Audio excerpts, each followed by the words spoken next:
Two newly promoted underdogs trying to survive the most brutal league in the world, while also trying to destroy each other over 5 years. My dad takes over as manager of Championship champions Coventry City, while I'm doing the same at Ipswich Town. One of the hardest tasks in football. Can we build a team good enough to survive our first season in the Premier League and thrive if we do? Well, Dad, congratulations to both Ipswich and Coventry, getting themselves automatically promoted to the Premier League. Yes, Coventry champions. Well done. Brilliant season. Under Lampard. Yeah. You're taking over as Lampard from Lampard. Yeah, sorry, Frank. But I'm going to take Coventry over. I think that'll be a good team to take over. See how they get on in the Premier League. Yeah, I'm taking over Ipswich Town. So this is a rebuild. 5 years with the two newly promoted sides. In this, though, it only simulated up until that final day, but it allowed Millwall to go up through the playoffs. Oh, that's going to be interesting, isn't it? So don't know whether that will happen yet. We're recording this way before the playoffs start, but if it does happen, very interesting. Yeah. If not, I want to do a rebuild anyway, maybe across 10 years with that newly promoted side. So we'll see what happens there. And of course, we always do a rebuild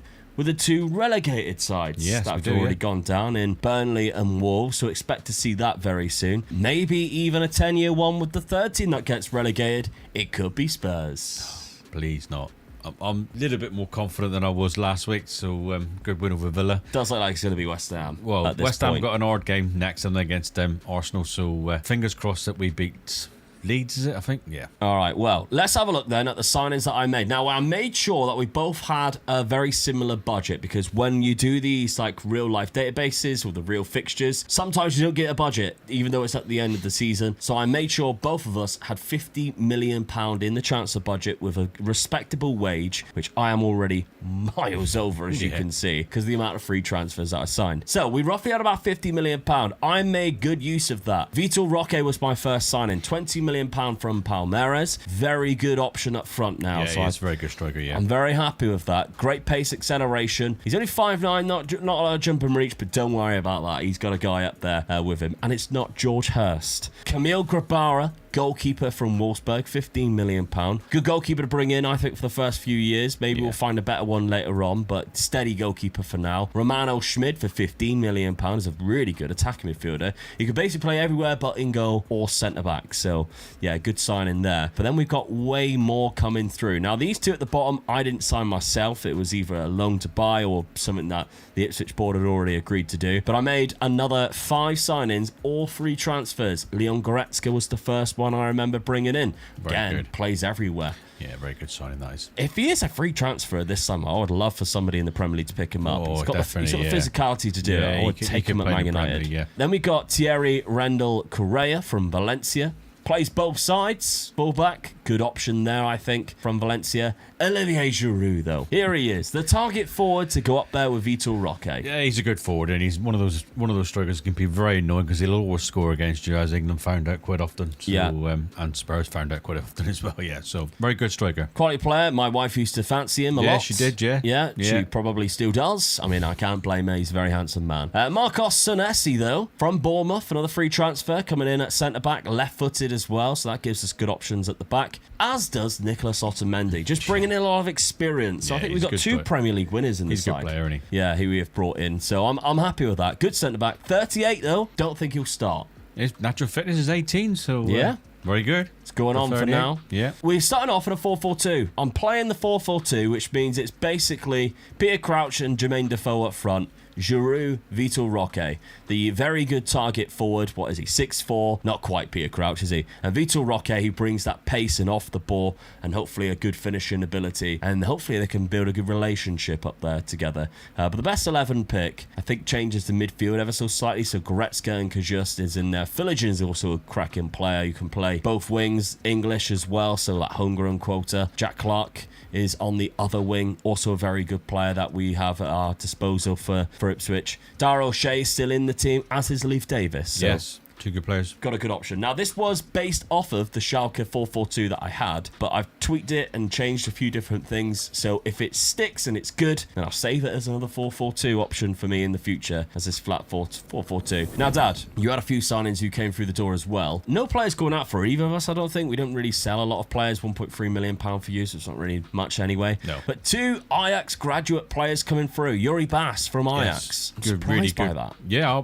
well, to be honest, I did struggle to get a few players players coming in because they won't come to newly promoted sides. We're established, are we? So I was pleased that he did come and he plays left back or centre back on the left hand side. Very, very good player. Yeah. Potential ability of 5-star. I've got him at 4.5 already. He's already your best star, best player anyway. Going to be, yeah. And then Devin Wrench, who plays kind of across the back three again, but mainly as a right back. Quite good as well. Yeah, he can play that right back or centre back. So I've got two good sort of defended players in the squad straight away. So very pleased with that. Then we have got Antonio Gallo, so it's another left back. So you've got a left-sided centre back who can also play left back, but Gallo who can play mainly left back. That's right. Just really good cover up here. That one position. He was a free transfer from Lecce. Yeah, that's right. That's what I took it for, really. Yeah, and then Frank Onyeka, £7 million, is a good centre midfield option. Works hard, got good experience. Physicals. Yeah, very good. From Brentford. Nice and solid in the back, in the middle there. But key signing maybe is Callum Wendu after Yuri Bass. I was after a really good striker. It was hard getting hold of a striker, but I'm quite confident with this guy. He might be able to do it for me. So fingers crossed. He's a good striker. He knows where the back of the net is. Hopefully he knows he can do it in the Premier League. Well, he hasn't yet. No, that's 4 what I'm worried games, about. 0 goals. Yeah. Used to play for Rennes, by the way, so scum. That's why I never signed him. But anyway, you're starting off, Dad. You've got yourself a nice 4-3-3 to kick things off at the start of the season. Yeah, I feel I've got a very good, solid midfield there. So I'm going to play off what Frank did and just carry that on, really. Played the one up front, so here we go with it, really. Yeah, Hashi Wright, who was the main striker in the Championship, still in the team. He's very good, isn't he? Plays up front or on the left. He's here on the left, as you can see. Thomas is there at centre-back, as is Dovin in goal. Yes. Still keeping a lot of Coventry players, including what I think is sort of their key player, Matt Grimes. Yeah, definitely, yeah. He's a good, solid player there, so he's got us into the league, so see what he can do for us now. Okay, well, starting off the season, it's not been great for you, I'll admit. I'm a bit worried, to be honest with you. You got 1 point.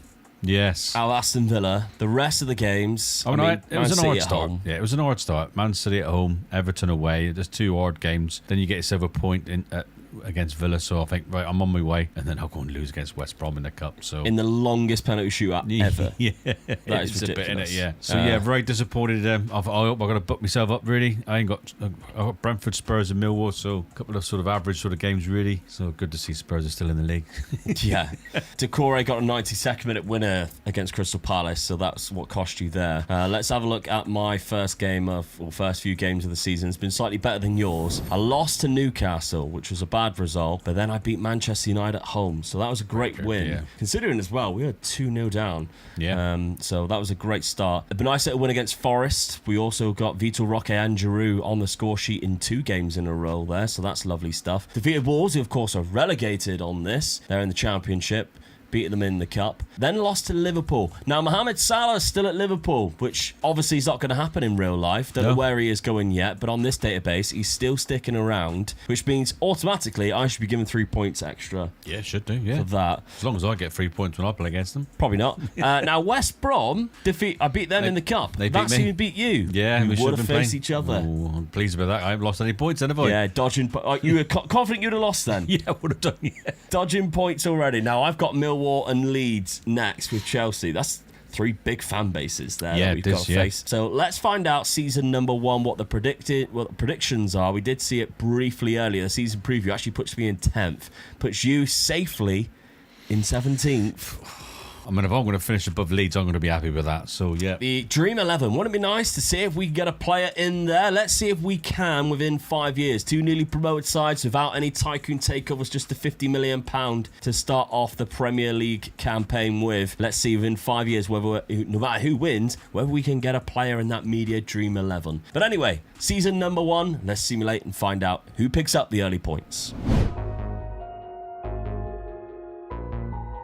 Now, season number 1, Dad, safely finishing in 16th. Yes. Didn't finish above Leeds. No, but very close, though. But I've survived, and I'm still in a job, so I'm pleased. Ipswich Town, though, 7th place. Yeah, well done. 59 points. We lost 13 games.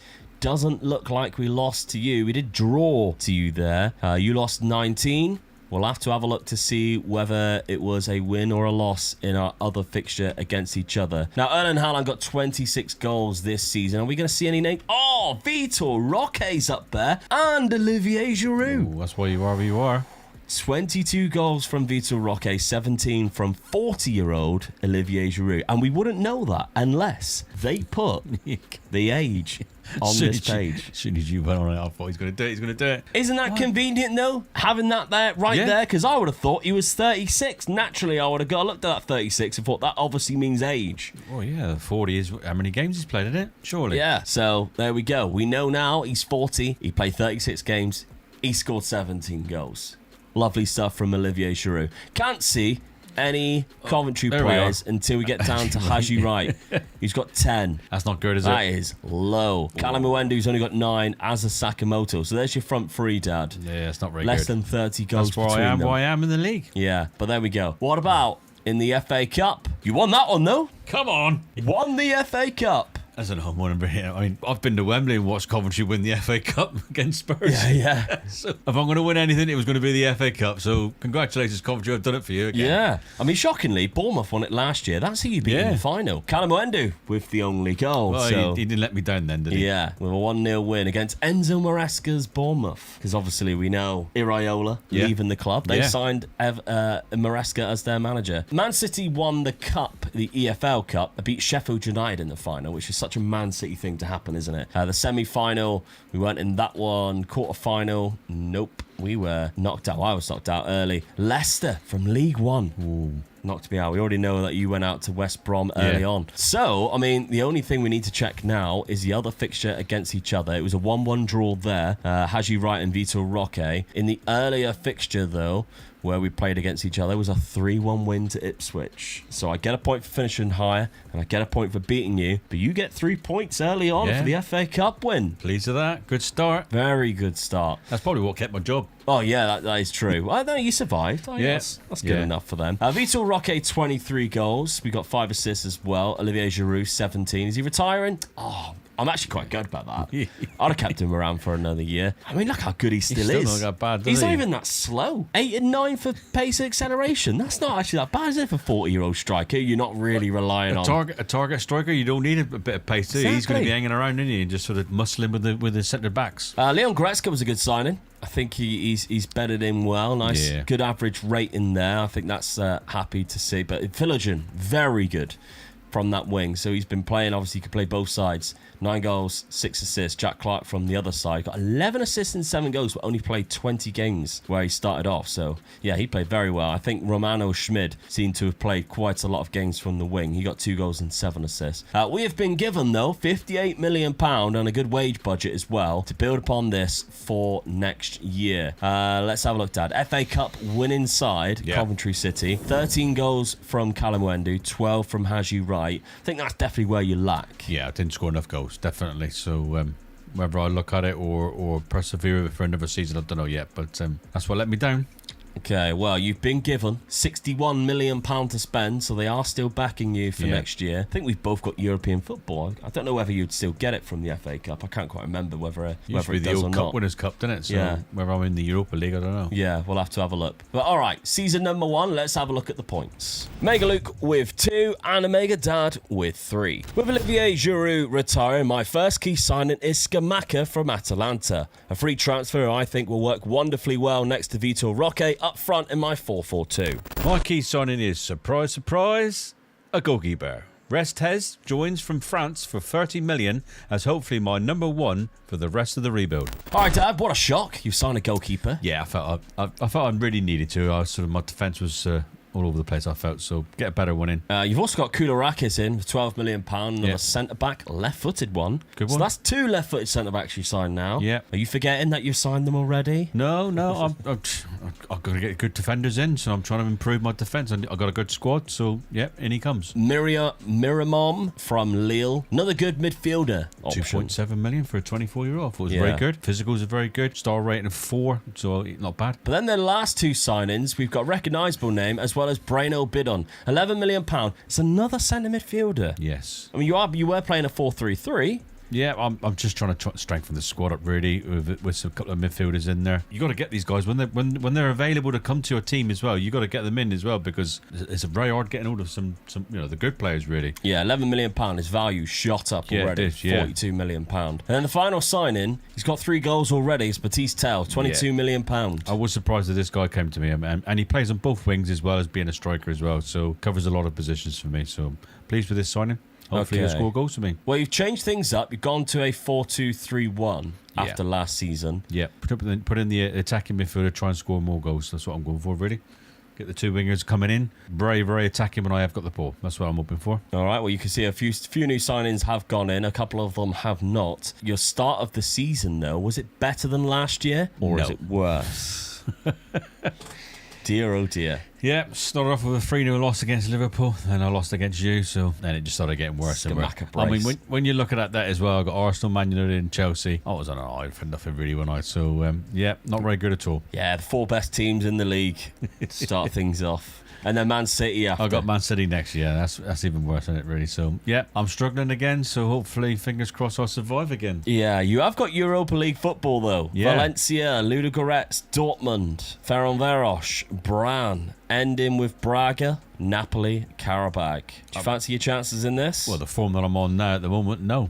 Oh, yeah, no. So, hopefully, things will improve and I might scrape through. But Chelsea's in there. Yeah. Lazio, Napoli, Monaco, Rennes. Some good teams in there already. So, yeah, I'm not holding my breath on that one. Tricky customers to come up against. Just try and survive again, I think. All right, Scamacca's a free transfer. We've already seen he's hit the ground running. He's got 2 against Dad already. For the rest of the signings, let's have a look at them. My first signing, Gustav Isaksson from Lazio, £15 million. Plays on that right wing. Philigen, Jack Clark. Now we've got Gustav Isaksson as well. Can definitely finish. Not a bad little shot on him. 16 for long shots there. It's very rare you see a lot of long shots, but outside the box, you could definitely ping him on his left foot. Then we've got some other options as well. Arnie Engels comes in from Celtic. Bit of an all-round midfielder. He has not got an attribute underneath 10, which is heading. The rest of it's all 11 or more. So that's very good. Fantastic player that coming in, and he's only 23. So the fact that we've only paid £20 million for him, he was very close to being my key signing. Then I see how good Scamacca has started off, and I changed my mind. Angie Ahusu, who's going to come in as like a backup centre-back option for 23 years of age. Got him for really cheap, just £5 million. Doki is going to be the main starting centre-back on the right-hand side. A great ball-playing defender, you can see. Great physicals, mentals, good at heading. Not bad on the ball either, so that's why he comes in for £10 million from Union Berlin. And then Scamacca, of course, that free transfer. 3 goals in 5 games already. And we are keeping exactly the same tactic.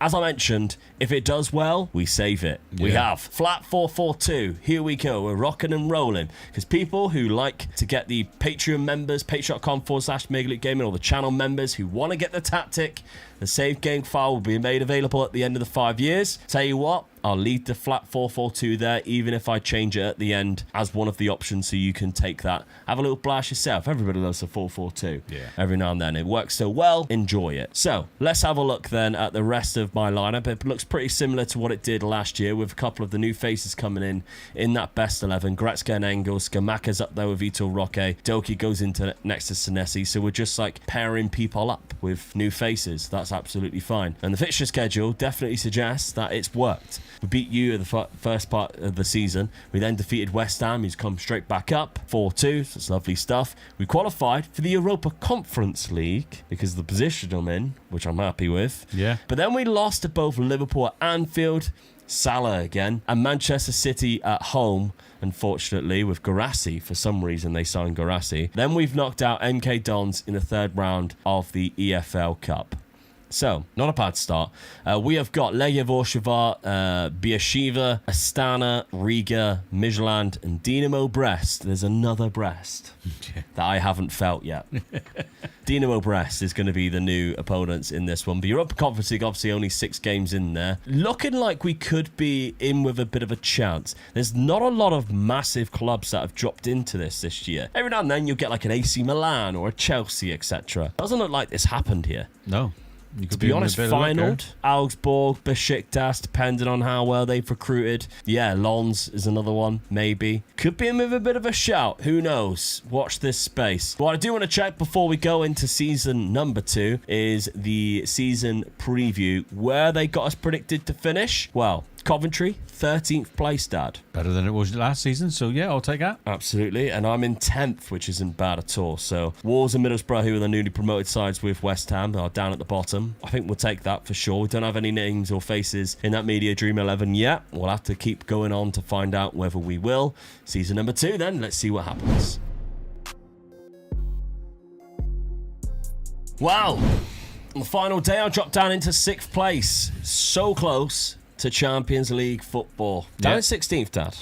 One place higher, but it safe. looks like I had a really bad end of the season. So I've survived. I've got a job. I'm doing something right. But yeah, I'm struggling. I'm struggling. So yeah, Well, you're nowhere near the drop. We'll give you that. Yeah. I mean, you're 8 points clear of Middlesbrough in the position below you. You were also 5 points behind Fulham. Yeah. Who were just comfortably trotting along, getting 4 draws in their last 5 games. Yeah. But yeah, you've had a bad end of the season there. Forest, Wolves, and Palace going down. Some big clubs going down. It does mean that West Ham, who were newly promoted, 7th place. well done. That's ridiculous. Yeah. That's unbelievably good. So they've done really well. Wolves going straight back down again, and Middlesbrough just surviving. The tale of 3 different clubs there. The attacking-wise, goals, we do not have our names in there. Now, that's probably why West Ham's done so well. Tati Castellanos is up there very with good, yeah. right behind Erling Haaland, who had 25. Solanke's up there too. The first name that we've got is Callum Wendu with 14. Skamaka, after starting so well, only 12. Vitor Roque, only 11. Matisse Tell, a new signing for you, he's got 7. Not good enough though, is it? No, Really? same as Philogin. That's why I was where I am. So yeah, disappointed. Didn't score enough goals again. Okay, well, cup competitions. How do we get on? Oh, we have done the Europa Conference League. Come on. Sociedad in the I didn't see them. No. That would have been a team I'd have been like, oh, we might struggle against them. Yeah. A 1-0 final win. Thierry Rando Correa from probably a Skamaka header. The only goal in that game. Probably the most boring final ever. Now that we blitzed this. 6 wins from 6. We should have won it anyway because our games, I didn't think we had any difficult fixtures. Round of 16, we knocked out Bromby. Always could be difficult. It was a 2-2 first leg draw. Quarter-final, we defeated Lons. One of the sides I mentioned could be up there. Semi-final, Salzburg. Again, a 6-4 aggregate win before we faced Sociedad in the final and got the win. Get in there. Right, well, we didn't win the FA Cup or the EFL Cup. Let's take a look at the EFL Cup. It was a 4-0 win for Arsenal against Brighton. The semi-final we did not feature, or the quarter-final. 4th round was where I was eliminated by Manchester City. 3rd round, Brentford knocked you out, Dad. It's a Premier League side, so I've got to take that really, don't I? Yeah. It's not a disgrace, so... FA Cup, though, Manchester City defeated Liverpool in that. The semi-final we didn't feature. The quarter-final we also were not there. 5th round was when you were eliminated by Aston Villa. I didn't even get to that. The 4th round, Brighton knocked me out. So we struggled in the domestic cups. Yeah, we did this season, yeah. Fair to say, we have not done very well there. Good season for you, though, with the European Cup. Though the last thing we need to check is how you got on in the Europa League. Was it a win? It was not. No. Bayer Leverkusen defeated Lazio in the final, who actually knocked you out in the quarter-final, so it was already Not too on bad, though. that. I got further than I thought I was going to get. Yeah, let's have a look then. So the knockout, you got through without having to 6. play a knockout playoff round. You lost 3, you won 5, so that's quite nice. Beat Some good results Dortmund, there. Valencia away, 6-0. 6-0. Gary Neville in charge, was he? Round of 16, defeating PAOK from Greece, so that's not bad at all. And then that's when, of course, you come up against Bayer Leverkusen. Not too bad, then. No, done all right in the Europa League. It's all right. Yeah, just domestically let yourself down, I think. 21 goals. Not bad. Not bad. Yeah. I mean, Norman Bassett's got 15 on loan. He's only been playing that amount. So, yeah, Matisse Tell got 13 and 9. Sakamoto's not done too bad. Yeah, you need to find some goals or change the system or something. I need a few midfielders scoring a few more goals than that, really. You've been given 53 million, so the Europa League money has helped you a little bit, I would say. Ipswich Town, let's have a look. We are European champions once again. Skamaka, 27 goals and 14 assists. Not bad for a free signing. No, good. Isaacson scored more than Vitor Roque, but Vitor Roque only played 33 games, so it looks like you could have been injured for a part of the season there. 18 and 10. Arnie Engels got 13 and 10. Philogin 12 and 16, which is very good from him. on the wing. Leif Davis also got 13 assists from left back, which is great. £66 million. Let's have a look at the points. Season 2 points are Mega Luke with 7, Dad with 1, meaning the total points are Luke with 9, Dad with 4. My key signing for season number 3 is Bahoya. The left winger signed from Frankfurt for just over £30 million, and he has scary pace to burn in the Premier League. My key signing this season is also a left midfielder, signed from just 14 million from Red Bull Salzburg. Right, Dad, as well as Ali Begovic, there's some big money being spent. He was a bit of a bargain considering the money you spent elsewhere, really. Yeah. If you're looking at the signings that you were making last season, the money difference that's jumped up to £30 million per player now. The likes of Scalvini. Yeah, from Atalanta, same team where you got one of your players. Scamacca, so yeah. We've took their sort of best players, really. Good centre-back, young centre-back as well, so good one for the future. Yeah, definitely. I mean, you spent £103 million, £29 million went out, so we need to highlight that for sure. Frank and Yek after just one season. Sakamoto's gone for a really cheap price. Yeah. And Jack Rudoni, £18 million. So that's kind of where like money has been brought into the club. But let's have a look. Peter Susic for £21 million from Inter Milan. Another centre midfielder. Yeah, good, strong centre midfielder. Could be a good one, really, for us in the... So he plays a defensive one as well, so pleased with that signing. Okay, then we have got Kaio Caesar for a free transfer. Plays out on the right wing. That's Sakamoto's replacement. Yeah. Good winger as well, so a bargain for nothing in it, really. Yeah. So coming to the Premier League, hope he has a good time. Yeah, and then we've got the final signing. Do you want to pronounce his name? What is it? Muka. Oh, you bottled the first bit. Ngal Ayel Mukau, I think. All right. If I had to go, put my money with Cal, that's good enough. Yeah, very good defensive midfielder. I think this guy is. He can be really strong for me. 23 years of age. Yeah, I got a good squad for midfielders, didn't I? That's either 7 or 8 centre midfielders that you've signed. Yeah, in 3 years. I know. I'm improving. He's good. Better. Don't get me wrong. He is good. Getting better. £35 million from Lille. He's a quality player for sure. Sticking with a 4-2-3-1, but you dropped the centre attacking midfielder into just a centre midfielder. Well, I've got a lot of midfielders, didn't I? Well, yeah. You have to get him in somehow. Yeah, so I dropped him in there, yeah, and I know I've got a really strong midfield now, so Tao goes up front straight away for me, so hopefully he'll score some goals, and the defence and the midfielder just keep it straight, really. I'm conceding too many goals. I'm not scoring enough goals, but I'm conceding too many as well at the same time. Yeah. All right, well, that's no Coventry players in the team in the first 11 anyway. No, sorry about that. The fixture schedule, let's have a look. We started the season much better. You've also defeated me. Get in. 2-1. 2 seasons in a row I played you the first game. Yeah. Arsenal next. What a win there. Come on. Things are looking up. Southampton in the Cup's done very well. Go to Old Trafford. Yeah, it's one of those things, isn't it? Nobody can knock you for losing there. It's a fortress. That's right, yeah. Sasko and Burmo. And then a nice little Sheffield United on penalties win. You're still in the Cup. Still in the Cup, so a good start to the season, so look out now. Yeah, and no European football to distract you either. No. Going forward. Let's have a look at the rest of my signings then at season number 3. Bahoya cost me £35 million. I did sell £72 million worth of players. Both to Al Nassr. Romano Schmid's gone for £25 million. That was a good profit of £10 million. And then Jaden Philogene went for £47 million. I didn't want to let him go, but the odds, the offers just kept coming higher and higher and higher. And I thought, if I can find a better left midfielder, I'll sign him. That's when I seen Bahoya, and I thought, well, his pace is scary good. Yeah. Philogene's been fantastic for me, but let's bring in Bahoya. It's a player I've never used before. We also brought in Duvakas, who's going to be a good backup striker for us. Cost £25 million, but I think he could fill in either Scamacca or Vitor Roque's shoes if one of them are missing out. He's 6 foot. He's got decent jumping reach, so as and a good strength. So as a target forward, he isn't bad either. No. But if Vitor Roque's missing, he's still got the pace. He's still got the finishing and off the ball ability with a good technique. He can play both sides as well because he can use both feet. So. Yeah. Ideal. Good signing, I think. 29 years of age from Como. Now, the other signings that we brought in, Leonard Carl's a bit of an underestimated one, I think. He's only 20 years of age. He can play a lot of different positions. Yeah. I sold Schmidt because I brought in Leonard Carl, and he only cost me, what was it? Ridiculously cheap. £23 million for a quality player there.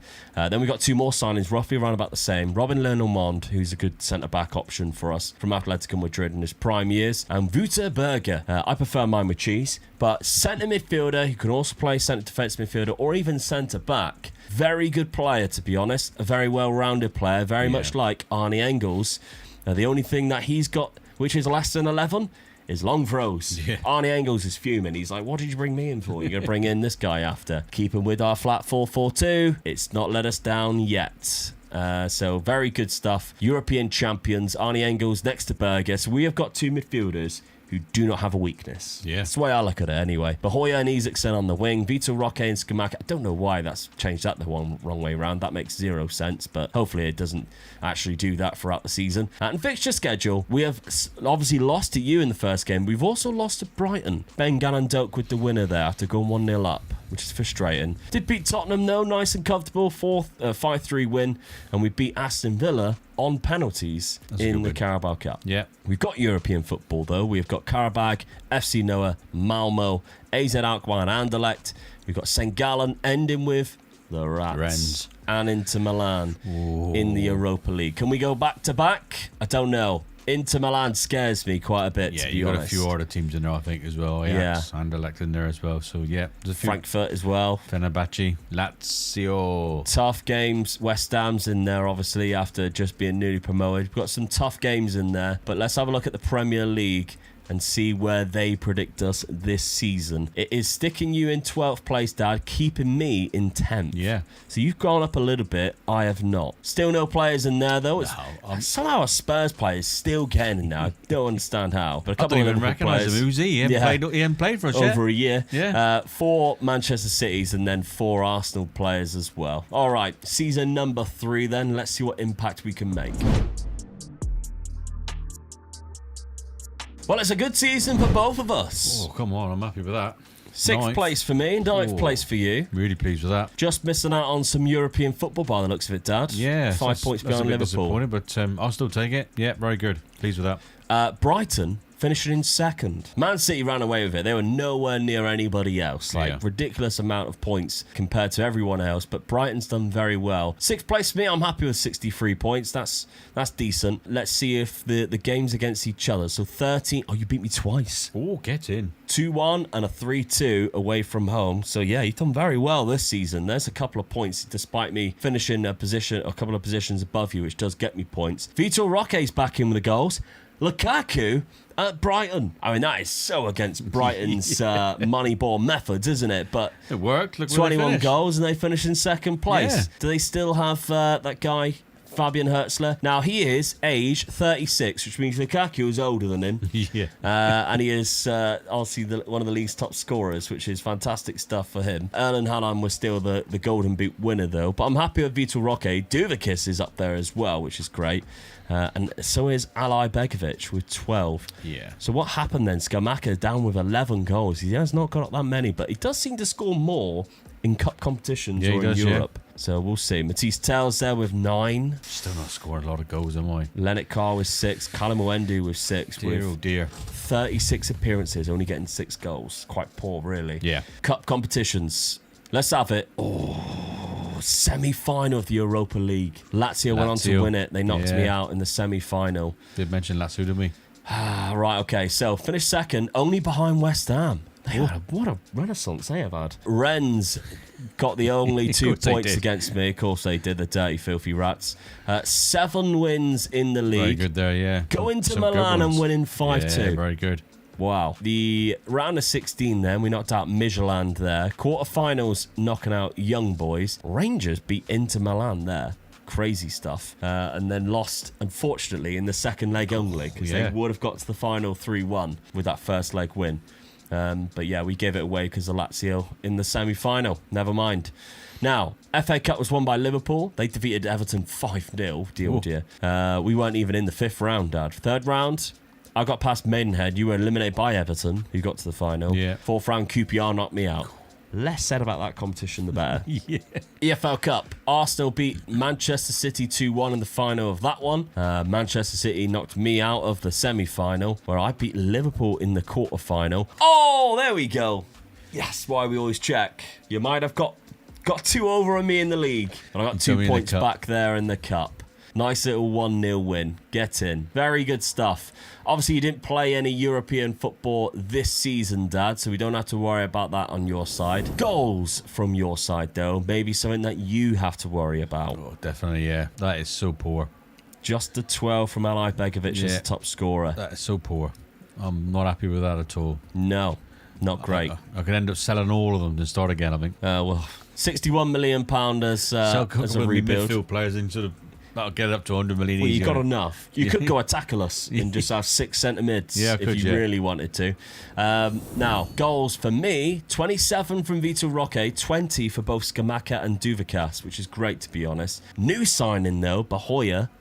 11 goals, 22 assists. I'm happy with that. Philigen, I thought could be a big risk selling. I just couldn't resist the money. I think we've replaced him very well. Those are the type of numbers that Jaden Philigen was bringing to us. Lennart Carlson, really well, considering he's not exactly a right midfielder. He's now embedded into the role, done great numbers this season. Kind of bumped Isaacson out of the team, really. Leif Davis still putting up good numbers in assists. £75 million to spend this summer, but let's have a look at the points. Season 3 points are Mega Luke with 3, Dad with 2, meaning the total points are Luke with 12, Dad with 6. My key signing for Season 4 is Chadi Riyad, a left-sided centre-back that signed for Dortmund from Palace just last season, but clearly missed the Premier League, and he's back for £36 million. My key signing is my favourite player, Esposito, signing from Inter Milan for a bargain price, and hopefully he can score me goals going forward. Now, what you didn't see was Dad's 50 attempts trying to pronounce his name to begin with, but there he is, Frank Smith. Frank Evans, even. Frank Evans. We call him Frank Evans, that's it, Frank has joined the club. I wasn't going to sign him at first, but sometimes you got to keep going back to your favourite players, and I need a goal scorer. So I looked him up. He was at Inter Milan. 25 million? A bargain, I think. Not bad. Luis Enrique was another guy from Zenit that you've got on the right-hand side. Tricky winger, to be honest. He is, Very good player. Could be a good sign for me, but he wasn't the only ones. Now, going out of the club, he did have a few more who have left the club. So Caio Cesar, who didn't sign too long ago on a free transfer, is gone. £16 million. As is Callum Oendu for 8. Yes. So some big signings going out, which is surprising. To be honest, I did struggle selling players as well. Yeah. I put quite a few of them up for sale and no interest, and then you get the obvious one that comes back and says, wanted, and you go to see who they want, and then no one wants to buy them. Because another £54 million has gone with Yuri Bass. And that's the problem. I just couldn't stop him from going. So he wanted to go. He kept on sort of giving me grief over it, and in the end they just come up with a price that I couldn't resist, really. I mean, it's only £2 million profit as well. Yeah, I know, but he wanted to go and he wasn't happy, so I'd let him go. £97 million in other players coming in. Ben Chilwell was a name I didn't expect you to sign, though. No, I really, really did struggle to get another left back in that was half decent. And English as well. I had to buy an English player, really. You're struggling with homegrown talent. I was struggling with the homegrown, so I had to get an English player. Bastien Moipuyu, kind of. There's your left-sided centre-back option for Yuri Bass. That's the replacement, so he's very good. Yeah, he's quality. £40 million from Porto. Yeah. I like this guy, though. Assane Diao from Como, £55 million. He started the season well. That right winger position at 23 years of age, he's going to play good. right wing, left wing, or even up front. His finishing 16, his composure 16, and he's quick. So he's got it all for a striker. Very good signing, I feel. Great off the ball. Angelo is another backup option. Free transfer. You've done quite well with these free transfers already. Yeah. I mean, he's only 24 as well. So I've just strengthened the forward line, I feel, as well as the defence. So hopefully I'll have a better season. Well, starting off, you've still got a 4-2-3-1. You've pushed that guy back into attacking midfield. Yeah. So tactically, you don't know whether you're coming or going. You're changing things around. But dropping into a 4-4-2 sort of attackless out of possession. It puts Tell up front as well, which I was like imming and amming whether to lock my mate in, but I've took a chance and I'm not going to lock anybody in, because if you put Esposito in there, I feel he's a better striker, but hopefully during the season they'll fight it out between them and score some goals. Yeah. Well, start of the season, have we played each other again? Surely not. We have.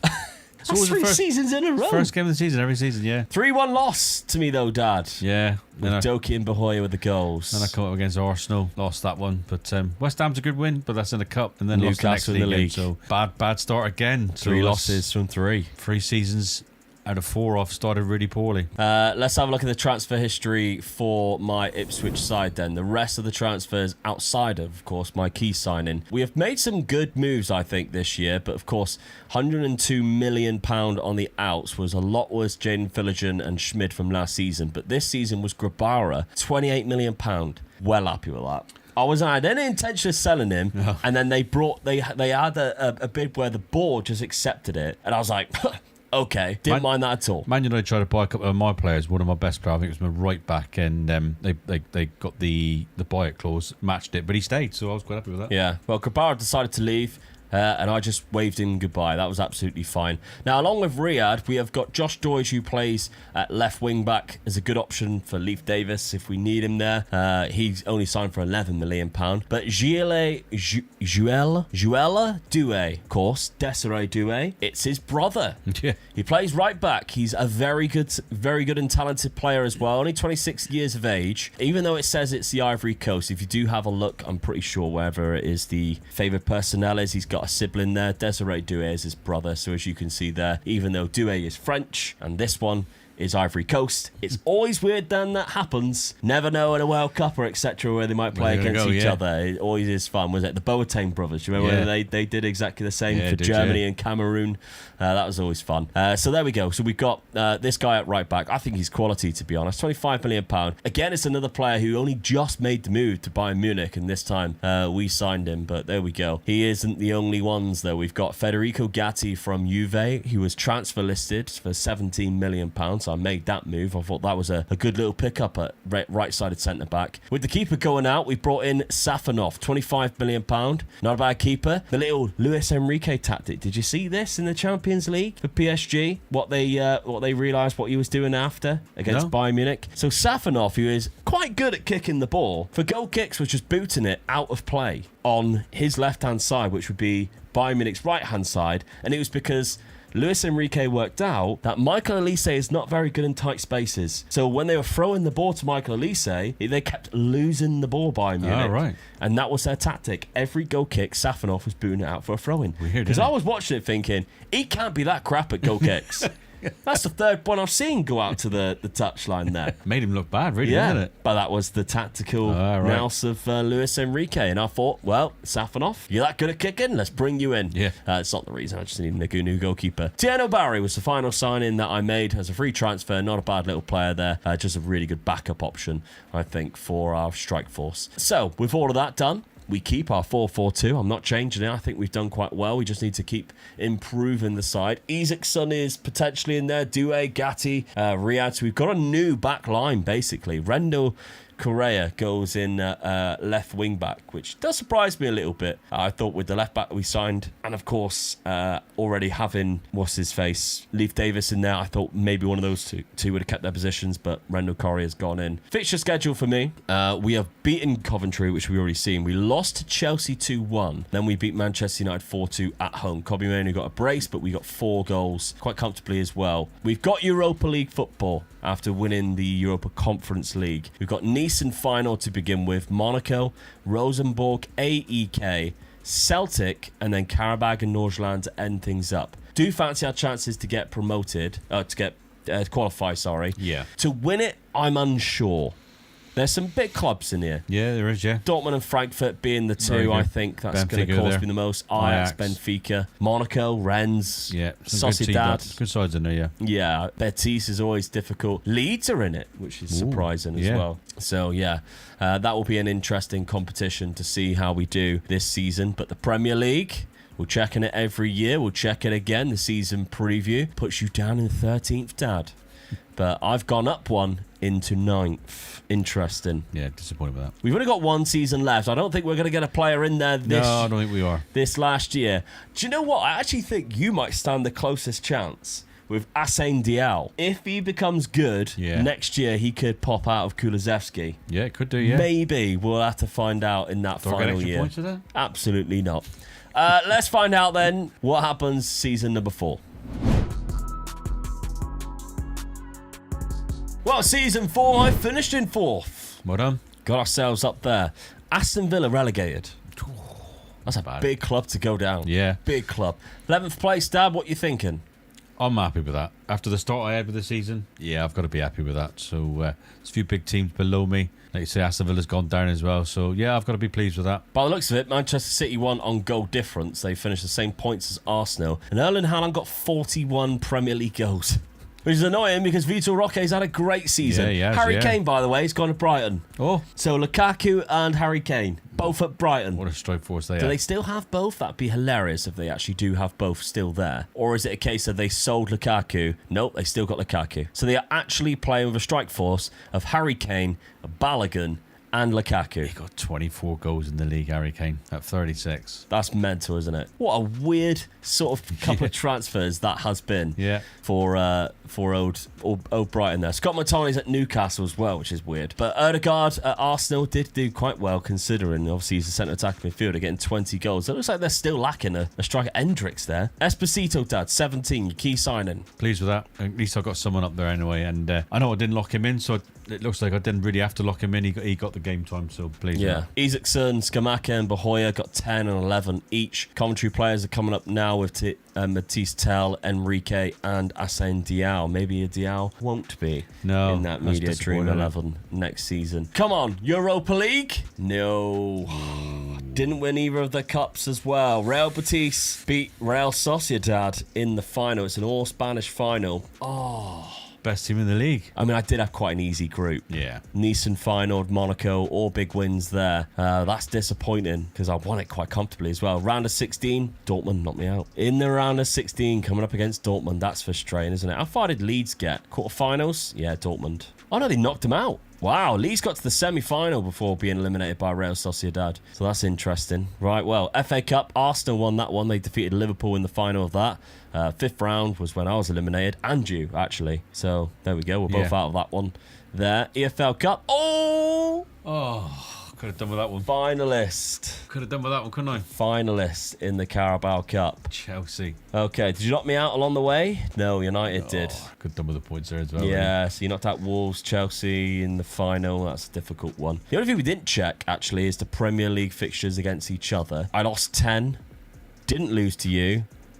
Did draw one, though. Yeah. So I get an extra point as well as finishing above you in terms of Premier League points. So at the minute, Dad, you got 0 points for season number 4, which, you don't have any points for season number 4 because of... That final let me down. I needed to win that final. Yeah, that could have been a vital 3 points there for you. 22 goals from Esposito. 12 from Matisse Tell. Still not a lot. It's still not a lot, but getting the main striker in is work for me. Now I've got to supply him. I'm pleased for him, but 64 million, I might get in a couple more midfielders in. You are due to sign another 3. Let's have a look at my squad. How many goals did we get this year? Vitor Roque got 35 with 10. That's very good. Isaacson, Bahoya got 15 and 22 assists, which is great. Skamaka dropped off slightly there. 15 and 11. Lennart Carl, 19 assists. Not bad at all for a player who we didn't necessarily have in his position, but he's sort of bettered his way into that winger position and done very well. We have been given £73 million, so that's not bad at all. Let's have a look at the points. Season 4 points are Mega Luke with 2, Dab with 0, meaning the total points going into the final year is Luke with 14, Dab with 6. My final key signing is Johan Mazambi. The Swiss midfielder cost me £50 million in instalments, but it's very clear why we brought him to the club. My last key signing is Tony Fernandes, a 22-year-old striker from Barcelona, looking for first-team football, which he will get here at Coventry. Right outside a striker, which means, unless you're wanting to drop Esposito, could be a change of tactic. Yeah, it might well be. I'm looking for another striker, really, so I've got one in. Yeah, Tony Fernandes joining the club. Then we got this guy here, so £20 million. I'll let you do the honours. Latin Maka. I mean, it's a good attempt, to be honest. He's a finished player. Yeah, my left back is retired, which was Chilwell.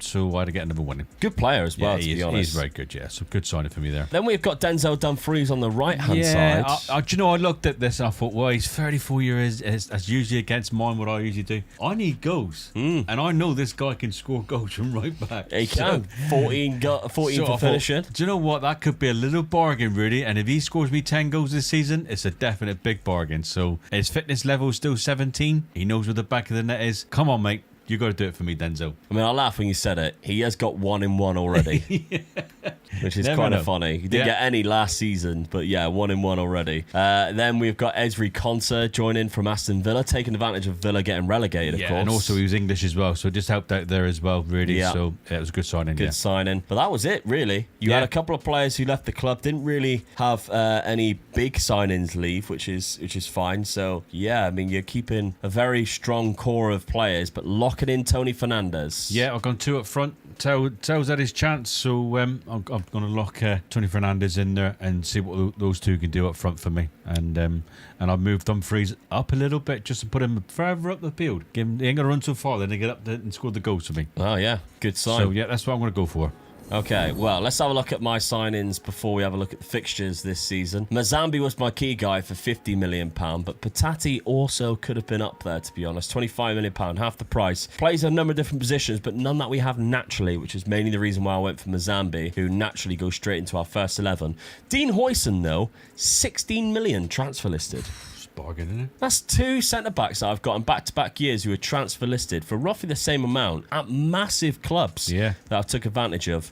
Then I signed 2 players from Copenhagen who I've never played with before. So I thought, both of them were just squad options. We went for Dadson at Copenhagen, who is a 22-year-old Icelandic striker, 6'4". I thought Skamaka's kind of replacement if we ever need one there. Yeah. And then Alderfolk, who for £20 million is another really good attacking centre mid option. Mainly the reason why we bought Mazambi, but we had spare money because we had Wouterberger go into AC Milan for £26 million, as well as Ruben Lenormand, who went to Como. Joe Dafter's gone £6 million, which is a youth player. So we had a lot of players who left the club, as did Leif Davis as well for £5 million. So a lot of wages also became available. Dean Huijsen's getting locked in though, because best 11 pick puts Gatti in there.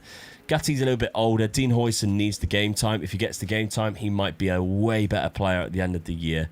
So save game file for anybody who would be interested. It's going to have the flat 4-4-2 is there because I ain't changed it throughout the whole thing. Maybe tweaked a couple of the roles, but yeah, Due as a wing back, as you can see there. I've made him recently, but we'll see how we get on there. Fixture schedule then. Not a great start. Maybe you won't want the tactic. Defeated West Ham, then lost to Brentford 3-1. We lost to Newcastle, but we did have a player sent off as well. And then a massive loss, 4-0 to Liverpool. Mohamed Salah, again, costing. I think he scored against me every single year. Yeah, I think he has. We are in the Champions League, though, first time. Ooh. Juve and Atletico Madrid. Benfica's there as well. Olympiacos and Real Betis. Inter Milan, Besiktas, Monaco to end things up. Not bad at all. Dad, your schedule. A lot better. Unbeaten. Start of the season. Oh no, you lost to Spurs. Lost the first game. Yeah, that's the way it goes, isn't it? So I'm going to take that. It's a good sort of results after that. Yeah, Millwall 1-0. Scoring a few goals in the last 3 games. 4 goals in every game there. Yeah, just let him scoring goals for fun as well. By the looks of it, he's got 5 in 3 games, something silly like that. So Denzel's got another goal there for me against Fulham. So he's doing exactly what I wanted him to do. Done very well. All right, so season preview, the final time. Let's have a look. It does put you in 10th place, and it puts me in 8th. So that's the highest that we have been. Yeah. Which isn't bad. No player in the Dream 11, though. No, it hasn't changed much, to be honest with you. It hasn't, really, is it? That no. pretty much looks like the first season. I mean, what Madwaki's doing in there, I have no idea. But the rest of them, yeah, they've pretty much been in there every single year. But there we go. Season number 5. Let's see if we can upset the odds like the media Dream 11 suggests that we definitely can't. Wow, season number 5, Dad. You finished above me. Yes, pleased with that.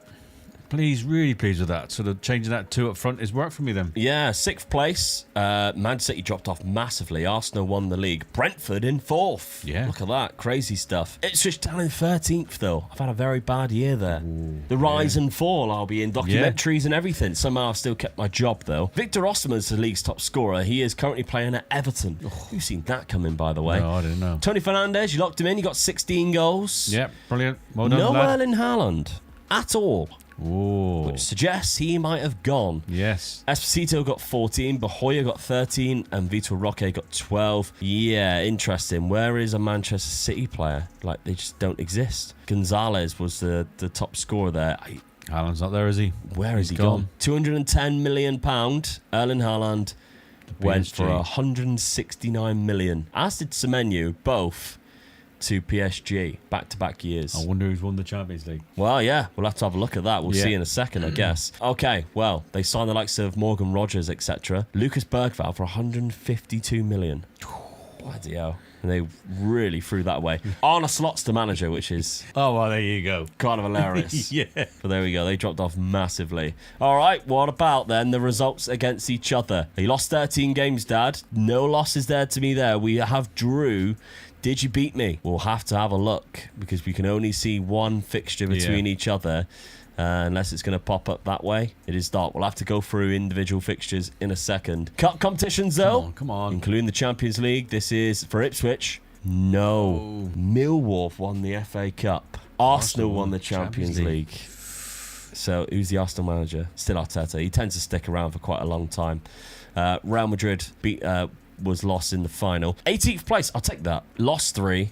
Drew 1 to Atletico Madrid and won 4. So didn't beat anybody I thought we finished top of the group. Yeah, we lost to Leipzig in the knockout playoff round. It's a bad result, really. Yeah. Bit unlucky. EFL Cup was won by Chelsea. They defeated Arsenal in that final. 4th round was where you got to. Aston Villa knocked you out.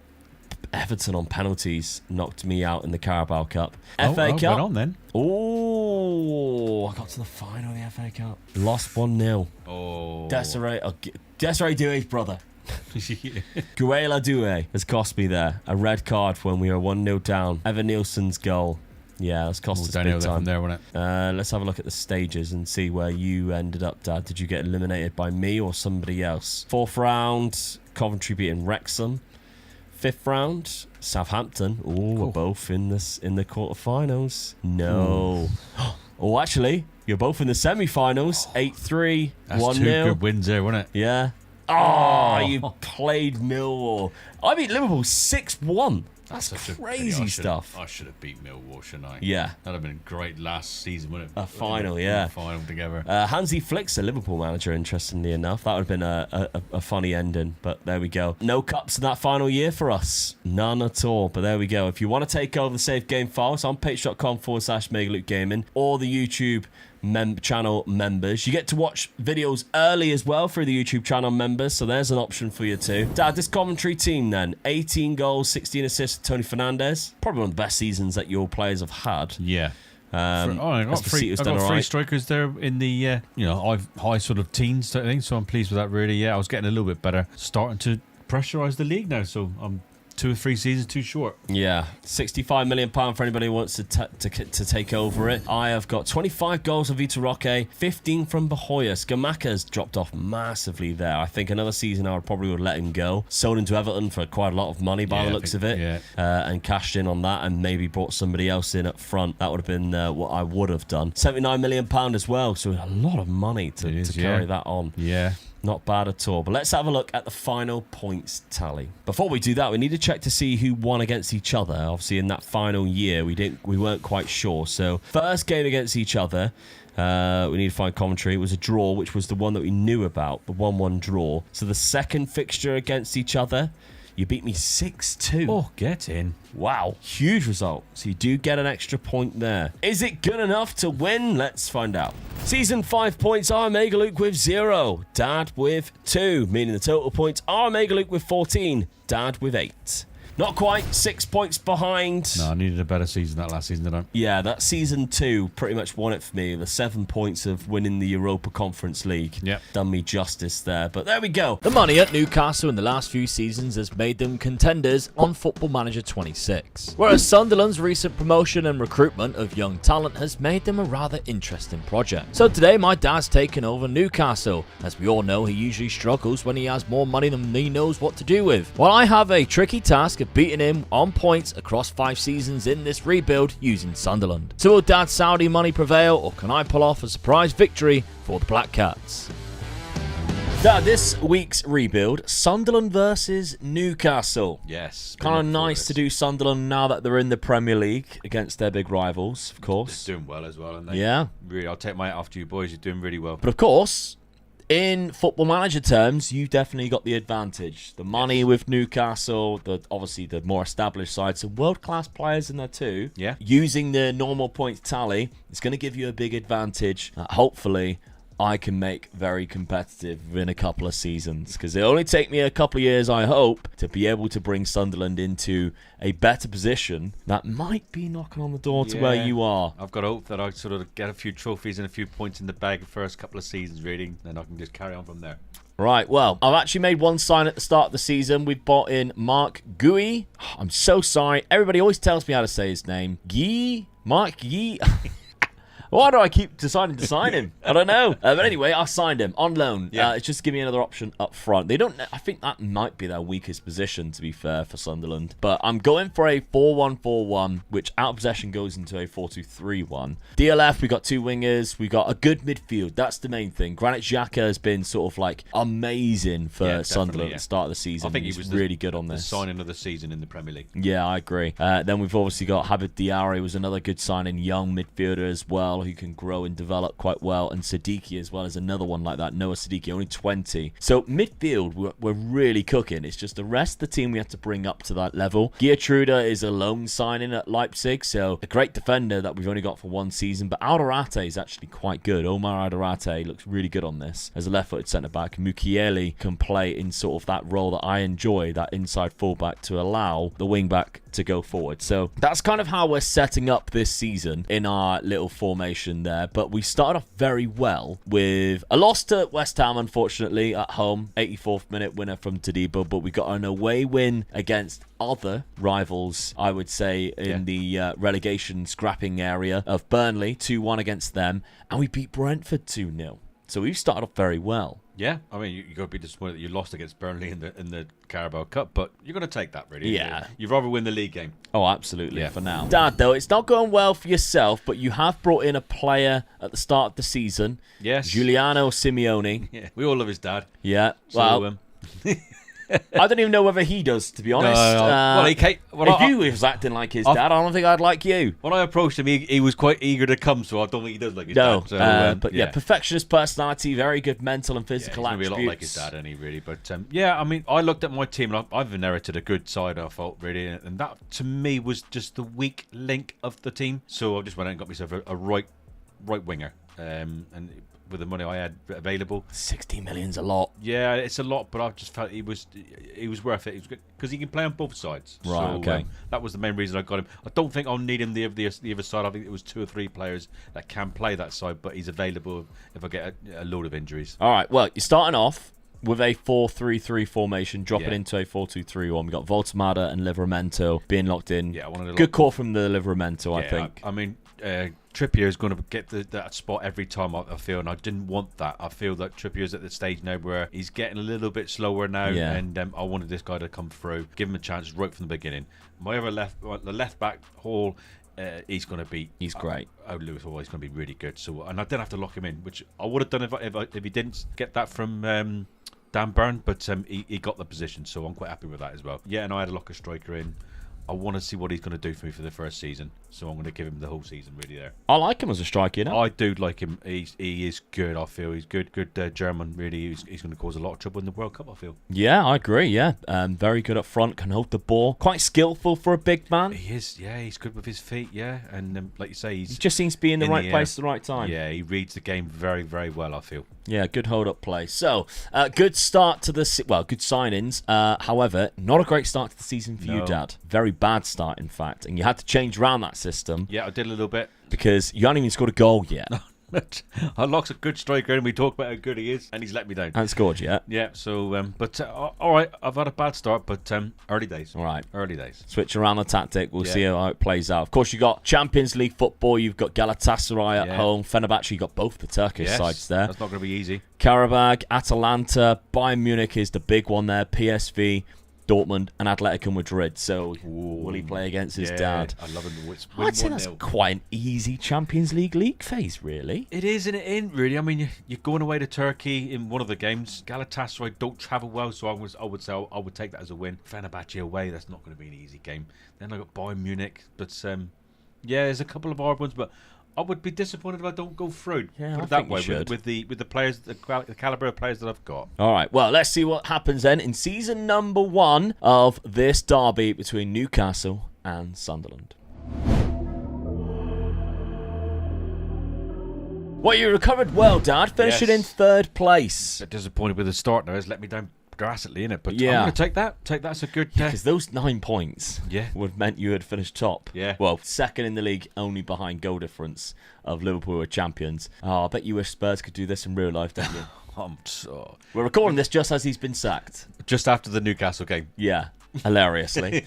But yeah, I'm down in 15th place. If you're wondering why my screen looks very different, I've downloaded a new skin. Mr. Teeny, who does the retro databases, he has created this skin, so I'll leave a link to it in the description. If you want to give it a go, if you think this looks a lot better than your screen, then by all means give it a go, because I quite like it. This is the first time I'm really using it, still getting used to it. Burnley, Fulham and Wolves going down. So Fulham's probably the biggest team there going down. I'm quite surprised by that. But yeah, I'm down in 15th place, 43 points, still survived by 8 points. So I am happy. However, in real life, there's 2 teams there that probably are going to go down. Yeah, that's true. Yeah, I mean, Spurs could replace Fulham. You could go down there with them.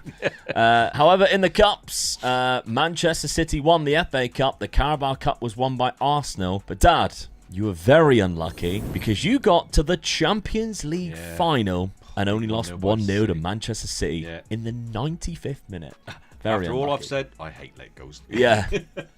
Disappointed with that, but I'm chuffed to bits that we got to the final. So it goes to show that that bad start of the season cost me in the league, but I got better as the season went through, and I got myself to the Champions League final. Can't do more than that. No, so the league phase, you finished in the top 6, which is great. So you only lost to Atalanta away. You drew 2 games to Dortmund and Atletico Madrid and won 5 of them. So you did beat both the Turkish sides 5-4 against Galatasaray. I think the biggest result there was beating Bayern Munich 4-1. Yeah, good result. Huge result. Yeah. And PSV, to be fair, you've got a decent side. Yeah, beat them 4-0. Yeah. Very good. I mean, even the 2 El Clasico sides finished below you.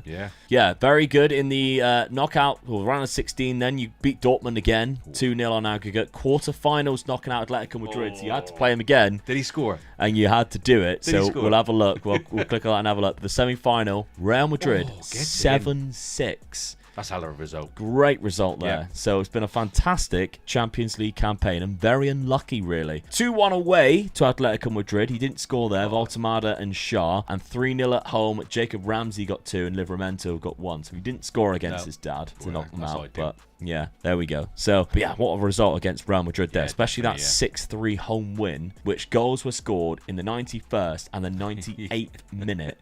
Which has actually put you through to the final. Yeah. So that's crazy. Big wins there. So let's have a look at this side then. 29 goals from Voltemada, 16 from Simeone and 11 assists. We got 12 from Jacob Ramsey, 12 from Anthony Gordon. You also got 17 assists, which is good. That's good. That's why I wanted Livramento, 18 assists. And look how good he is already. Just from locking him in that one season. 18 assists from that position, locking him in. I paid off a treat, didn't it? That's my 2 centre back. I mean, 2 wide backs all sorted out for me, really, isn't it? Yeah, because Lewis Hall also did really well. He got 13 assists. So yeah, I'm pleased with that. Fantastic start. And you've been given £147 million to spend. Oh, thank you very much. This summer, even though you're in minus 55. Makes no sense. But there we go. So got to the final, didn't I? Champions League. Yeah, that's true. My Sunderland team then. I think we might be lacking goals, being Brian Brobby did score 14, but then Adingra, which was the second highest scorer, only got 6. Xhaka got 4 as well. Yeah, we're struggling to score goals. I might need to go a little bit more attacking next season, but will I have any money to bring anybody in? £44 million, no wage budget out of that though, so I'd have to put some of that into the wages. So I'm going to have to be smart with my transfers in. But let's have a look at the results between each other then in the Premier League. We didn't have a check of that. You lost 8 games, Dad. Not one of them was against me. However, we did draw a game. So you do win another point as well as finishing above me. You win another point for beating me in the league. But I managed to draw one of those games. So, yeah. Points-wise, let's have a look. Season 1 points to Luke with 0. Dad with 2. My key signing for Season 2 is a centre-back. For 56 million, I have bought Bade in to strengthen up my options at the back. My key signing for the second season was also a centre-back in Decore from Strasbourg. £27 million for the young French defender, who can also cover as a defensive midfielder. I've had a few signings that we have brought into the club. Decore for me was my key sign at £25 million, but he wasn't my most expensive. Yuki Soma joined on a free transfer, so a good attacking midfielder, Japanese. Not going to be starting, but I am changing tactics to try and score more goals. The guy who will be starting in that attacking midfield position is Mario Stroikens. 21-year-old from DR Congo, but I bought him from Belgium. So he played at Anderlecht. He does look quite good, and he has a good potential. If I can get it out of him, could be a key player for us that I haven't really used yet on Football Manager 26. So some good with both feet as well. Good technique, first touch passing ability, composed on the ball, good vision. But he cost me quite a bit of money. £30 million considering he come from the Belgian league. And he has done quite well already, 21 years of age. But then I've also brought in Ruben Neves, who as a free transfer is a bargain and a very good player to go alongside, of course, Granit Xhaka and add to our very good midfield that we already have. What I'm thinking is Granit Xhaka, I don't know how much longer he'll be staying around. Obviously, he was already like 33 years of age. So at least when he does go, Ruben Neves can then take that role as like our key experienced midfielder alongside a couple of youngsters as we bring them in. So that's kind of my my transfers ins and outs. And the tactics that I've changed it to, we're going a little bit ballsy. So we've gone 4 at the back, but with advanced wing backs. That drops into a 4-2-3-1 where everybody's pulled back. So it is kind of a 4-2-3-1, but with higher wing backs. So that's kind of what we're set up. And I'm going to try and lock in Mayenda up front. I think he could be better in the long run over Brian Brobby. So we'll see how he does up front. He was in the youth team last year, played a little bit, did score a few goals in the youth academy, but as you can see, Brobby tends to go up front if he isn't locked in. So very similar team that we already had. Decore Stroikens comes in. The rest of the team is sort of lined up. Neves also takes that centre midfield spot. So the 2 centre midfielders that we also had will tend to get a lot of minutes off the bench, I guess, but I don't think it's going to disrupt them too much in the long run. The start of the season, though, has been a little bit tough for us. However, we have already beaten you, which was our only win. 4-1 as well. 4-1, an absolute hammering. Yeah, it was. Adingra, Botman, Neves, Sirkin. Yeah, come on. Tonali really helped us out there, to be fair. But a draw to Forest, another red card. We had that one. A draw to Chelsea. 2 good results, to be honest, to start things off. Then I lost to Spurs in the 93rd minute, and we were 1-0 up until the 87th as well. Difficult. And we lost on penalties to Manchester United in the Carabao Cup. So we're not going very far in the Cups, but still. Now, Dad, you had a lot of money. Yes, I did, yeah. You brought in quite a lot of players, but Bade was obviously your key signing. Good defender. Yeah, I didn't have a lot of cover in my sort of defensive sort of centre-back, so I knew I needed someone to come in. Whether he'll go first team, I don't know, but I've got him to sort of come into the first team. A few players on the outs, Harvey Barnes being the main one for £10 million, but I thought it was a good price for him, so I just took the money, really. The players that you brought in, I think your best bargain was Thuram. Yeah, I've got a really strong midfield, but I didn't have no backup, and for 26 million, oh, what a buy this was. Real Madrid was sniffing around him. Yeah. I went back and offered him more money, and he accepted and came back in. So, yeah. So, I'm pleased, just a bit really, that I've got him in the team. It's a good addition to have into my midfield. Yeah. Plays in both positions, so yeah, good. Well, his dad, of course, Lillian, and his brother Marcus, very good players as well. Santiago Castro from Bologna, £65 million. It's one of those players that you tend to see on this game either do amazing or terrible. I'm hoping I bought the amazing one. I just fancied a sort of striker that I don't think I've used before. I'm not sure, but I'm sure I haven't. I'm hoping that I've bought him this time, that he's going to be really good. So, yep. I needed another striker as backup. I'm going to let them fight it out. Yeah, he is. I mean, it's no longer on the game, but the pressing forward, he's perfect for it. Yeah. If you think he has 18 aggression, 18 work rate, that's what I like. The teamwork's good, the strength's good, the pace is good. Yeah. Pressing forward, he would be amazing for it. It's a shame that they don't have that. He's going to be that type of striker. I mean, he's 6 foot as well, so he's tall for you. He's going to be horrible to play against, and that's what I like when they got their bit of aggression. Bart Verbruggen was your final signing. I needed a top keeper, and got the curse. I felt he got injured straight away. Yeah, felt he is a good keeper to bring into the team, really. So that's what I've got him for, really. I had to pay a bit of money for him, but. Yeah, I mean, there's dearer keepers out there which are probably a little bit better, but I think I've got a little bit of bargain there as well. I mean, Ramsdale went back on loan. He was only on loan, wasn't he? So he's returned to his former club. So obviously it would have just been Nick Pope and Vlachi Dumos, who you needed a good backup anyway. So bringing in a main goalkeeper instead of Nick Pope, who is 34 as well. And that's what I had to look at as well. Young keeper. Yeah, it's a good move, to be honest. Okay, so keeping the same as what you had last season. I mean, you got to the Champions League final, so it can't be too bad. But if you look at the best 11 pick, Livramento goes straight in there now. Bade goes in next to Botman, as does Verbruggen and Thuram. So a lot of the players coming into the first team straight away. Castro, you'd expect to drop down to be on the bench anyway. Yeah. But what a replacement to come in for Voltemada when you need him. Yeah. definitely. Yeah, I think it's a good, strong side, especially my midfield and defence now. Very, very strong. Yeah. Now, start the season outside of the Sunderland loss. Yeah, I mean, come on. Where I get a point, start. first point on the board. You had a great start. Yeah, good win against Brentford at home. I'd expect that, but to beat Leeds away. Yeah, I That's mean a Santiago really good- Castro as well on his debut, coming off the bench and Yeah, that's a good start for him. Yeah, scoring the win in the 91st but minute. beating Leeds away from home and then just following it on with beating Liverpool, just thought, yep, I'm on a roll now. With Isak scoring in the 90th. Yeah, I'm going to give Sunderland a right hammer here, and I'm sorry, Geordies, but I've let you all down. Yeah. You give me an hammer. Tonali let you down, really. Yeah. Third minute. Yeah, That's terrible so for them. I'm a bit disappointed with that. I apologise right here now. Better start than last season. Champions League, again, you've got Bayern Munich, but the other games that look really easy. Yeah. Paulsen, Copenhagen, what's this? This is supposed to be the Champions League. Yeah. Atalanta, Union, Saint Gilloise. Yeah. Like, what's going on here? You've been given 3 very easy games. I should be in that top. Lazio? I should be in that top group, really, shouldn't I? Villarreal? Yes. What is... You've had, like, one difficult game, and then Dortmund and Atalanta. And Dortmund, I'd given an hammer in twice last season, Yeah. I think, tonight. So, yeah, I'm going to take that. Very good advantage in the Champions League. All right, season number 2 then. I've got some catching up to do, but I think some good signings in there. Let's see what happens. All right, season number 2. You just dropped off from second place, Dad. Yeah, last You're up game, there man. with City. The last game cost you a draw to Everton. Yeah. And I lost to Manchester City, which meant they actually overtook you. Yeah. However, the bottom is unbelievable. Wow. Because I might have gone down, but Manchester United lost 3-0 to Bournemouth, and they got relegated on my 38 points. That is unbelievable, isn't it? What an end to the season. Neither of us wanted to stay up by the looks of it. Bournemouth beating Manchester United actually got them relegated. 38 points. That's crazy. That could genuinely happen to Spurs this season. Bournemouth beat Manchester United. Man City beat Sunderland. I'm in shock, to be honest with Man United going down. Yeah. So, I'm going to take that joint second.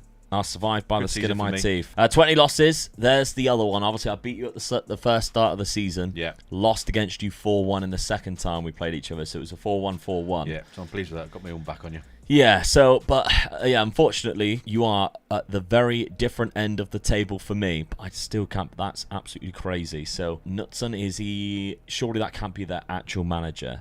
Is that an interim right now? That can't be the manager. It genuinely is. I've never heard of him. So, Tuchel got sacked in this season? Yeah, in the November. Amarin obviously was still in charge at the start of the game because we haven't got the update for that yet. But Knutson, who was the manager of Bodo Glimt, got Manchester United relegated. Now, I know Bodo Glimt has done very well recently, but I can't help but feeling that serves you right. Yeah, definitely. Going from Tuchel to Knutson, who I'll be honest, I didn't know that he was Bodo Glimt manager until I seen it. Yes, kind of serves you right for getting relegated. Manchester United going down in the second season is crazy. Okay, anyway.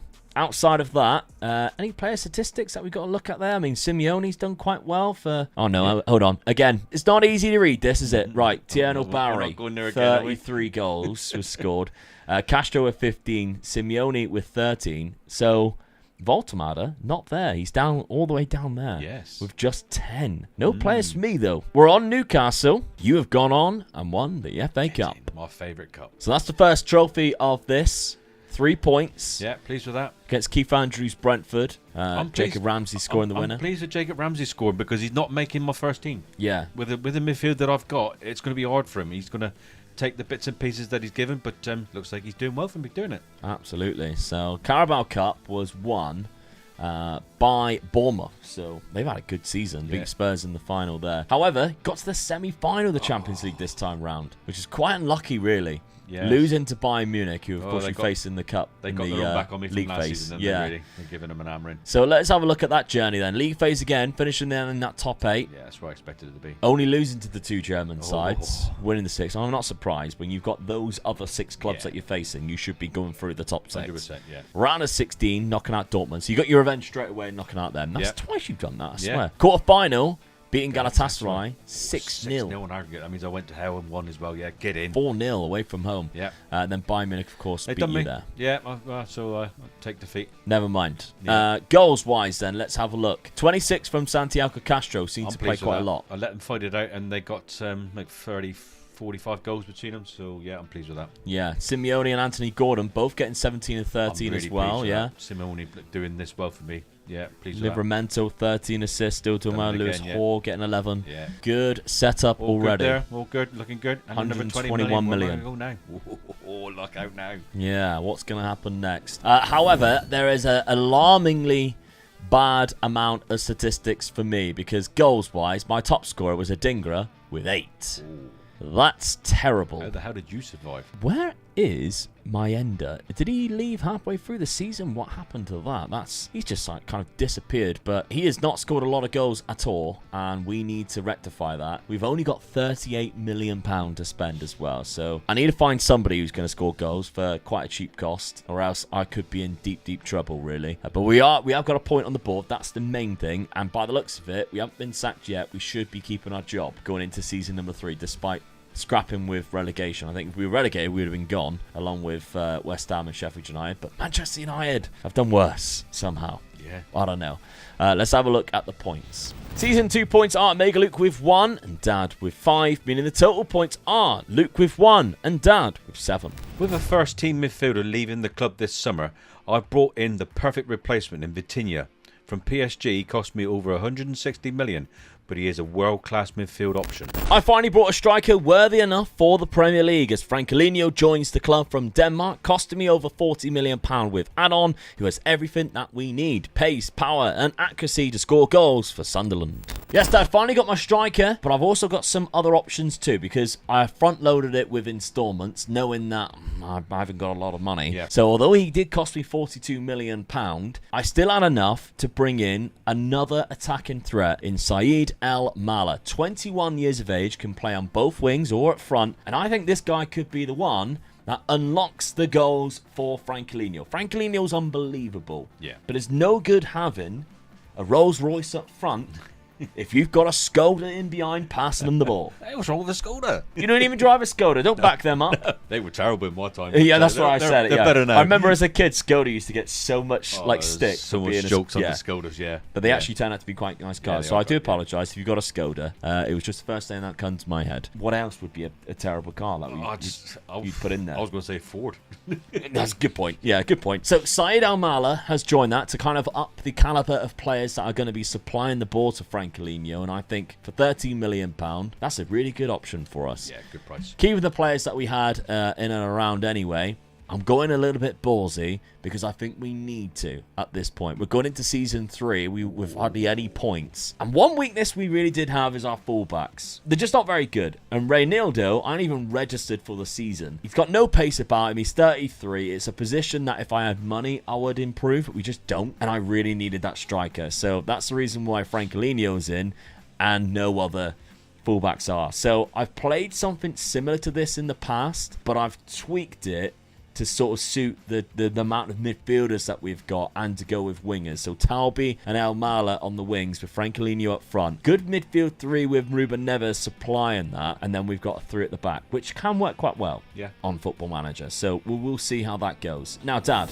big money was spent. Yes. And people were like, 160 million on Vitinha. Well, you did make 135 on Sandro Tonali. I mean, Spurs came in with the first couple of offers, and I kept on turning them down, and he got hold of me and said he was disappointed that I'm not letting him go. So I just pushed the boat out and just sort of said to Spurs, if you want to pay up front 135 million, I'll take it. I did. Yeah. So I'm going to take it. So yeah. 168 for Vitinha, which I think is a better he's a replacement. better player. Yeah, I mean he's going to play in both the positions there. He was just so good on the ball as well. This guy, you know, it was a no-brainer for me, really. Yeah. My old player, Geertruida. Yes, It's gone. I looked at this and I thought, well, he's not going to be in my first team. Just covers so many positions, But he just covers all the positions, yeah, and he's good at that as well. So really good reserve player to have in the team. Yeah, especially for only £35 million, that was a really. bargain, really, yeah. But who might start is William Pacho Yes. for £80 million. Another good sort of centre back. So I'm Left-footed too. building up my sort of centre backs now. I think I've got 4 good ones now in there. So and that's what you need to be good in Europe as well. You get an injury and you just got one of these players and just drop in there. So So pleased to get this guy. It was a good signing. And then your final sign-in, Mika Gods, £37 million for Ajax. Got 2 goals and 3 assists and 2 appearances already. Yeah, so we started off very well. Yeah, I've bought this guy in. I'm not expecting him to get in the first team, but he'll play both wings. If Simone or Gordon gets injured, this guy just drops right into that position for me. Still young, good potential as well. Yeah, I felt that was a good buy for me. Yeah, he's a good player. So, keeping the same tactic. Yeah. I mean, why would you change it at this point? But the best 11 pick, for some reason, puts Voltemada on the right. But I was surprised not with that. the worst thing to happen, really. I'm going to let it go. I mean, he's still a danger. He's going to be coming into that area where he's going to be very, very dangerous. We know what Gordon could do on that flank on the other side, so he's just going to be coming in and just picking up anything that Gordon puts across the box. All right, well, start of the season has been very good for you, not so good for me. So it's a bit of a difference compared to the season number 1, because you've won all the games so far, and you've even knocked 8 past Coventry. Which is huge result. Yeah, so 5 past Ipswich as well. So and the teams are sort of Voltemada, coming up. Booming goals. Yes, yeah, I'm sort of pleased with that. 3, 4, 5 there. Yeah, it's looking like it's got a good move for him to be out on that wing then. Yeah. So yeah, 5-0 against Ipswich, 3-2 against Arsenal. That's the main result. I think there is a really good one there is beating Arsenal. The only bad start was the Liverpool in the Community Shield. It's a Mickey Mouse Cup. Who wants to win the charity show? No one really wants that cup, really. No, never. 2-0 against Coventry to get yourself through. Now, start of the season for me has been quite the opposite because I have yet to win a game outside of the Carabao Cup where I beat Port Vale and Nottingham Forest on penalties. But I've lost 4-1 to Spurs. Francolino scored in that one, though. Lost to Crystal Palace, Leicester, and Liverpool 2-1, which, the tactic that I'm using is not exactly the tactic that I was using in these games either. So it is a risk what I'm playing because it went into like this game against Spurs. I was like, my fullbacks are terrible. You can see I was playing with Sirkin Mukiele at fullback, and I thought I need to change something. So what we're using right now is a massive gamble to see if it pays off for season number 3, because right now we need a bit of a miracle. So let's see what happens. Well, a miracle was kind of given. 9th place. I will take that. Yes, well done. Absolutely take that. Newcastle, 4th place, Dad. Happy? No, drop down in position. I mean, I'm only 1 point beyond Chelsea, really. I felt my team was stronger this season. I felt I had a better side this season. Yeah. So I'm disappointed. Yeah, very disappointed, really. In the player statistics, you might not be, because if we're looking at the attacking side of the game and goals, Voltemada, 24 goals. I mean, 5 of them were in the same game, granted, but still very good. Yes. Yeah, I've got to be happy with that. Him and Tierno Barry, who seems to score so many goals for Everton. I think I found myself a new right winger. Yeah. And Francolino. Finally, we've got a player in there. Yes. 17. Look at that. Lovely stuff. So not bad from Francolino in his first season in the Premier League. Finally, we're scoring goals, and that's the main thing. You finished the season, by the way, with a 7-0 win against Brentford. Yeah. Whereas I'm beating Bournemouth drawing Bournemouth there 1-1. However, the Sunderland fans, that wasn't the final game of the season for us, because we also lifted the FA Cup. Come on, we've played West Brom of the Championship. It doesn't get much better than that. And we beat them 3-1 after going 1-0 down in the 2nd minute, equalising in the 3rd. Great cup Ruben final. Neves making it 2-1 in the 7th. What a cup final. So yeah, really happy with that, how we've pulled that off. A trophy for Sunderland. Lovely stuff. 3 points Yeah, well done. to put our name on the board there. But looking at the Premier League, obviously you get a point for finishing higher. The results between each other didn't beat you. We didn't even draw against you. We lost both games of the season against you, so you get 3 points back straight away, which means 3 points we just won for the FA Cup has been wiped already. But never mind, we still won a trophy, and that's the main thing. Manchester City won the Carabao Cup, which just means Dad didn't win it. And in the Champions League quarter-final, you're going backwards. Yeah. You're slowly going backwards. Quarter-final against Inter Milan. PSG just beat Real Madrid in the final. So in the quarterfinals, you lost 4-2 to Inter. Funny with that. Round of 16, though, you did beat Arsenal. Get in. Knockout player Fran, which you did play this year. Atletico Madrid. Yeah.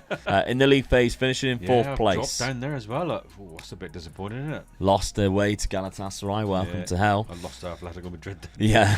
1-1 against Marseille and 4 wins against Stuttgart, Antwerp, Benfica, and beating Barcelona too. Yeah. So some good results in there. Let's have a look then at the goals across the season. 31 for Voltemada. Yes, really good. Next one, Castro let me down. Castro, 39 starts, only 12 goals. Yeah, that's a bit disappointing, isn't it? So I'd say Voltemada's probably played quite a few at striker, really. Yeah, by the looks of it. Simone's played 24 games, 10 goals, so I reckon they swapped it about there. Yeah, I think so too. Oh, let's have a look at your money before we take a look at how my side did. Your money for next season, just 162. So yeah, don't know what you're going to do with that. Let's see then. I've been given £50 million to spend, which is nice. That's a little bit more. 17 goals for Francolino. It's just nice to see double figures, I'll be honest. Yeah. Tarby with 12 assists, which is great. Saeed Al-Mala, bit disappointing in terms of the statistics. Only 4 goals and 7 assists, but the development's there. 21 years of age. I need to find a way of getting him to have more assists this season. The development's there. Why isn't the statistics? Ruben Neves is your biggest surprise there as 9 goals, his second league and goal scorer. Yeah, so from that centre, I think he's a penalty taker too, but yeah, he's been attacking the box late, isn't he? Chris Rigg doing quite well. Yeah. Sunderland fans will be pleased to see that. A youngster come through the academy, 8 goals, 8 assists, 25 league appearances starting off. So with us playing 4 midfielders now, he's going to get more game time, and that's good. Someone to watch in the future, I think. Yeah, 20 years of age. There's a lot of people talking about how good he could really be as well in real life. So I'm excited to see that. But yeah, what can I do with this £50 million? And will I be keeping this tactic next season, considering we won the FA Cup and finished in 9th place? Again, like you, if we had those at least 9 points at the start of the season out of the 12 we didn't win, that would have put me above Manchester City. Yeah. 62 points. And Villa, it would have put me in 6th place. So considering this tactic, we didn't use it until we actually started simulating the season. Yeah, maybe this is something that we could do. Manchester United might be back next year, though. Yeah, it could be, yeah. Don't know. We don't know where they will be. And they don't come out. That's looking crazy. at the bottom as well, Ipswich and Coventry went down. That was 2 teams I'd give it an absolute roast into, didn't it? Yeah, that's true. Yeah. Man United come up as champions, so they will be back in the Premier League this season. Under Knutson, still. What? Did he keep his job? What is happening? But some of the players, I mean, they still had Cunha. They had Eze in there. Yeah, and Burma went out on loan, and he's transferred, so he's going to Spurs. That's quite funny, isn't it?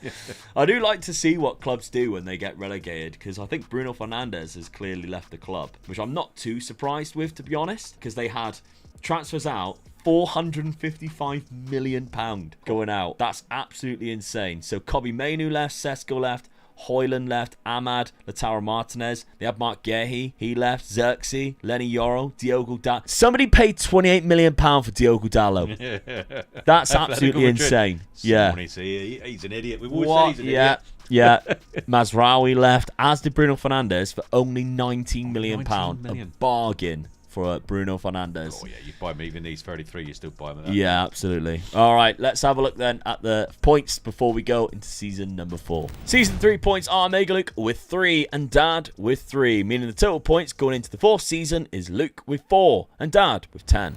My key signing for season 4 is Michael Elise, a world-class right winger that cost me $133 million. My key signing in season 4 is straight out of the Omega Dad handbook in Restes, who joins as my new number 1 in goal for $28 million. Right, Dad, new goalkeeper joining for me in Restes, but I've also got 2 players coming in, 1 in midfield, 1 in defence. This is straight out of, I think, FM23, because it's 3 FM23 Wonder Kids. We've got Erkan Kürçü from Besiktas, £24 million. A good midfielder, good attacking midfielder as well going forward. Passing, the long shots, finishing ability, etc. is there. Something that I kind of need is somebody to add goals from deep, and this is what I'm hoping that this man can do. 27 years of age, he's in his prime years now, so let's see what he can do for us at Sunderland. And Umar Soleil from Udinese, £12 million. Very good defence, well, sort of centre-back defender, but doesn't have the pace that he used to once have in Football Manager, and maybe not as rated as highly as what he used to be, but for the price that I paid, I'm okay with it. He's like a giant, and he's 6'4", bringing jumping reach 16. Good strength, brave, anticipates. But I don't think he needs the pace, to be honest with you, really. No, so just maybe he just needs better concentration, decision making. But there we go. So my Sunderland side now, working quite well with this tactic last season. We're going with it again. Chris Rigg in that channel midfielder role, locking him in at 21 years of age now. Let's give him the game time that I think he deserves. Let's pump some of these blues into yellows and make the most out of Chris Rigg for the last couple of seasons that we've got. For the rest of the 11, if we're going best 11, you can see Siddiqui, Diarra, Erkan Kürçü and Neves all go in, and that's because Granit Xhaka has left the club on a free. Out of contract, 35 years of age, left the club. My front three of El Mala, Francolinho and Talbi, I'm very happy with. I think they could definitely score some goals, some more, and that they get used to playing with each other. So that's good. And my defence is all right, to be fair. We ain't got a bad defence. Your signing though, Dad. Yes. Elise.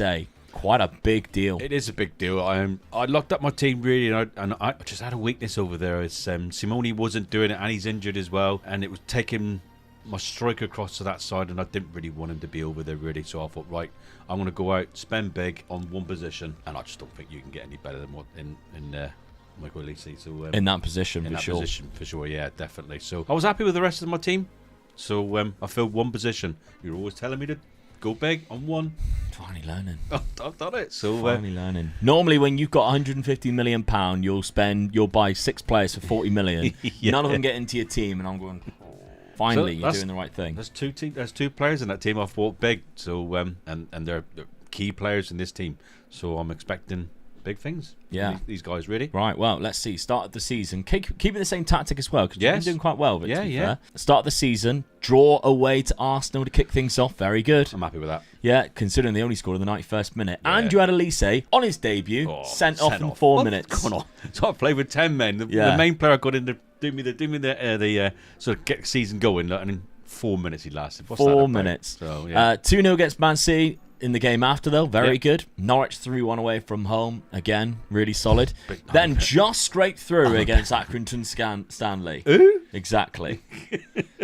So, just scraping through. I don't know what happened there, but I'm still in it, so thank God for that. But there we go. So, you got Champions League games, Atletico Madrid and Dortmund again. Dortmund again, yeah. And Atletico Madrid, Salzburg, Young Boys. You're getting the easy... Lyon, Barcelona, all right. You got to have one Galatasaray again, and Ludogorets. You're getting so easy games. So many easy games in the league phase. Yeah. Ridiculous. Let's have a look how we have started off here at Sunderland. I'm out of the Carabao Cup for Oxford. Yeah, Andrew Moran scored there. In the Community Shield, we lost to Arsenal in the 96th minute because of Bukayo Saka, but it's only the Community Shield. Beat Spurs 2-1 to kick things off. Francolinho with the winner there. Beat Manchester United at Old Trafford, who have Cunha and Eberechi. Okay, fair enough. Dan Neal scored 2 goals in that, Francolinho and Adingra. Then Brentford 2-1.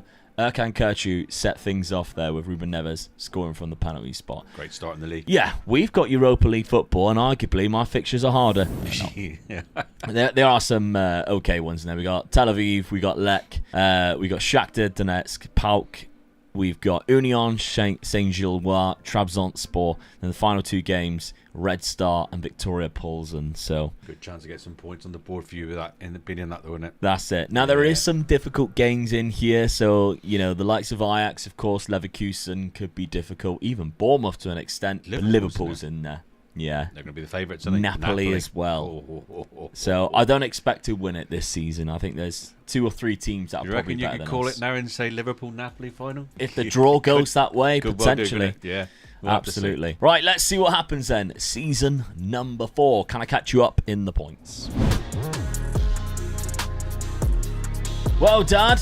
Come on. Champions of England. Only lost 5 games, same as Arsenal. Gets in there. Premier League winners. Arsenal. Yeah, they drew 13 games. Come on. Lost 5 games. Didn't lose to Sunderland. Didn't draw either. So you beat me in both. 1-0 and 2-1. Yeah. Damn. Close games. And I had an okay season as well. You had a good season, finishing 8th. Yeah, well done. And we know Europa League or Europa Conference. It might get Europa Conference League, actually, depending on who else won it. But yeah, that's disappointing. But yeah, well done. Premier League winners. Pleased with that. Player statistics. Let's have a look to see if you had the most goals. Ollie Watkins scored 28, even though he is 33 years of age now. Kolo Muani, who plays for Arsenal, so he's played for both North London sides there. Tiano Barry seems to be scoring quite a lot. Francolinho and Santiago Castro. So no Voltemada. No. Elise's there with Anthony Gordon. Voltemada down there with just 10. I think there was going to be a case. Games, though. Yeah, it was going to be a case of the 2 strikers to fight it out between them, and that's why I brought Michael Elise in for, really, to stop them from going to the wing. Yeah, I think that's what was happening. So it stopped that from happening. So they were playing for one position, I felt then. Let's have a look. The other games in the other competition. FA Cup, Dad. Yes, come on. 4-0 winners in that too. Yes, get in. Castro over Brace, Livramento, and Michael Elise scoring the goals there against a very bizarre Manchester United team under Knutson. Of course, they got relegated. Yeah. Now they've got the likes of Cunha playing as a false nine, Rashford, Eze, Morgan Gibbs-White, Guendouzi, Krejci of Wolves, who plays alongside Cucurella. What? Tau as well? This is such a bizarre team. How Knutson has still got a job, I will never understand. But there we go. They did finish in 5th place, though. Yeah. So after being relegated and coming back up, they finished in 5th place. And got the FA Cup final. And got to the FA Cup final. There we go. Fair enough. Didn't win the Europa League, unfortunately. Neither did we win the Carabao Cup. Liverpool won that one. But Europa League was won by Shakhtar, who beat Bournemouth. You said about Bournemouth, didn't you? Yeah. So Bournemouth have done very well there. Arda Turan as the manager of Shakhtar has taken them to the final. But let's see where I ended up finishing up. So the league phase, I finished in the top 4, so that's good. Lost 1 game in that against Union Saint-Gilloise. Drew to Trabzonspor and Red Star. 5 wins. Of course, my league fixtures weren't that bad. So the round of 16, that's when I was eliminated by Bournemouth. And they finished 9th in that league. Yeah. Typical. Quarter-final, that's where they beat Borussia Mönchengladbach. So this is a good semi-final, but Bournemouth beat Napoli and Shakhtar beat Liverpool on penalties. How bad is that? Yeah. It's really bad. Unai Emery's Liverpool, by the way. Crazy stuff. Not a bad season. How did you get on in the Champions League? Knocked out in the round of 16 by Porto. I think you touched on it last season when you said I'm gradually getting worse. worse. Than that. Yeah. Oh, I can't believe how big 1-0 on aggregate. I lost to Porto, yeah. Didn't play in the round of 6 in the knockout playoffs round side because you also finished 4th in your league phase. So lost to Dortmund away from home, drew to Lyon, and won 6 fixtures there, even beating Barcelona 2-1 at home. Yeah, some good results there. I'm disappointed with that, really. Really disappointed. Especially when Porto finished down in 19th, didn't have the best time there, scraping through. I mean, when you win the league and you win the cup in that season, you're doing really well. So you know, yes, at least a quarter final. Yeah, you got to be there or thereabouts. So I don't know, the team spirit must have been really high doing that well, but then you get knocked out. So maybe that's why you won the league, though. Yeah, it could well be. I mean, at the end of the season, you had a couple of bad results here. The Leeds, West Ham, and Spurs sort of 3 in a row. Yeah, but around that, I mean, you're doing all right. There's some obviously Porto eliminated you. You were still dropping points. Man United, Bournemouth. I must have been a long way in front because I'm dropping silly points there as well after that. So I'll take that, though. All right, well, squad-wise then, let's have a look to see where the damage was done. Santiago Castro with 22 goals. Elise got 19 and 18. Great signing. Wow, that's what's won me the league, I feel. And you've got Anthony Gordon scoring 18 goals as well. So the 2 wingers, they've just done their business for them, and I've just let it go between the 2 strikers then, really. Yeah, Geertrude getting 15 assists, Lewis Hall getting 13 assists, Livramento getting 10. Yeah. So fullbacks are really playing a big part in your formation, which is good to see. But your money next season, £151 million with a massive wage budget as well. Wow. How am I supposed to catch this? Let's have a look at the Sunderland side then, because although we didn't manage to win anything, I still think we performed quite well. Francolino got 19 goals. Saeed El Mala got 16 and 6. Kankirchu, new signing, 11 and 8. Chris Rigg, 10 goals, 14 assists. Look at the development as well on Chris Rigg. Wow. You said you wanted to get some yellows in there. Yeah. There's a lot in there now. That was a good lock-in. Physical is really good. Yeah. Solid really player good. now. Yeah. He'll easily just automatically go into the team unless I sign 3 world-class players, but I can't see us doing that. And Talby got 19 assists, but only 2 goals. That man is unbelievably selfless. Yeah. But every time I've had him in a side, he has been really good, the Moroccan. So really, really good. But they are only giving me £43 million. Not a scratch on the 150 plus £1.5 million wage that you've got going into season number 5. But let's have a look at the points. Season 4 points are Megalik with 0 and Dad with 10. Meaning the total points are Megalik with 4 and Dad with 20. My key signing for the final season cost me $145 million. The Turkish attacking midfielder Gerler will slot in on the left-hand side of my midfield. My key signing is Melvin Bard, a left wing back that cost me less than £20 million, but will become great attacking threat for me down that left-hand side now that I'm introducing fullbacks again. Yes, Dad, after 2 seasons getting rid of my fullbacks, we're bringing them back. Yep. So my 3 signings, all fullbacks.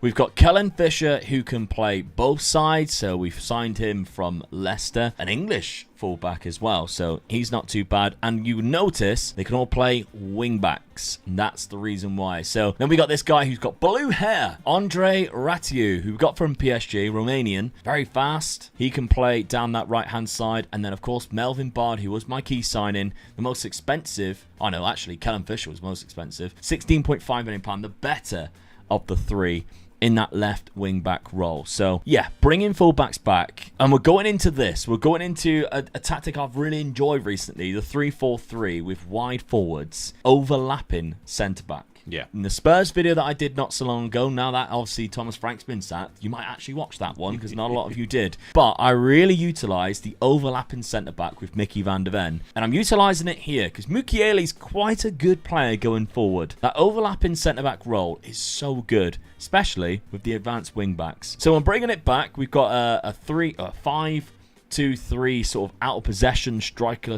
type of out of possession there with a wide outlet on the left, just a plain winger on the right. But the new signings with Melvin Bard and Fisher going in at fullbacks, I think that's quite a good way to go. We've got a good option down there who can fill in with a few players who can do quite a few of the fullback roles. So we're all right for the amount of players that we have brought in, considering we got rid of all of our fullbacks. But Dad, speaking of which, by the way, we're in the season 5. Thank you very much for getting the season 5 crew. You're bloody legends. Yeah. Let us know down in the comments if you are part of the season 5 crew. But this time round, Dad, more than one player came in for you, because we've got Philip Jorgensen coming in from Chelsea, £25 million goalkeeper. I felt I just needed another sort of goalkeeper coming in, just to sort of, I think I lost my reserve goalkeeper, so I've got a sort of a good reserve keeper in. Yeah. And I wasn't sure. Bear in mind, the main player I bought was from midfield. That was the only position I felt I really could improve.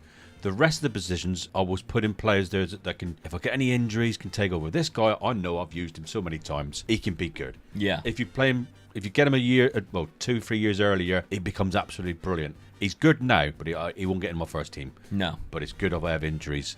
My midfield player, the person I bought it for the midfielder, that's the position I was mainly going for. That's the position I've improved. That's the position.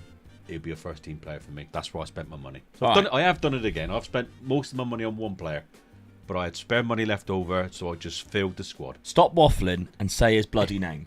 I knew you was going to bring it. That's why I kept I on was going just on. waiting. I thought, is he going to say it? We're all waiting for him. Everybody's there. We're looking at their TV squad. Just say the name. Say the name. I've been practicing this. You ready? Go on then. Francesco. Nope, that bit's wrong anyway. Francesco. Frank. Yeah. You do like Franks? I do like Franks. And to me, I'll always call this guy Frank from now on. Come on. Here we go. Espetito. Close, actually. Quite good. Normally you say Tito instead of Cito, but you actually got it right there. Right, yeah. There we go. I've been practicing. Yeah. Well done. Keep with the same tactic. You Yes, just won the league. I've got to keep the same tactic. Won the league, won the FA Cup, so I'm not going to change that. Gerler goes in the centre midfield left position. Gerler goes right in, so I'm looking He's at now. left-footed, so it makes sense. What a midfield I've got now. I've got a world-class midfield. 2 wingers out of this world as well. I can't go wrong. 2 sort of wing backs, 2 probably the best in the league as well at this time. So I've got a hell of a side really. So that one signing, a lot of money on it again. 3 seasons in a row, I spent a lot of money on one player each time, but they're all in that team. You haven't started the season very well though. Lost 5-0 to Liverpool. Now the points, as we explained at the end of last season, was 4-20. You might think, what's the point in watching it, Luke? Dad's 16 points ahead unless you win the bloody treble and everything, which is possible, of course. Yeah. However, when Dad's built up such a good team like this, if he does bad, it's a -10 if he gets sacked. And then all I've got to do is just do something, and I could actually come away and win this. And when I seen you get battered 5-0 at Anfield, lose the Community Shield, draw to Bournemouth, scrape a 4-1 win against Nottingham Forest, I thought, hey, the sacking could be on. It ain't looking good, is it? The sacking could be on. Who knows? Yeah. So, if there is a sacking and I somehow miraculously win a couple of trophies, I could win this. I'm just looking at the Forest result now and thinking, looking at the persons who scored the goals as well, I'm thinking, I'm up and going again now. Okay. The boys are up and going now. Mansfield a nice easy game right after as well, so just to keep this sort of spirit going again and on the run. So I'm not panicking just yet. All right, well, your Champions League run is a lot harder. You got Real Madrid, Inter Milan, Leipzig could be tricky, Atletico Madrid again, Zagreb and Shakhtar at the end there. But yeah, it starts off a lot harder. I've had Atletico Madrid every season. Every season you've been in the Champions League. Yeah, which is crazy. Let's have a look at the start of my season here in the northeast with Sunderland. Now, I've had a bad result too against Arsenal, but it's only 3-2 away from home, and they do have Victor Osimhen as their new striker. So they have binned off Victor Gyökeres. Yeah. Because he's crap. Arsenal, I very much doubt I've got any Arsenal fans that ever watch this anymore. No, I don't think you have. Just refuse to. But we did qualify for the Europa Conference League. Oh, interesting. Because Dad does get sacked and I win the Europa Conference League. That's 15 points turnaround that I really could do with, because I'm 16 points behind. Beat Young Boys 4-0, 2-3, so very good. And beat Everton 5-1. Let's have a look, though, at the Europa Conference League group. Annoyingly, AC Milan's in it, which is a bit like, oh, what are you doing in here? Yeah. Against all of these Wi-Fi passwords. We're joking.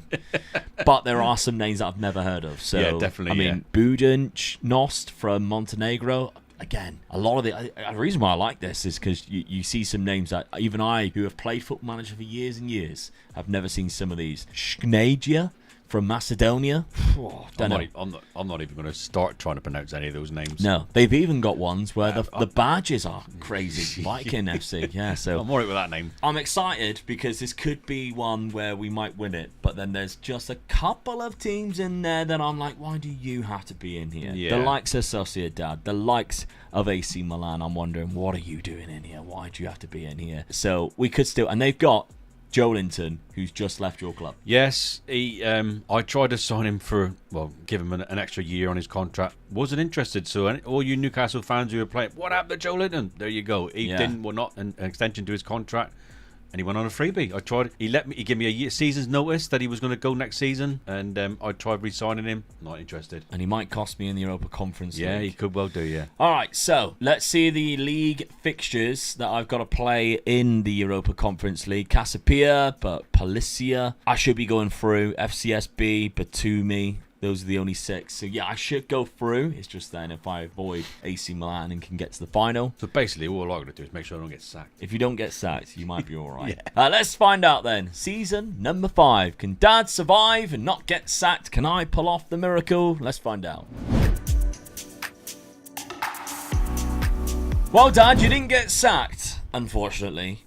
But if I was your boy, I would have. I should have been there, nearly 20 points behind Arsenal. I can't believe I finished in second place, though. And look at the end of my season. Was absolutely dreadful. Yes. Terrible end of the season. Well, you're 2, 4, 6, 9 points you lost there. Yeah, and I was 10 points behind Arsenal, so it would have made that much of a difference. I lost 8 games, lost to you in one of them. The worst thing about that is you lost 8 games, same as Arsenal as well. Yeah. But I also beat you 2-0.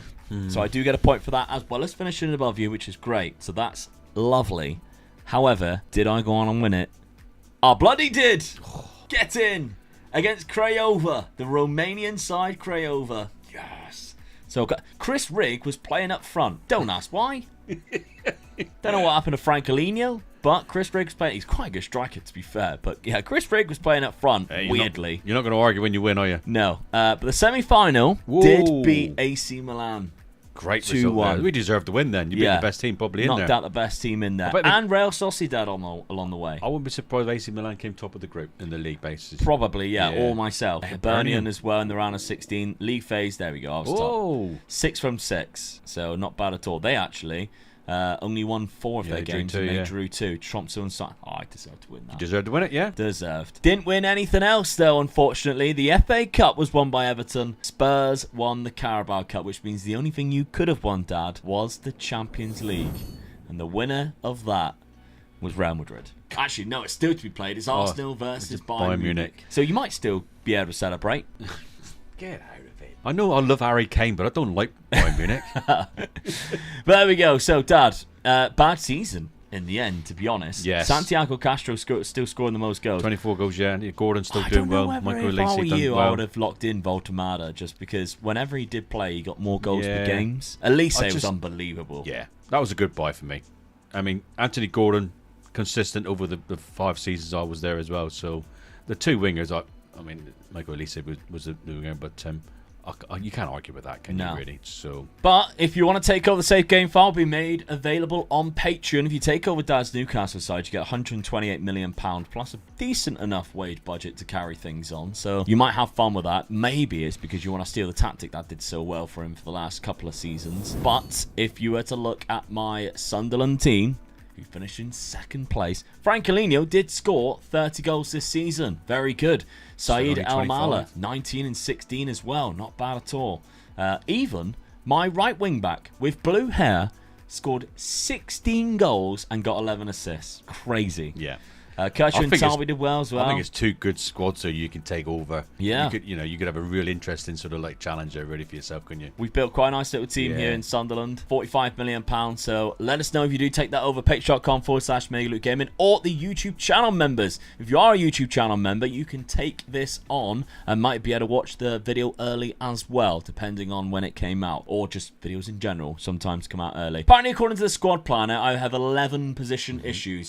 That seems like a bit of a bug to me because there's no way that with 25 players in my squad, I have 11 squad issues. That's just not going to happen, unfortunately. I don't think so. There we go. But the recent updates come out, which means I don't have the skin on it anymore. You got goalkeepers, and they reckon the poor ability in the keepers that you've got. Yeah, even though I've got Restes in goal. Come on. There we go, but never mind. Let's have a look at the final points tally. Season 5 points are Mega Luke with 7 and Dad with 1, meaning the total points are Luke with 11 and Dad with 21. There we go, 11 to 21. So he did beat me by 10 in the end. Yeah. Bit of a difficult thing. I started off really poorly. with Oh, you had a Sunderland. horse. Yeah. Couple of relegation scraps. That was what cost me, really. It took me a Yeah. while to get things going. Really, it was buying a striker. It wasn't until I got Frank Alino where I actually started competing in this.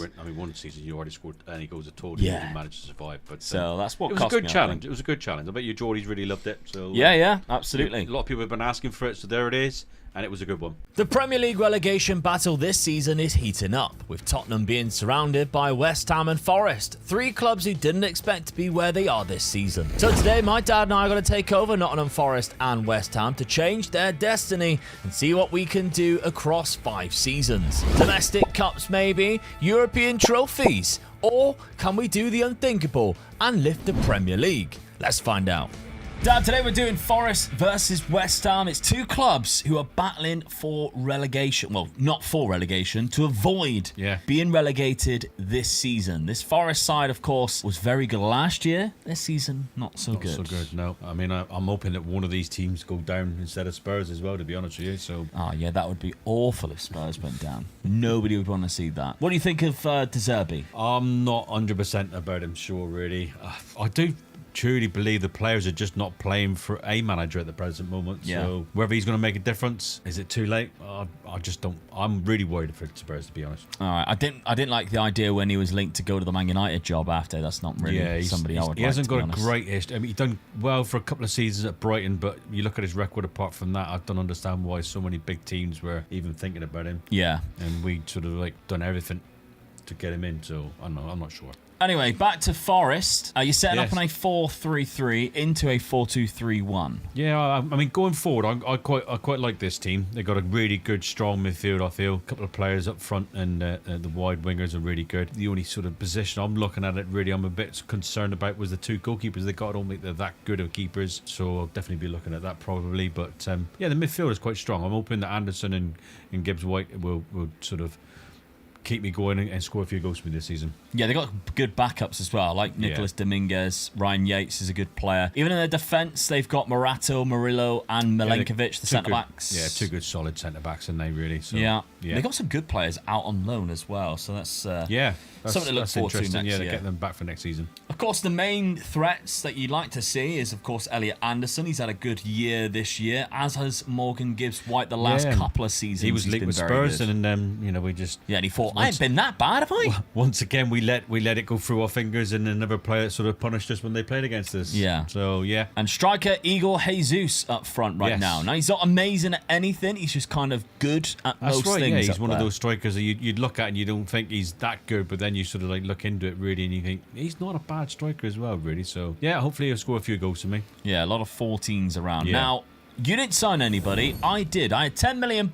I looked at this West Ham side. I thought, well, they definitely need a centre midfielder. So that's why I went out and got Javier Schlager for an extra £5 million with instalments using the £10 million budget. I think that's a bargain of a pickup, that 100%. one. That's your weak position, and you filled it with a very good player. Yeah, he's good in both natural in both centre mid positions. He can also play everywhere else on the pitch as well. Your type of signing, really, from the Bundesliga. So we've got him in, and we are playing a 4-3-3 in and out of possession. But in possession, we are pushing Diouf in that advanced wing-back role. He is naturally a wing-back anyway, and as you can see from his attributes, he's got a great crossing ability.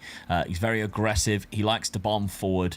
So I think that's a good little idea to do that. And you can see our weaknesses already, because James Ward-Prowse is classed as one of our best midfielders. He's not even at the club. No. He's at Burnley, so he's trying to actually actively help us get relegated if they are one of our rivals to get relegated. But the key players, I think, I mean, even defence, Disasi is not our player. He's only unknown from Chelsea. They are lacking at centre-back too. Tadibel's not too bad. He can be solid for the next couple of seasons. But yeah, going forward is kind of where West Ham have some highlights. Mateus Fernandes is definitely one of them. The lad looks like he's got a lot of potential in the game and out of the game, to be honest, in real life. Only 21 years of age. Come through the Sporting Youth Academy, so that tells you all about him. Then we got, of course, Danny Dyer's favourite son. He loves him more than he loves his daughter. I mean, So he says. Yeah, he even says how he starts the chant himself of Bowen's on fire, and he's, you know what, to Danny Dyer. Quality player, I think, definitely one of West Ham's best players that they've signed in a long time. And Somerville's on the other side.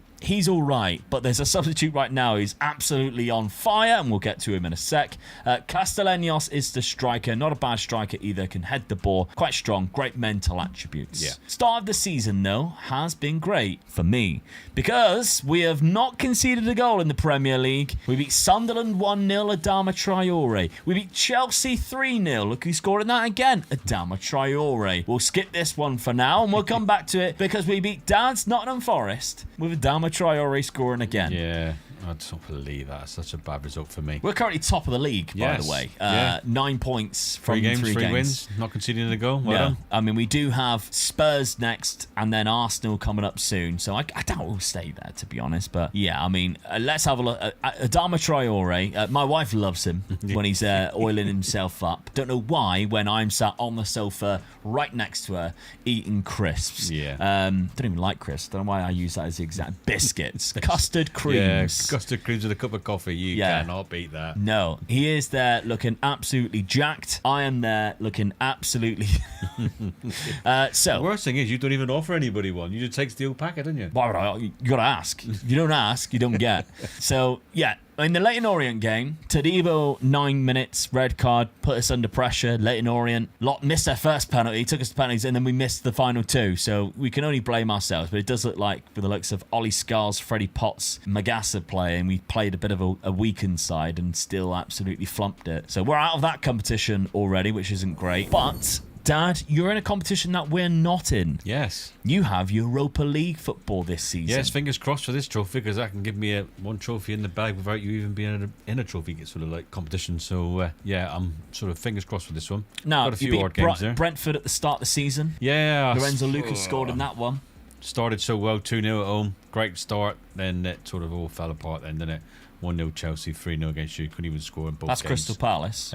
Crystal Palace, sorry. Couldn't even score a goal in both games, so I don't know what's going on. Now, Europa League phase. The league phase of the Europa League even. At Freiburg, you got them first. Then you got FCSB, Legia Warszawa, Club Brugge, Red Stars in there too. Go ahead, Eagles. Fenerbahce and Porto is the last 2. That's hard ones. I've got to get the business done before I get to those 2 games, really, and hopefully I've already qualified. So I'll take a draw in either game, though. But if you're looking at the Europa League, there's some big clubs in there that might cause you trouble. Top 2 for a start. Yeah. Feyenoord, Fenerbahce, they're all in there. Porto, they're all in there, and they as well. So yeah, there's a few hard teams in there still, but even the likes of Vigo, Stuttgart can be tricky. But there we go. Right, so that gives you an opportunity to potentially win a trophy that I'm not even in this first season. But in terms of points, I've already picked one up. So let's see who gets the early advantage after season number 1.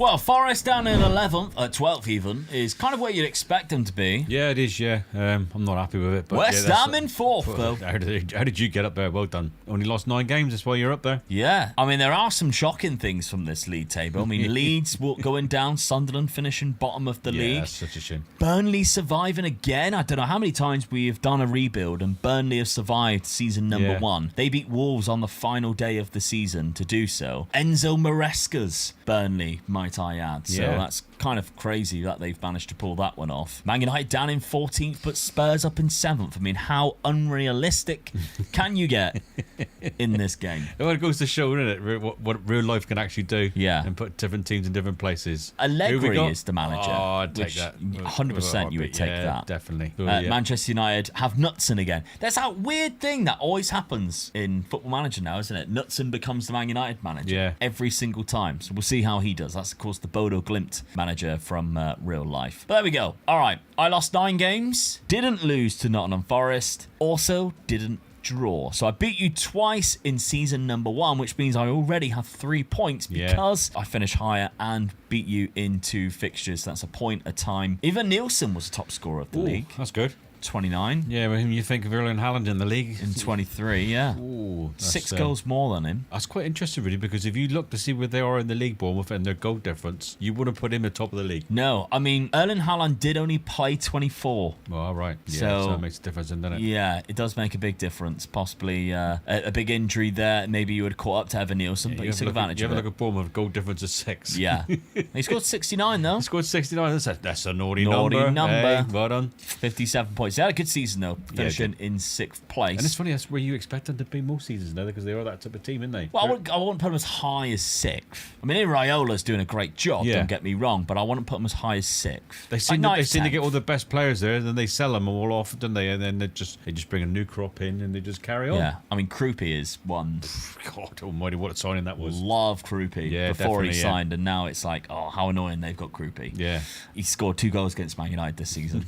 What a shock. Loads of people messaged you about that. Thank you very much for doing so. Yeah. The other competitions. Now, we know I didn't win the Carabao Cup. Did Dad? No. Arsenal, who got the double then, because they also won the league, and Manchester City won the FA Cup. So let's have a look at this FA Cup first. 4th round, I was knocking out Newcastle.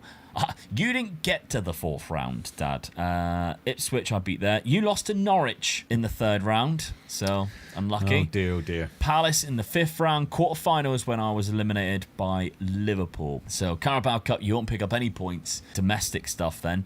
In the Carabao Cup, let's have a look at the final then. So that was Arsenal versus Liverpool. Semi-final, no, not one of us. Spurs knocked you out in the quarters. Of course they So did. that's how far you got. Yeah. Okay, so the only way you're going to win some points here, Dad, is if you won the Europa League. Yeah. And the winner of the Europa League was Stuttgart, who beat Aston Villa in the final. All right, so league phase. You got 9th place. Quite unfortunate on the last day. You lost to Freiburg, which was the opening fixture. You drew the last fixture to Porto. That was a good result. Yeah. Yeah, away Club from home as Brugge well. and Legia. The Legia ones cost you Yeah. there. Yeah, Could've because one of the scoffed winning automatically. Fenerbahce, that's a hell of a win. Yeah, 4-1 against them. So that's 4 good results there. Yeah. Unlucky not to get in the top 8, but One more point. I would have been there, yeah. Yeah, I mean, to be fair, if you would have beat them, you would have got 2 more points. You would have actually have finished in 5th place with that. So, you went to the knockout playoff round. You faced Fenerbahce and beat them. So 3 games against Fenerbahce in 2 months, basically. Played them in January, didn't you? And then would have faced them again in February. Round of 16, beating Feyenoord. So you're knocking out some big clubs. 6-2 on aggregate, that's a hell of a result. Olympic Lyon in the quarter-final. So you got to the semi for Stuttgart, eliminated you 2-1. I had the hardest way through, didn't I? Really beating all the top teams until I got to the semi-final. So yeah, it is what it is. It's been a good final. We've been Aston Villa, wasn't it? Yeah. Us and Aston Villa, but then like 2 German side, the other side. 2 as well. German sides, 2 English sides. Yeah. Okay, so the games or the stats this season. Igor Jesus got 26 goals. It's quite a lot, actually. It is, yeah. So that's a good finish for him for the season. I'm pleased with that. Yeah. Lorenzo Luca got 11, mainly off the bench. We mentioned the 2 players are out on loan, Jota Silva and Callum Wendu, who have got the other 2 double figures in goals. So that might be where you're struggling to get goals. Yeah. Is elsewhere on the pitch, unfortunately. The likes of Callum Hudson-Odoi has had a bad season, really, 6 and 7. Really. Yeah. Gibbs That's White not very good, is it? got 11 assists, but only 5 goals. Still not good. I expect more from him than really. Okay, so transfer budget this season. Oh, there isn't Yeah, really they're not, one. They're not backing me really there, are they? 46 million in the red, though. Yeah, that's the problem with it. He's forked out so much money over the last couple of years, really. What do you expect? I mean, it's cost him a fortune sacking managers. This is the problem, and it's costing probably about 20 to 30 million with the Yeah. managers he's going through as well. So yeah, I mean, I can't say too much of him because he'll sack me as well. So thank you very much, Mr. Chairman. Yeah. I'll take that. Mr. Marinakis. Yes.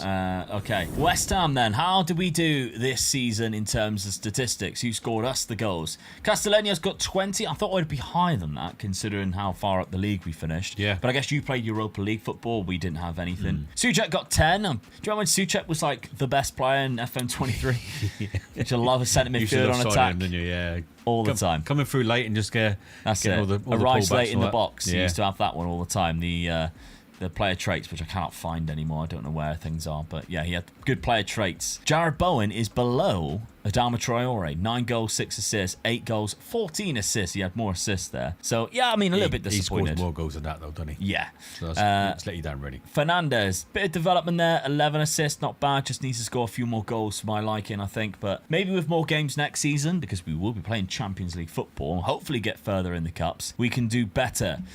We have been given 51 million, so we've got a bit of a budget there, but we are in a positive bank balance as well. So let's have a look at the points. Season 1 points are Mega Luke with 3 and Dad with 0. Yeah. My first key signing is Ben Gannon-Doak, £20 million from Bournemouth, who had a good season last year, and I'm hoping I can lock him into first team minutes to develop another quality winger for West Ham. My key signing was a striker. I signed him for 18 million, and I'm hoping he can find the back of the net for me more than last season's strikers could. Right, Dad, with some players going out, you got Ger going out for £10 million, Matt Sells and Joan Victor going out for a little bit there. You managed to bring in 2 players. Yeah. Both from Freiburg, who obviously your scouting team was a bit lazy. Yeah, They just came to your actual games and goes, those 2 are good. I picked them anyway. I seen them playing, so I thought, oh, I like them. So Yeah. so, Matanovic up front, he's got 4 goals in 6 games yeah, already. it started well. And Noah. Yeah, so Atabulo. I needed what I class as a better goalkeeper. I do like this goalkeeper. I've got a tendency of signing in quite a few times for that price. It's a bargain, I felt. Yeah, good price. Yeah.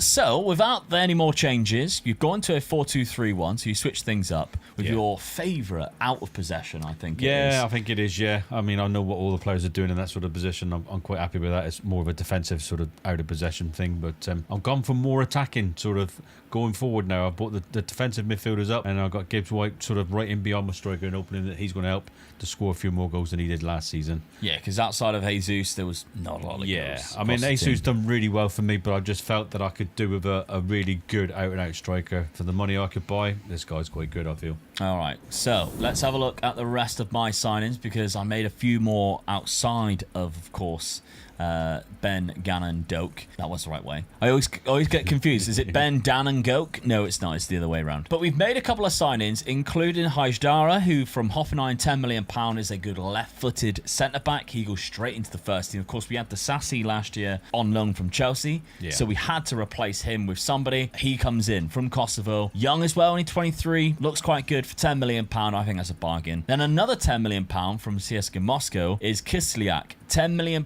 for a 21-year-old Russian midfielder who has really good attributes, to be fair. Lacks a bit of strength, but as a box-to-box type of midfielder, can be a playmaker as well, because he's got that good finishing, passing ability. Works hard too, so It's good. yeah, I think that's a good signing. You need that for in me. the midfield, doesn't you? With us going 3 in midfield, keeping the same tactic as what we had last year, we needed more options in that midfield. We do have James Ward-Prowse back now, though, so we could have other options in there with Mateus Fernandez. Ben Gannon-Doak is being locked in on that left-hand side. That will make sure that Jared Bowen plays from the right, which is where I prefer him. And then, of course, the channel forward up front is going to be Castellanos or Jared Bowen, so they can both play up there. And by the looks of it, it has been Jared Bowen who started off the season a lot better for us. So start of the season. This time round, we haven't played you, Dad, but we have again started really well. Yes. Birmingham, who got themselves promoted, suffered to a Jared Bowen hat-trick. Thomas Souček getting a nice little fourth there. Then we've got Spurs 3-1 against them. Somerville got the opener there. Mickey van der Ven scoring an own goal. Souček scored again. 0-0 against Southampton, though, which is crazy. Yeah, weird one that. Especially because Mateus Fernandes could have scored against his old club there and didn't. Newcastle, though, Javier Schlager, and there he is popping up again. Yeah. Dama Traore. Good result, that is. Yeah, good stuff. We've got Champions League football next year because somehow we managed to qualify for it. Juventus and Leverkusen,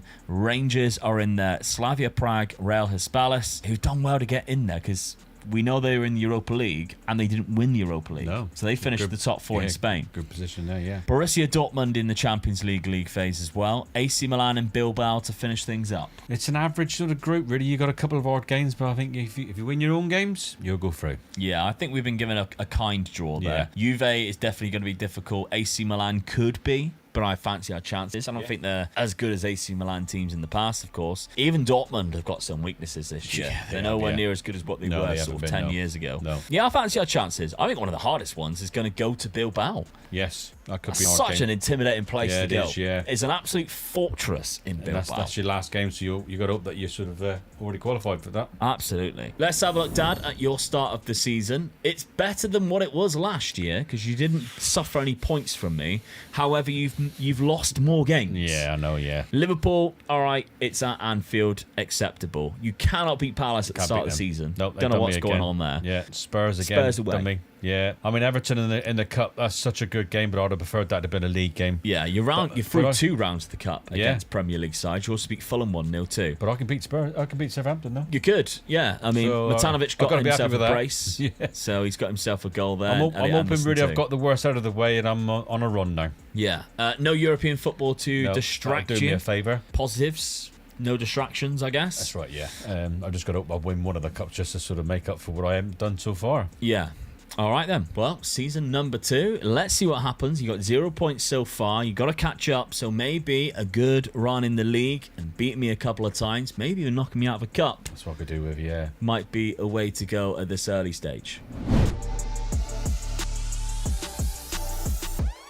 Well, the end of season 2. You're still behind me. You've had progress though. 9th place. Yeah, I've got to be happy with that. That's a bit further up the league sort of than it was last season. So yeah, I'm pleased with that. Yeah, I'm finishing in 6th place though, which is Europa League football next year, Yeah. unless of course we've won the Champions League. So hold your horses on that just yet. 10 losses though, Dad. Didn't lose to Forest. Didn't draw to Forest either. Another 2 wins. Another 3 points in the league. That's bad news for me. Oh That is dear, bad. oh dear. Burnley's finally gone down. Yeah, Burnley went down. Second season again, as it always is. Southampton and Birmingham also going down as well. Birmingham with just 17 points. That is drab. But yeah, Ipswich surviving with 30 points this season. Surprised Man United still in 10th. mid-table, yeah. Finished above Spurs though, so that's the only thing that really matters. Yeah. Who was the manager this time round? Still Knutson. Yeah, they gave him loads of opportunities for some reason. Spurs still got Allegri despite finishing in the bottom half again. Yeah, it's not good. Don't know what Goal to tell you. difference -1. What is going on? Yeah. Now you might notice we've got the retro kits in there. That's because we have started the retro Glory Hunter, and I couldn't be bothered to restart the game to change the graphics. But it's a perfect opportunity to tell you that the retro Glory Hunter has started. If you like the series stuff, we're bringing it back. If you like the Glory Hunter, no better time to jump on that at the end of this episode. If you haven't seen it, I'll leave it at the end of the video for you to go and click and watch straight away. We started off with an absolute banger. We're doing Portugal this time round instead of France, so it's of course Spain, England, Italy, which is the best league in the world in 2001. The Premier League obviously, and then Portugal. So I know I said Premier League twice. Germany is also in there. All right, we can't win the Premier League twice. The Glory Hunter Challenge, always a good one. Win the 5 cups, win the 5 leagues, win the Champions League, win the UEFA Cup, as it was known back then. Now, I've dominated the league there. I've seen Erling Haaland won the Golden Boot, 34 goals, never mind. Competitions, no. I didn't win anything. So, FA Cup was won by Manchester United. They beat Newcastle. So let's find out where we were. I mean, there we go, straight away. 5th round, I was eliminated by Southampton. Like Southampton, do you? Southampton hate me by the looks of it. But you weren't there. You were knocked out by Swansea in the round before. Come on. 5-4. From the Tough one. Championship. That's a bad one, that is. Carabao Cup. Oh, no. That done me a big favour. I didn't expect that. Extra time. Oh, it's 2-0 up to the 83rd minute. That's really harsh, isn't it? Yeah. Kvaratskhelia, 94th minute equaliser, then at Isak, 109th minute winner. God, would you believe it? Champions League, Arsenal won that as well. They have had a cracking start to Yeah, this. it's done well, yeah. Arsenal have. Now, league phase, 20th place. So I was eliminated in the league phase. That's good. Lost to Dortmund and AC Milan. Drew 3 games. All right, drew to Juve. That's not bad. No, 2 away games, drawing is good. Yeah. Won 2 of them, Rangers. 4-0 in Bilbao. What was you worried about? Intimidation? Absolutely not. Nope. That's crazy stuff. Were they already qualified? Where were they? Can't even see them. Were they in this competition? We've had that happen before, haven't we? Don't look like it, does it? There they are. Right, okay. So could they have qualified? They had 4 points. 9, not necessarily. No. I think they were already out of it. Yeah. Which might be the reason why we won 4-0. All right, I'll take that. So from the league phase, knockout playoff round, Inter Milan. That's harsh. That's a harsh draw. Yeah. 4-3 against them, and we are out of there. So never mind. Could have come up against either the Dutch teams, Olympic Lyon as well, Porto, maybe Stuttgart. No, we got Inter Milan. That's a difficult draw. Never mind. Europa League next year. That's the goal. All right, Dad. Nothing in terms of trophies for yourself either. No. Let's have a look at the squads then. Who scored the goal? Matanovic was a risk, obviously taking Jesus out. Yeah, it was a risk, but it's paid off. So Definitely. really pleased with that, yeah. And Gibbs White has come in with 18 assists and 10 goals. Yeah, the assist part of it's quite good. So, he's an assist in the boy in front of him, obviously. So, yeah, I'd have wanted a bit more goals from him, really. But that's why I am where I am in the league. I think you're lacking more from the wingers. Yeah.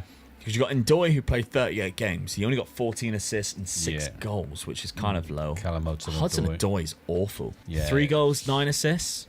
Nowhere near. What's going on out there? I need to be looking at that seriously, don't I? For the standard that he could potentially play. That's right, yeah. Well, you've got, oh dear, just £2 million. With no wages, so... Still got 100% of the transfer revenue. Might not be looking at anything then.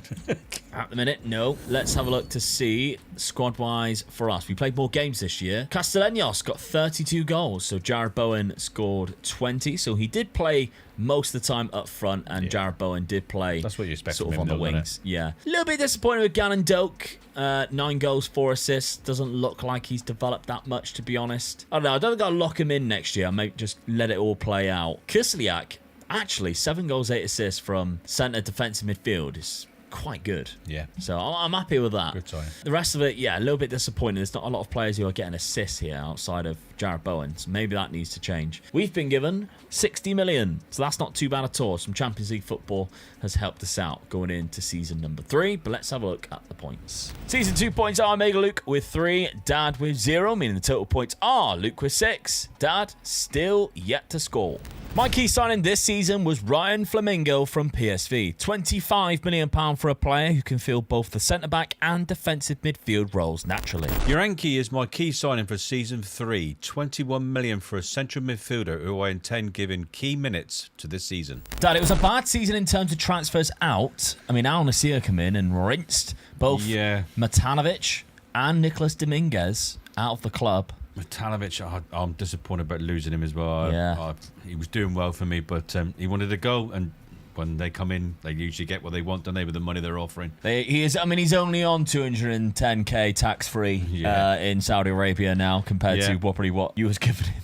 But also Sangare going to Real Betis, £28 million. Yeah. So, which meant it left a big hole, really. It did, yeah. In a number of different positions. Now, Urenki has come in, as we mentioned, in that defensive midfield role to potentially fill Sangare. But big money was spent on the left wing-back position, Tom Roth. This was close to being my key signing as well. He's a very, very good left-back as well, I feel. So, good signing for me, I feel. Yeah, he's got only 2 assists 22 already. years of age, yeah. Going forward, very good. Not very bad. Quick. Celta Vigo's Oscar Mingueza, £21 million.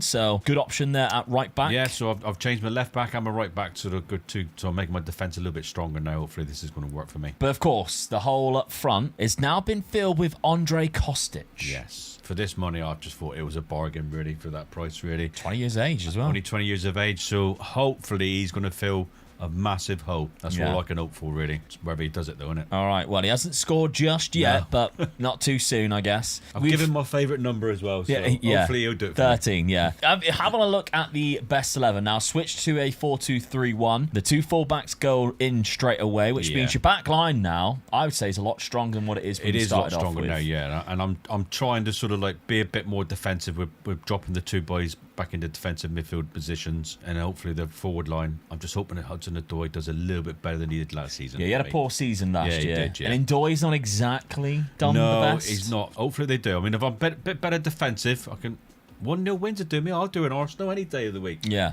all right. Well, you do love being Arsenal. You set yourself up for that one. I did, That was too easy. I couldn't say Spurs, could I? No, you haven't played me at the start of the season, but you did beat Arsenal 1-0. There So we go. You got to set that one up. Dan Ndoye 1-0 against Yeah. them. Also beating Everton 2-2. Dan Ndoye again. Drew Everton 2-2. Yeah, that's what I meant. Yeah. Dan Ndoye again. Omari Hutchinson coming off the bench That's a and good getting an result. equaliser. That's a good result. It's not an easy place to go at Everton at the moment. No. Norwich knocked you out of the FA Cup, so Yeah. this one in the Got them Premier back. League. Yeah. Give him the right hammering, yeah. Dan Ndoye 3 games in a row. Lovely stuff. Crew in the Carabao Cup. Penalty shootout. That's such an hard game that was for me. Yeah. The Grimsby of for Nottingham Forest. It was there. the pitch. I'm going to put it down to the pitch. Yeah. Bournemouth 1-0 away from home again. That's a really good win away from home again. So, yeah, I'm Morecambe goes pleased with that white. one, yeah. But then Bristol City knocked you Bristol out. City, yeah. 3-0. I mean, what can I say? You had majority of your best team out as Oh, well. no. It happened to me last season with Norwich, like you said. I got done again, and You had your defence out, other than the right back. Midfield still had Brian Yates and Yarenki in there, but strike force was changed. Igor Jesus, Hutchinson, Dylan Bakwa did not get the job done. Punish it for me. Yeah. Punish me. Never mind. Carabao Cup out of the way. Yeah. Still got a good campaign ahead of you there. Maybe an FA I need the Cup. points, though. I need the points. That's a problem. Yeah, that's true.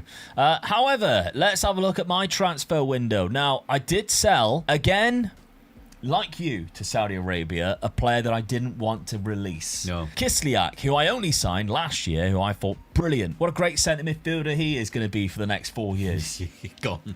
Gone within one season. He's now worth over £104 million, course he according is. to this. Yeah. So, yeah, I mean, I loved him. He was great. But, yeah, he's gone out of the club, which meant I had to replace him. £48 million was a lot of money. And that allowed me to bring in some good players as well, not just on this page. So, £50 million for Ryan Flamengo, which we've already seen in Vermeeren from Leipzig. So, there's my replacement straight away for that centre defensive midfield position. But I also brought in 3 players before I sold the Russian centre defensive midfielder. One being Joe Gomez, who can fill in at centre back and know right what? back, left back. I do like him as a player. I think he's quite good. Yeah, he's not too unfortunate bad. at Liverpool, really. Just hasn't been able to get in it. Well, hasn't been able to get in the team. Yeah, he's never had first team minutes, has he? No. He's going to go throughout his whole career without playing first team Yeah, minutes. such a shame, really. Gassiu Diakite, £13 million for a new striker who can also play in the number 10 role. Very quick, good agility, great off the ball. So I'm excited to see what he can do this year. Then we've also got Nuno Tavares, £18 million,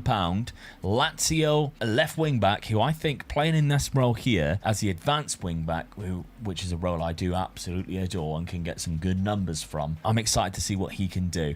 So setting things up, of course, we were playing that advanced wing back already. We've now changed that with Tavares. But our best 11 pick, as you can see, pretty much puts in all of our new guys. Flamengo coming in at the back. Wan-Bissaka is keeping his position above Joe Gomez. Yeah, we're a good player. Fernandes, Schlager, Vermeeren in that midfield. Diakite knocks out the striker that I had there last season in Castellanos. But I think it will be better in the future. I think Diakite is going to be better suited to this formation going forward. Not locking in Ben Galandoke either, so letting them fight it out with Somerville. We started the season quite badly. Chelsea 2-0 away from home. Newcastle 1-1 at home, 92nd minute equaliser, which is annoying. And Liverpool at Anfield beat us 2-0. They got Kvaratskhelia, which is going to be quite scary. But Aston Villa at home, good win against them. Castellanos come on and saved us, by the way. Yeah. But I'm still in the Carabao Cup because I defeated Wrexham 2-1. Freddie Potts and Carl Walker-Peters, so I played pretty much a bench squad there. I'm in the Europa League as well. We've got Salzburg, Ghent, Racal. We've got Lons, Bayer Leverkusen, Copenhagen, ending in with Borac, who I've never heard of. They are a Bosnia and Herzegovina side, as well as Apoel from Cyprus. Good chance of going through, but if we're looking at the other contenders, I would say in there, Manchester United is obviously going to be a tricky one from the same country. The dirty rats of Rennes are always knocking around. They're in there somewhere. But outside of that, I would definitely say the German sides, Leverkusen, Monaco from France, Ajax as well, Bilbao we mentioned already. Yeah. Could be a tricky one. Porto too. Some big clubs in here. There's going to be some big clubs in it all the time, really, isn't it? So you're not a bad side yourself. We'll see. All right, so season number 3. I've got a 6-0 advantage so far. Can Dad climb some points back? Because right now, yeah, it's a bit of a one-way street going forward. But a big change up in terms of lineups. So let's see if they make any difference in terms of the points. Well, you've got 1 point already. Yes, for come finishing on. above me in the league. Get in. Pleased with that. 8th place, 59 points, 3 points above me in 10th place, which is a bit of a drop-off from me. Yeah, it is. Yeah. I went 3rd, 6th, down into I thought you had a 10th better place. side this season, really. But This is the unrebuild where I make things worse as I go along. I'll end up putting West Ham in exactly the same position as where they are right now compared to the 3rd place where I had them in season number 1. Jokes aside, 12 losses, Dad. You did lose 1 game. Oh, could have done. Drawing 5. However, I lost 12 as well yes. and lost against you. So you That's do another pick up point. a second point Yes. there. 3-1 in both fixtures against each other. Erling Haaland was top scorer, 26 goals this season. Satpayev actually got quite a lot considering this is goals per minute. But Satpayev's up there, so he's knocking around. Gonzalo from Fulham with 20. Not a player I've been very much aware of. He's 24, so maybe that's one that you can write down in your little book of names of strikers who might do quite well for you. But Kravetskelia is up there. Morgan Gibbs-White was your top scorer, Dad, with 14 goals. Diakite was behind him with 13. Yeah. Kostic, your new striker, got 12. So he didn't feel the boots, did he? No, not necessarily. No. Moving on, let's have a look at the cup competitions. Arsenal won the FA Cup, beating Manchester City. Carabao Cup was won by Manchester City themselves, beating Brighton. But West Ham win the Europa League, defeating Manchester United. Didn't need that. Come on, Jared United. Bowen is making his father-in-law even happier. Oh, he'd been happy with that, wouldn't he? Yeah. Not only has he now won 1 European trophy for West Ham, he's won 2 of them. Yeah. He is And going to be scored. the favourite there, isn't he? And scored as well. Yeah. You couldn't ask for better than that. That could is you? hilarious. It scored in the final. Scored the winner in both finals. Both finals, yeah. So, unbelievable stuff from Jared Bowen. He played left wing in this. Diakite, though, had the most goals throughout the competition with 16. So let's have a look at how we went through this. League phase, we finished in 10th place. Man United finished top. They did. We didn't lose a single game. Man United did. They lost to Bilbao. We drew 5. That was our big That was your problem, yeah. We drew way too many games, conceding too many goals. Like Ghent, we should be beating them. Copenhagen away, maybe. Salzburg at home, we should be. I mean, your own games, you should win. Yeah, we won 3. Rakow, Borac, and Apoel. So we actually had to claw it back because Borac and Apoel was my last 2 fixtures. So that was a lucky one. We went through the knockout playoff round. Rakow we faced again and beat them 9-1. So that's the Polish side. Round of 16, we beat Midtjylland from Denmark 3-0. Quarterfinals, though, Porto. There we go. Some That was big a good clubs. 4-1 Yeah. against them. You still won the games quite comfortably, though, I feel. Yeah. At this point, though, it is literally Manchester United and West Ham, and It is. that's it. Yeah. In when you're terms of looking the at big that. clubs, which meant we faced Torino, beat them 4-1. Manchester United beat Trabzonspor in the final, and that's where, of course, we faced them in the final. So that is 6 points. That's bad news for me. Yeah, so I get 7 points, 1 for beating you in the league, 6 points for winning the Europa League, and we get Champions League football next season, despite having a very bad season. So where do we finish in the FA Cup then? We've got the quarterfinal there. You're knocking out Burnley. I've already been knocked out there. So the 5th round, I'm not in. The 4th round, I'm still not in. I was knocked down the 3rd round by Burnley themselves. Oh, that's who I beat, yeah. Yeah, so you went through the semi-final, lost on penalties to Arsenal. Hey, you kept them to a clean sheet again. Yeah.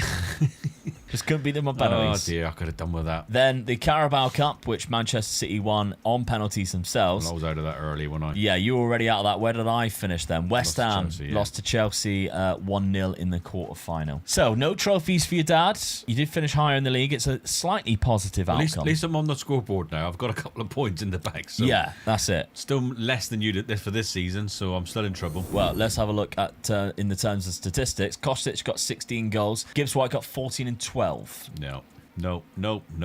Not Maybe good it's just a enough. change of system. I mean, Kostic, Yeah. still only a young player. He He's is, 21. Yeah, and he's 6'2", he's great improved. strength. He's improved as well. Has all the makings of being a good player. If you've got time to work with him, then he'd be a really good striker. I feel. I need results now. That's the problem. So, mate, you've got to be next season. You've got to be on it. Well, you've been given not a lot, 7 million. No, they're not banking me at all, are they? I've got no wages, so that's not 7 million, really, is it? No. So yeah, and well, Oh, I'm they've down to- crushed your transfer revenue as well. so I can't sell players neither now. 15%. I'm really in trouble now. I've got to work with what I've got.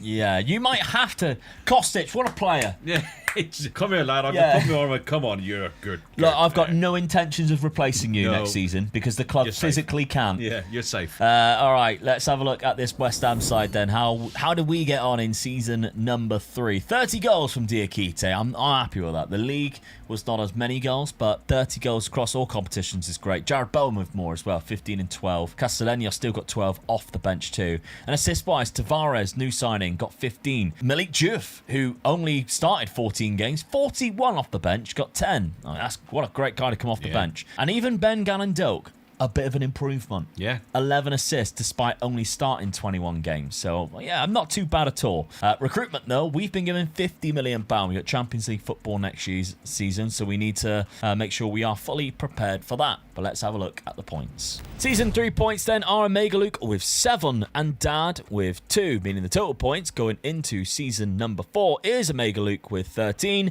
and Dad with 2. My key signing was £31 million man, Brian Mbermo from Manchester United. He comes in as a great attacking option from both wings. My key signing this season was defender Ogbu. However, with the budget the board had given me, it was a struggle to sign anyone. All right, Dad, going out Angus Gunn for £500,000, which you probably received about $5,000 for Yeah. in terms of players coming in. But yeah, you were really struck with. Yeah, I mean, I you sold as well Igor Jesus, Yeah. 16 million, Moreira for 10 million. So players that were like sort of on your bench to try and ask them to give you the transfer revenue, still said no. No, they didn't. Still rejected Yeah, it. they rejected it, so I was in deep, as they say. So Yeah. yeah. Ogbu was- I got a couple of good sort of free signings in that sort of helped me out, but I needed a defender, so this guy's come in. Yeah. I thought it was a really good signing for 275k. You got a backup left back. Yes, He's come in so I spent a bit Kosugu. of money on that, which is quite good. Yeah, 6 million. And then Andre Onana. I needed a reserve keeper because I'd lost a keeper, so I needed a keeper there, and on a freebie, it's the best I could get, really. And Moscardo at the I back. thought this guy was a good signing, really. Yeah, he's You know, quite good. He's quite good for his age as well, yeah. So I thought that was a really good signing for free transfer. Matchday squad, we are locking in James McAtee and Gibbs White. Yes. Taking out Hudson-Odoi, which I think is smart. He didn't do it again, so Yeah.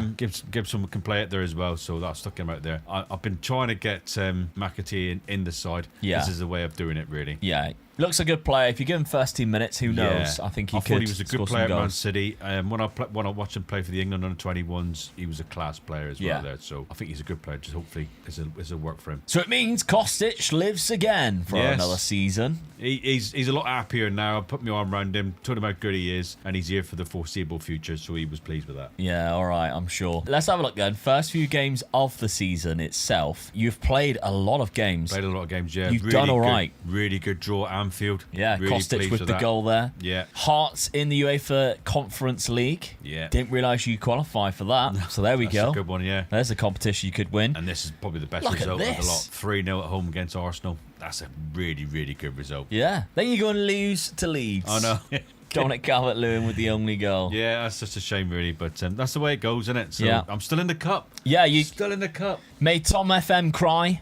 Beat his Lincoln side 3-1. Get Zayn in. Akora for Lincoln. But yeah, 3-1. You're still in the cup for now. And of course, UEFA Conference League. So Leon, Gil Vicente, Zorinsky, Dinamo Minsk, the new Saints of Wales, Yeah. and then Dinamo Bucharest. So, I mean, got if a you really don't good go chance. through that, I got a really good chance. you should be winning this. Well, Roma's there as well. Roma is there, yeah. So there's, I mean, looking at who else did I see? That's Fenerbahce. Fenerbahce, yeah, that was the other team. Leipzig. But then they could play against each other. They may not qualify. You never know, do Yeah. you? So I think it's a really good chance for me, this one. Yeah, you're definitely, I would say, in the top 4 clubs that are in this. It could be I mean, if I could beat Arsenal win. 3-0, I should be winning that. Yeah, I agree. Yeah, but then would these clubs lose to Leeds 1-0? No. So yeah, that's the other side of it. My West Ham side then, we had a bit of money. So compared to Dad, we had a lot of money, but we also sold players too. £24 million worth of players going out here in Todibo and Freddie Potts, 2 players that I wasn't necessarily using. So I was happy to do that, to be fair. So those were the only players on the outs. But coming in, we had a couple of players early on in Karim Koulibaly from Werder Bremen, left-sided centre-back. So Todibo left, we brought in another defender, and he looks really good. Yeah. Solid. Only 21 years of age as well. A youngster who actually goes straight into the first team. Could have been my key sign if it weren't for the fact of the big name of Brian Mbeumo. But yeah, looks a really good, talented defender. Gift Orban, I remember when he was playing in the Belgian league and was tearing it up as a youngster. Hasn't had much of a rise ever since, but when he moved to Lyon and sort of didn't score many goals at all. Rejuvenated his career here in Hoffenheim. Now I've signed him for £28 million off the back of not exactly a great season. Bought him to be a good backup striker in behind, of course, who I signed last year, which was Diakite. So he had a good season. Yeah. Gift Orban comes in as a good backup for him. We've got a couple of free transfers as well. We've got 2 goalkeepers because we didn't have any reserve goalkeepers. So we've got Majewski who comes in as a backup, and we've got Quetglas. I'm sorry, but I don't know. But those are 2 good backup goalkeepers that are happy to be backups, not paying them much money, as well as Brian Mbeumo for 30 million. So nothing groundbreaking, but it does mean we are switching up the system. And in fact, Gift Orban might be playing a few more games than what I anticipated, because Castellanos drops down to the bench and allows Gift Orban in a 4-4-2. 4-4-2, switch up from last season. Brian and Mbeumo on one wing, Jared Bowen on the other. Means we take out the midfield, that defensive midfield position. Schlager and Fernandez sits in there now. Flamengo and Koulibaly. Gomez as an inside fullback, Tavares as a bombing wingback. Be interested to see if this works, because that's a proper English formation, really. Classic 4-4-2. Yeah. David Moyes, eat your heart out. That's all over At it. West Ham as well. Yeah. Classic. So, yeah, I'm excited about this. Jared Bowen can obviously fit in up front as well. Every now and then he plays naturally as a striker, so I wouldn't be surprised if he ends up doing so. And Ben Gallen-Doak plays on the wings as well, because he has the ability to do so. How's it started off at the start of the season, though? Unbelievably well, actually. We lost to PSG in the Super Cup. That's absolutely fine. That's fine, yeah. Yeah. That's a good result, really. 3-2, we put up a good game good as fight, well, to yeah. be fair. Controversial penalty I heard against Vitinha. Yeah, 100%. But then, Southampton 3-0, great start to the season. Diakite, Castellanos. Man United go Old into Trafford. Old Trafford, 2-1 against good them. result there. 1-0 down as well we were. Brentford, we beat them twice then in the league, which means we are currently top of the Premier League, because we beat them in the Cup as well. Gift Orban getting a goal there. We are currently top of the Premier League with Manchester City. Oh, it's not good for me, is it? Come on. We're not going backwards. We are in the Champions League, however, and we're starting off by going away to Galatasaray. Trip to hell to start the in season off. Yeah, not great. Love it. Lech Poznan at home. Then we've got Club Brugge at home. Inter Milan and Atalanta, an Italian double in November, with Monaco in December, ending with Benfica and Atletico Madrid away. Final game of the final game of the league phase. Not at all. So, season number 4. Daz picked up his first points, but can he make a dent and bring some more points back with that Europa Conference League? Let's find out. Well, in the Premier League, a 0-0 draw in our final fixture Yes. between us has cost me from finishing in second place. Oh, yeah, that's As Manchester City claim a win against That's a Wolves good and go result above. for me then. Seeing you that high up. You do finish quite high though, 6th place. Yeah, it's getting better, but still disappointed really. I've still lost 10 games. Did you lose against me in the other fixture, though? You didn't. 9 draws. We did draw against each other there, but you beat me in one fixture. So although I win 1 point for finishing above, you win 1 point for that victory there, Yeah, very 3-1. In terms of the player statistics, the goals, Erling Haaland was the top there, Voltemada, but Kostic, 19, not bad. Yeah. 2 more than Diakite. Pleased with that. Cup competitions then. How have we done? Oh, it's a Carabao Cup win for West Ham. 3 points. Jared Bowen again. Hi, Jari. Verlin Haaland. He scores in the big games, doesn't he? He does indeed. Lovely stuff. Well, you were still in the Carabao Cup. So the third round then, you knocked out Lincoln. I knocked out Brentford. The fourth round, I knocked out Bradford. You beat Man United on penalties. Oh, this is going to the quarterfinals. Oh, West Ham beat Spurs. No. Forest beat Luton. Yes! Come on. The draw went my way. Oh, isn't that typical? You do win a point, though, because you beat me in the first leg. Yeah. I win 2 points, beat you in the second leg. You're 2-0 up, and I beat you 3-0. And a point for knocking you out. So you do win another point there. So that's 2 points you can add to your tally so far. But, get in. It's silverware I need. It's not good beating you. Silverware I need. You'll get the silverware as well as higher leagues. So I don't know. Well, you'll be pleased to know I didn't win the Champions League. Arsenal knocked me out. We'll have a look at that in a sec. The FA Cup was won by Liverpool. So in the fourth round, I'm going through against Fulham. You're beating Arsenal again. Easy 3-0 beating Arsenal. the second time. West Ham fans love beating Arsenal. Preston, I defeated them 2-0. You defeated Hull. Quarter-final. Oh, I love facing Nottingham Forest. 2-0 in the quarter-finals. Knocking you out. Oh, dear. Come on. What a weird quarterfinals that was. Man City beat Wolves 8-0. Bolton getting there as well, losing on penalties to Manchester United. And then we got absolutely stuffed in the semi-final. But it doesn't matter. We pick up 2 more points. 1 for beating you, 1 for you knocking you out. Oh, good stuff. All right, you really need that Europa Conference League win now. I do now. Manchester United won the Champions League. Okay, that would be great for me in real life. Whoa! Fourth. Only lost to Atletico Madrid. Game, so yeah, you already qualified then. Drew to Monaco. No. And 1-6. Beat Inter Milan, who were finalists, 4-1. Yeah, I think your biggest result was your first game. Yeah, Galatasaray away, 3-2. Lovely stuff. Round of 16 it was. Arsenal knocked me out in that round of 16, which obviously we knew about. It all goes down to the Europa Conference League, which was won by Leipzig, who beat Partizan 5-0 in the final. All right, so league phase. You finish in second place, winning 6 games, which is the same as Leipzig. Yeah. They just had a better goal difference, 23 goal difference. You had 16. Oh, that let me down, didn't it? So the round of 16, going up against them, beating Mulder 5-0 across both legs. Then you beat Karabakh 10-1. Partizan knocked you out in the semi-final. You should be beating Partizan. 100%. You should 100%. I should have been in that final. Then it's on the day with Leipzig. We knew Leipzig was a good side. I'm so disappointed. That gave him the trophy, really, didn't it? 3-0 loss in Serbia. Yeah, that's what's cost you there. Yeah, bad result there. In Serbia. Bad result. That's points on the table thrown away there. Unlucky. Disappointed. I'm not winning the big games. No. Goals wise, Kostic has stepped up.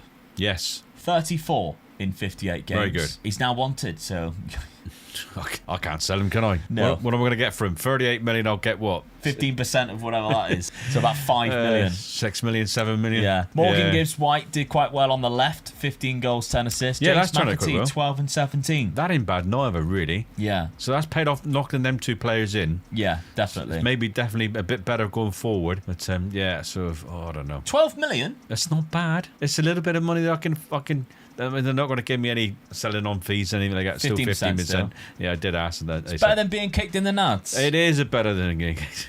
I might be able to buy 1 decent player. Yeah. I might be able to couple buy. of free transfers, maybe. Yeah, I've got to be looking at that as well tonight. All right, well, my West Ham side going into this final year has scored 30 goals from Diakite with 13 assists. I'm happy with that. The front 2, I think has paid off, but 100%. In terms of the goals, don't know who that secondary striker was. Gift Orban played 33 games, got 18 goals, which isn't bad as a ratio.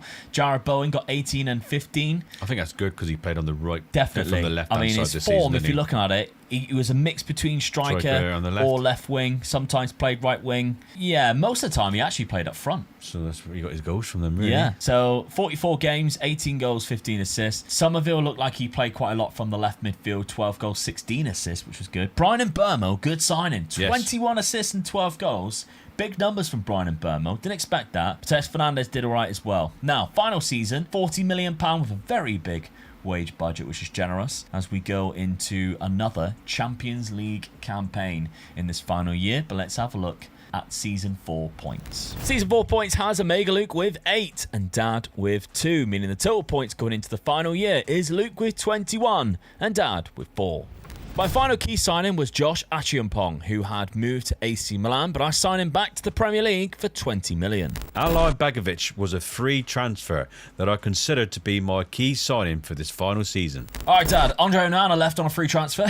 He lasted long, didn't he? He wasn't happy. Speaking of free transfers, though, there's a lot of them. So Yes. Callum Hudson-Odoi has left the club. Well, yeah, I mean, 28 million. my key signing takes over from him straight away, doesn't he? Yeah, Right in. far better player as well. And a free transfer, so a lot of money for Alija Begovic or Ali Begovic. Quality player. You can play on that left-hand side. Yeah. But there are 6 players in total who joined the club. I think I've done right well with the free signings, to be honest with you. All of them are free. Topalovic comes in as a backup midfielder there. So Yeah, definitely. Yeah, he looks a not bad good player. lad. Yeah. Topic is a free transfer, new gen. Yes, and he does look good for 19 Does. as well, doesn't he? So he's a good reserve striker if I really need him. Yeah. Never heard of this club that he came from, though. From Serbia. Grafikar. Angelo, though, from Al Nassr. Very good player. Yeah, never a good winger. So I mean, I'm not sure whether he'll get in first team, but he'd be knocking on the door. Samuel Ricci, though, is a really good player from AC Milan. Yeah, defensive midfielder. So I'm a good I'm sort of making myself a little bit harder to beat. So I need players that gets in the squad. Yeah. And then finally, the goalkeeper. Obviously, Onana went out. Yeah. Justin Bilo comes in. Yeah, good sort of replacement for him. I feel couldn't do anything better because obviously never had no money. So. However, you have switched around the tactic. Yeah, I mean, like I said, I'm going to try and make myself a little bit harder to beat. So I've gone for the 3 in the midfield, the 3 players that I feel are really, really strong in that midfield area. Hopefully, then with them being in there and pushing for the attacking, I can do a little bit better than I've done last season. I think my defence is as good as I can possibly get it with the money that I've had available. Yeah. I think it's good defence. Yeah. Especially with the goalkeeper as well. Yeah. If you consider that. Okay, well, let's have a look at my transfers as well. On top of course, my key signing, which is a bit left field. I don't think I've ever signed him before, but I have also signed this guy who in the 10 years we did with Feyenoord and AZ Alkmaar, if you haven't checked that video, that's a really good one too. Wasim Bouzian, who was unbelievable. Yeah, he was, yeah. In the 10 years. Now, we've only got him for 1 season. He's nowhere near as good as what I had him there, but he's still good enough, I think, to make a big impact in this season. It was another £20 million move. Hasn't really been given the game time at AZ Alkmaar, but yeah, maybe you'll get some here. And then finally, we got Fuzeni on a free transfer again from Union Saint-Gilloise. Can play up front, can play from the left, can play from the right. So we didn't necessarily, we didn't get rid of any players, but we didn't necessarily improve our first 11 very much this season. Pong actually comes in and will play, I think, but in our 4-4-2, we're locking in Bouzian on that left-hand side instead of Somerville. I want to give him a bit of a chance. Pong, as you can see, goes into that inside forward role there. So it means Jared Bowen will probably go up front. Yeah. Which I couldn't really find a striker for the money I had to improve the team because I wanted to get a better right back in who can play in that inside fullback role. That's why I've got him, because he can play centre back as well. His attributes really suit that role. I mean, it did look like he played most of the season last season, Jared Bowen up front. He did play up so front, yeah. He's only going where you knew he was going to go. That's it, yeah. So maybe just change that left midfield and put Buazine in there. Might be a smart move. We'll see. All right, so start of the season then, as we've kicked things off. I've had a difficult start to begin with. We drew at home to Liverpool. Kvaratskhelia scored against me again. We lost at Old Trafford 1-0. Takafesi Kubo scored there. But then we beat Southampton 3-1. Brian Burn with Jared Bowen and a Flynn Downs own goal. If I remember rightly, Flynn Downs played for West Ham. Can't remember if he did, yeah. Good ball knowledge, Luke. He signed him for £20 million off of us. So Flynn Downs came through there and scored an own goal. So the spine on the other team that we've got. Now, Champions League fixtures. We got Olympic Lyon. I was going to say Marseille there. Dynamo Kiev, Stuttgart, Atletico Madrid again, this time at home. Away to Villarreal, though. Then we've got Copenhagen, Eintracht Frankfurt, and Inter Milan to end things off away. It's not an easy finish, neither, is it? No, if I can get things done by the Frankfurt game, I think you're going to need to, yeah. might be all right. Let's have a look, Dad, at these Forest games. Now, I need a good start. you needed a good start. You've got one loss there to Nick Voltemada's hat-trick against Newcastle, Yeah. but a 5-3 win against Spurs. That's a good win. Yeah. Pleased with that one. 3 new players scoring goals as well. Yeah, very good. And then 2-0 against Brentford. Kostic is on the score sheet as well. Good. I mean, it's not a bad start. Losing against Newcastle, I'm not too happy, but it was away as well. So apart from that, I'm quite happy, really. Yeah. 2 good wins, I feel. Now, the points might be 21-4, but it's still a possibility that you could win this. I need you to be sacked. You need me to be sacked, which is And minus then, 10, And then I've got to win which will put 2 me on trophies. 11. Yeah, I've got to put 2 trophies, I feel, then. yeah. So if you can beat me in both games and then cause my sacking, Yeah, it's win there for the something. winning still. yeah, a It's still Europa there League then. would do. Oh, definitely, yeah. So, looking at this, Racal, Feyenoord, Bromby is there, Maribor, Braga, I'm not worried yet. Sturm Graz, Still not worried. and Oipest. Definitely not worried. I've got a good round, a good sort of Great draw fixtures. there. Definitely going into the next round, I think. Yeah. Knockout stages, so... And as well, in terms of clubs, big, there's no sort of big team there, I No. would say, really. You got your average teams like your Portos, your Fenerbahces. Lazio's in there. So, yeah, I've got a good chance here, I You think. got a really good chance of winning Yeah. this. All right, then. Final season. Dad needs a bit of a miracle, but a possible miracle. Let's see what happens.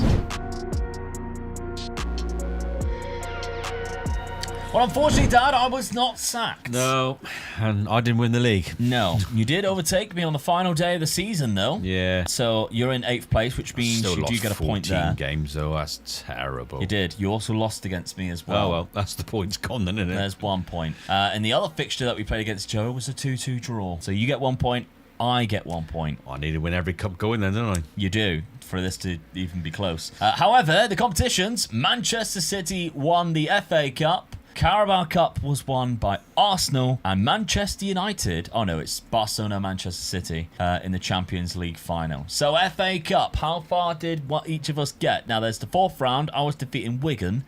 You weren't there. 3rd round, Wigan. We would have played each other. The next round. Yeah, if only you had got past League One side, Yeah. Wigan. So that's fine. 5th Bad. round, I've defeated Hull, so I got to the quarters, and then that's when Chelsea knocked me out. Chelsea seem to keep knocking me out here. Carabao Cup, however, Chelsea lost in that final. Semi-final was Arsenal who defeated me, but I got further than what you did, Dad, whereas Nottingham Forest, 4th round, West Brom. Clubs that are not even in this division. Okay, Champions League then. So I didn't get to the final, but where did I get? Oh, lost 1 against Atletico Madrid again.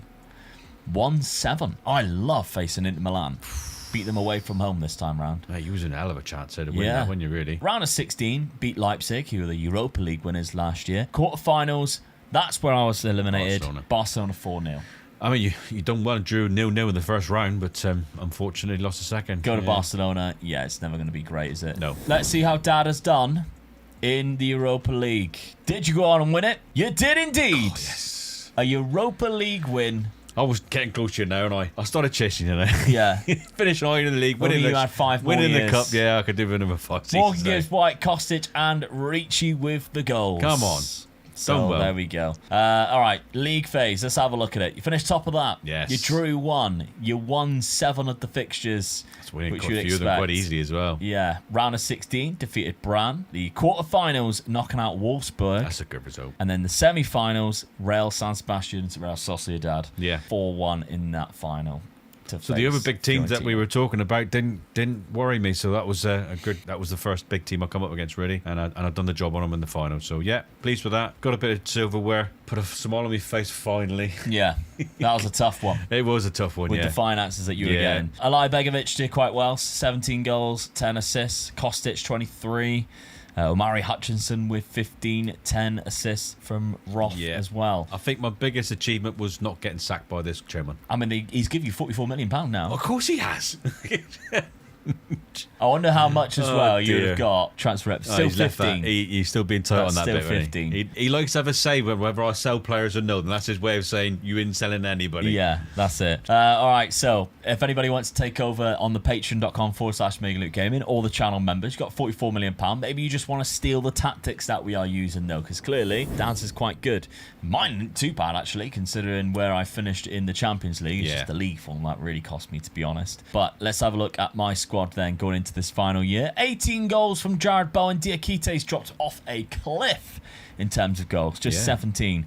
Same as Gift Orban, who started way less games than him. Brian Burma got 15 and 11. Somerville got 13 assists as well. Not amazing numbers, to be honest. £70 million for anybody who wants to take this over. There you go. All right, let's have a look at the final points tally. Season 5 points then are Omega Luke with 1 and Dad with 7, meaning the final points is Luke with 22, Dad with 11. 11-point gap, Dad, from these relegation sides. Yeah, I mean, the first 2 seasons were no good for me, not scoring a single point first 2 seasons. That's what cost me, really. Yeah. But I kept them up. Won a trophy in the end, didn't get sacked, job done. Wolves are the worst team in the Premier League this season. However, with the most recent Football Manager update, youngster Mane has been given a big boost. So I am taking on the challenge of becoming their manager for the next 5 seasons, while my dad is taking over one of the best well-run clubs in the Premier League and their main rivals, Aston Villa. So to win, I'm going to have to build a fantastic side and hope my dad doesn't continue to take Aston Villa on their upward trajectory. Dad, today we're doing Villa versus Wolves using the most recent winter update. Yes. So we've got some players who have been slightly buffed or nerfed, updated. A few little new features around on Football Manager, so the game is slowly getting fixed week by week as the uploads come out. We might have a fully fledged game worth playing by the time FM27 comes out. Yeah. I'm looking forward to this one as well, really. A lot of people have been asking us to do this one as well, haven't they? So yeah, could be a tight one. Yeah, you got the advantage. I've got the worst team in the league. You've got Aston Villa, who are quite good. Yes, they are at the moment, yeah. Haven't done any signings in season number 1. We thought we'd keep the teams as they were, which I wish we didn't agree with that. Once you see the transfer budget I have. But for now, let's have a look at Dad's team. No transfers in or out, and he is setting himself up with a 4-3-3, dropping into a 4-2-3-1. Deep, kind of standard how you like it. Yeah, that's right, yeah. I mean, Ollie Watkins up there on his own. That's good enough, really. Got a couple of wingers in there, and I think it's a really, really strong midfield. So I'm just sort of doing it as sort of attacking when we can, but really defending when we haven't got the ball. There is still glitches, as you can see, because apparently Lucas Digne is playing goalkeeper. Oh no, Martinez is playing goalkeeper as well. Really? Okay. Never mind then. Let's have a look to see my Wolves side. Now, the reason why I was a little bit gutted, because they give you £90 million. Don't know why. You could have done with that, mate. I really could have done with that because, yeah, they don't. Well, they've got the worst team in the league. But the reason why we thought would be the perfect time to do it is because one of the players that was buffed in the update for the winter update that Football Manager do is this man here, Mateus Mane. Only 17 years of age at the start. He turns 18 quite soon in, so he's having a good season in real life. They gave him a bit of a buff on here. My only concern is that, yes, he looks very good for a 17-year-old, but he has the balanced personality, which we know can be a bit of a killer for these young players, because it doesn't necessarily mean he has high potential. He also doesn't have great determination. He's definitely lacking something. However, if you were to give Mateus Mane a good professionalism, I think he could turn into a cracking player because he's got that 5-star potential. He's 3-star already. He's got the fundamentals to be decent, the flair, etc. He can play everywhere in that front 4, and he's good with both feet. Strong left foot, very strong right foot. Got all the attributes to be a good player. Yeah, he has got the thickest Manc accent as well, by the way. I don't know if you've seen the interview with him. No, I haven't, no. But he has got a very thick Manc accent. Portuguese youngster. So, I mean, you can see Rochdale, that's Manchester based, isn't it? So that's where they've picked him up from. We'll see then how he does, because I'm locking him in this first season into that striker role. Now, if I did the best 11 pick, it does actually put him up front. Yeah.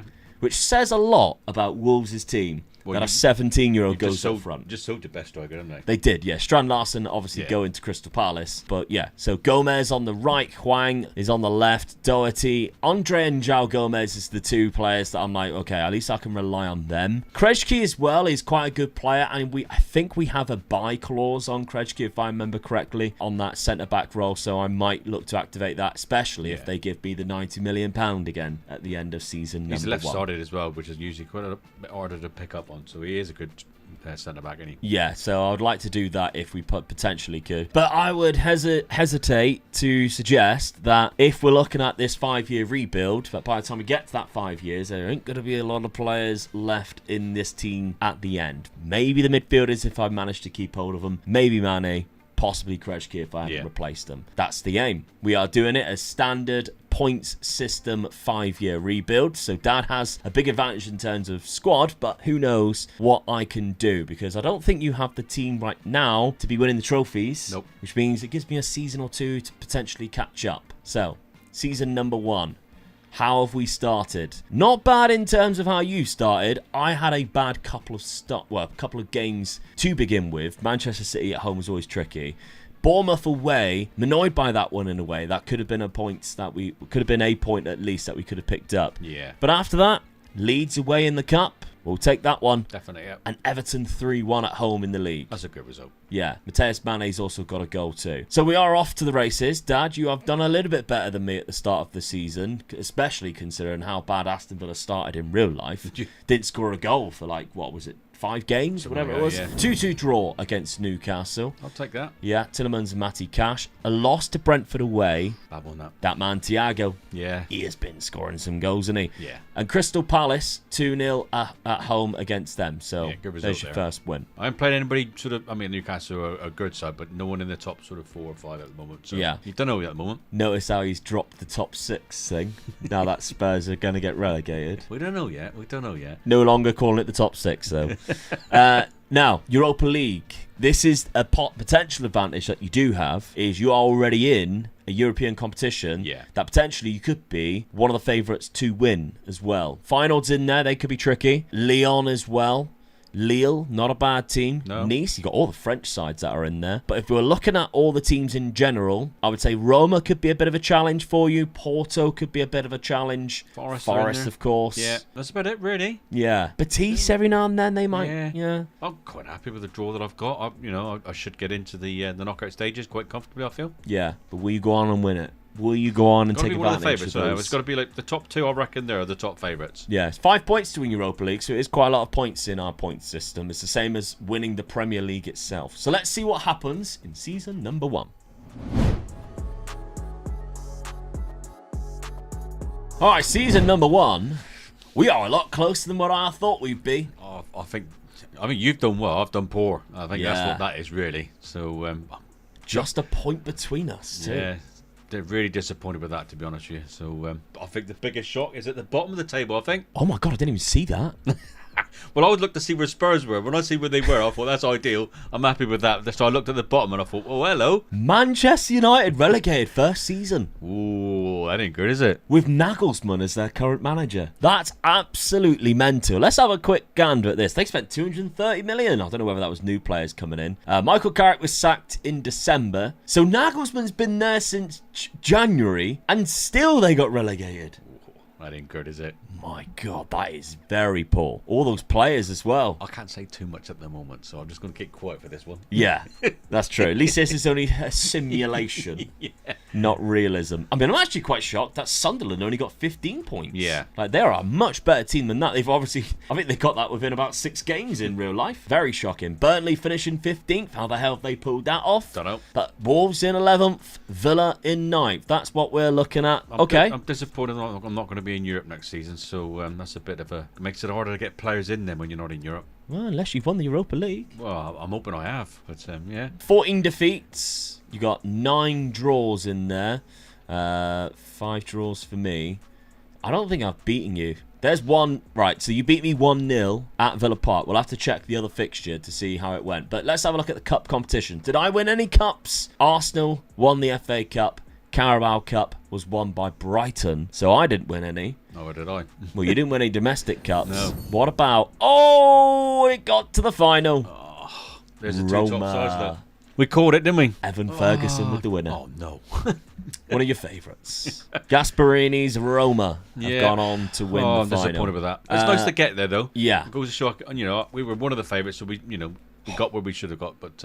You did very poor. Lost 3 games, Bologna, Lille and Lyon. Won 5, so beat Feyenoord away, which I've is a done good better result. away from home than I did at home. Yeah. So that's what got me through, which is Knockout unusual, really. playoff round, FC Noah got from back into Armenia, it, 8-1 against them. Round of 16 beat PAOK from the Greek league. Quarterfinals knocking out Rangers 7-1 on aggregate. Semi-finals Besiktas. So you kind of avoided all the big teams as well, did you? really. Fortunately, until you got Forest to the come final. against Roma, then I did in the final. Bad result. Yeah. Okay, let's have a quick gander then at the FA Cup, see how far we both got in that one. So, 4th round, did we make it to the 4th? You did. You beat Portsmouth in that. So I didn't even make it to the 3rd round. Who did you eliminate? Wickham of League One. Brilliant. Okay, 5th round. That's where you were eliminated by the winners Arsenal. And the Carabao Cup, which of course was won by Brighton, to beat Cardiff in the final from League Cardiff. One. Yeah, well done, Cardiff. Wow. 4th round, they knocked me out. I'm eliminated by the winners. You beat Norwich, quarter-final. Spurs on penalties, scraped through. Then Brighton also knocked you out. Yeah. Whilst Cardiff has taken Everton to penalties and winning. So well done, Cardiff. That was very good. So, no points for me unless I have managed to win in the league. So, fixture schedule, let's take a look. So, we've got the first Wolves game of the season here, which is where you beat me 1-0 at home. We knew about that one. Buendia with the only goal. The second fixture, you beat me away as well. Tammy Abraham with the winner. 2-1. So, yeah, you get a couple of points. You get 3 points for finishing higher and winning both of those games. And I get 0 points in season number 1. Damn. Right, okay, let's have a look. Good start. 24 goals from Morgan Rogers as your top scorer. Oh, well, I mean, Ollie Watkins has dropped off. he has a little bit there. I mean, Morgan Rogers is a really good player, and he plays coming in off the wing. So I did expect that, to be honest with you. 23, I've got him for the 5 seasons tonight, really. Yeah. Just sort of keep him happy and he'll be all right. Tammy Abraham, he got 16. So Ollie and Tommy sort of shared it between them, really, I think. Yeah. So I've got to be happy with that. You'll get Donio Marlin back this summer as well. That's a good sort of like... He played for Roma. Oh, no. Did he play against me? I doubt he would have been allowed to play in the final, but that is hilarious. Yeah. Yuri Tillemans, 10 and 10. He's done quite well for you in midfield. Player there. Okay, your budget. John McGinn's got 8 goals for me as well. Yeah, £23 million. I thought it'd be more than that. I thought it'd be more than that. High wage. Oh, they're not supporting me, are they? They're not supporting me. High wage. Let's see if I've got my 90 million, because that would be really annoying if they haven't given me the 90 million because I didn't touch it. Mateus Mane, I think, scored the most goals, 15. So looks like he developed a little bit. We could have a player on our hands You could here. do, yeah. Still only a balanced personality, but there is a little bit of development there. I think that's a good first season, you know. When he's 17, you know, that's a hell of a young to be a Yeah. main striker, isn't it? 15 goals scored, so not too bad. 13 in the league alone. João Gomez got 9. He looks like he's grown and developed quite nicely. So I've got 2 players here. So Krejci, £20 million. If I want to keep Krejci, that's quite a lot. If we've only been given like 40 million, I might not actually go for that because it's getting a player that you already have is one of those When you look at bad that, scenarios, though, isn't it? that's a good buy for 20 million. Yeah. I feel. What might be even better is Angel Gomez for 6 million Yeah, definitely. from Marseille. Yeah, so a buy clause for that's him. a little bargain there, I think. Yeah, ex-Man United player, which we could bring in some more Man United players now that they're They're relegated. getting relegated. They're going to be trying to get rid of a few, aren't they? Exciting season number 2 straight away. Transfer budget. Come on. 90 million. 70. They took 20 away. You still got 70. Come Yeah, on, but what- I had you're looking 9 million, I didn't really, touch you're it. looking at that. You could have 50 million there because The wages is a bit crap. well, not only that, if you buy that player for 20, Yeah, I got 26 if I Yeah. go for Angel Gomez. yeah, so that's still not bad then, really, is it? Yeah, I'll have about £45 million after. Not a lot of value in the squad either, so we'll see. All right, season number 2. Let's crack on with it because the points tally is Luke with 0, Dad with 3. With Manchester United's surprise relegation, I've decided to pick off one of their best attacking threats in Ahmad. We really needed a better right winger, so he's definitely worth the 58 million I paid for him. My key signing is Melvin Bard. The £37 million price tag may seem a bit too much for us at this point, but as the attacking wing-back, I think he's going to be worth it in the long run. Yes, Dad, Melvin Bard, £37 million. But there was a couple of other players that joined because, I had the money to do so. Yeah. I think I spent quite well. Durrami for £13 million might be my little bargain of the summer. Definitely, yeah, he looks good, doesn't he? He does. He's very 24, quick, great physical attributes, will be good on that left-hand side. But there's 3 more signings. Krejci was one of them, of course. We mentioned bringing him in. Would I do it? Angel you had to, Gomez didn't you? was the other. Yeah, 2 good signings I feel there. Yeah, very good. But I also went to Manchester United. And I picked off the best defender in the Premier League, Harry Maguire. I've heard you say that so many times. Always been said. Always been said about Harry Maguire. His head is so big, it's the size of a refrigerator. He's good. He's getting on now, and he really he's Yeah. 33, you know, but he's reliable And if you're struggling for a goal, up he goes, and Send him up. he'll get you that goal. I can't believe he is almost a natural striker. Yeah, you'd think he would be, wouldn't you? He should be. Those are the signings that I made, because I did sell a couple of players. I did loan a couple of players out as well.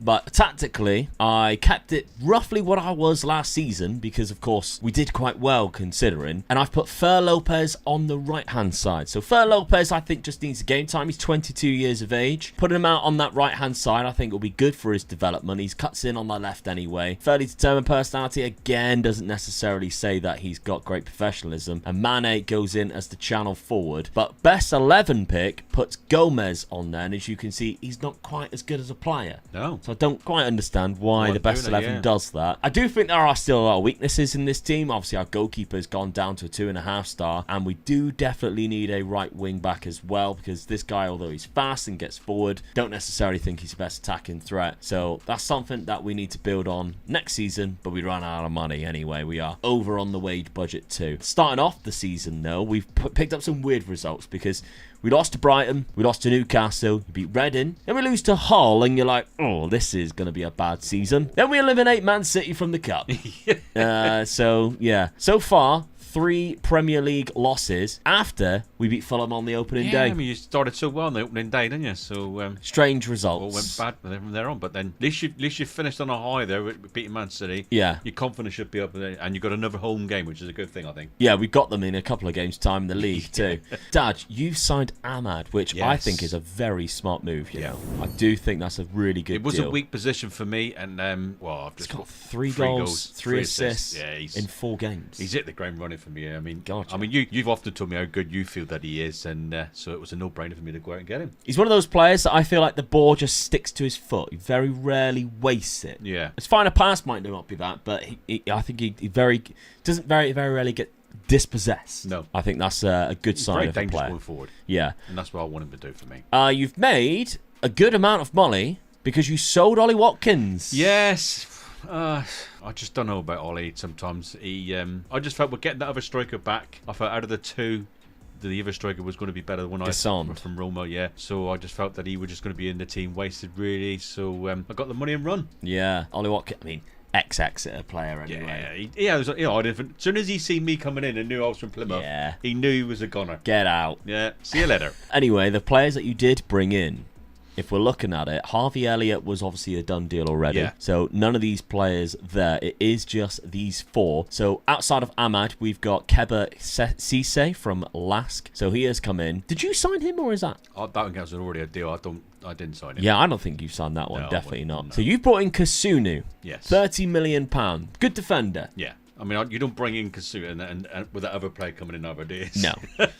Yeah, he's good. Yeah, Very he's fast. Solid defender for me, I feel, right, and he can play on the right side just in case I do need him. But yeah, Speaking solid of defender. which, Geertruida. Yes, I mean, this is another player that sort of like covers a lot of positions. I think it's a clever boy, really, just in case you get any injuries and that. So I bought my main players with Ahmad, so just filling the squad up, really. All right, so if we're looking at the match day squad, then we've gone to a 4-2-3-1, so change it away from the 4-3-3. Yeah, I've just pushed the player up to be a bit more attacking, I feel. Onana locked in as the deep line playmaker.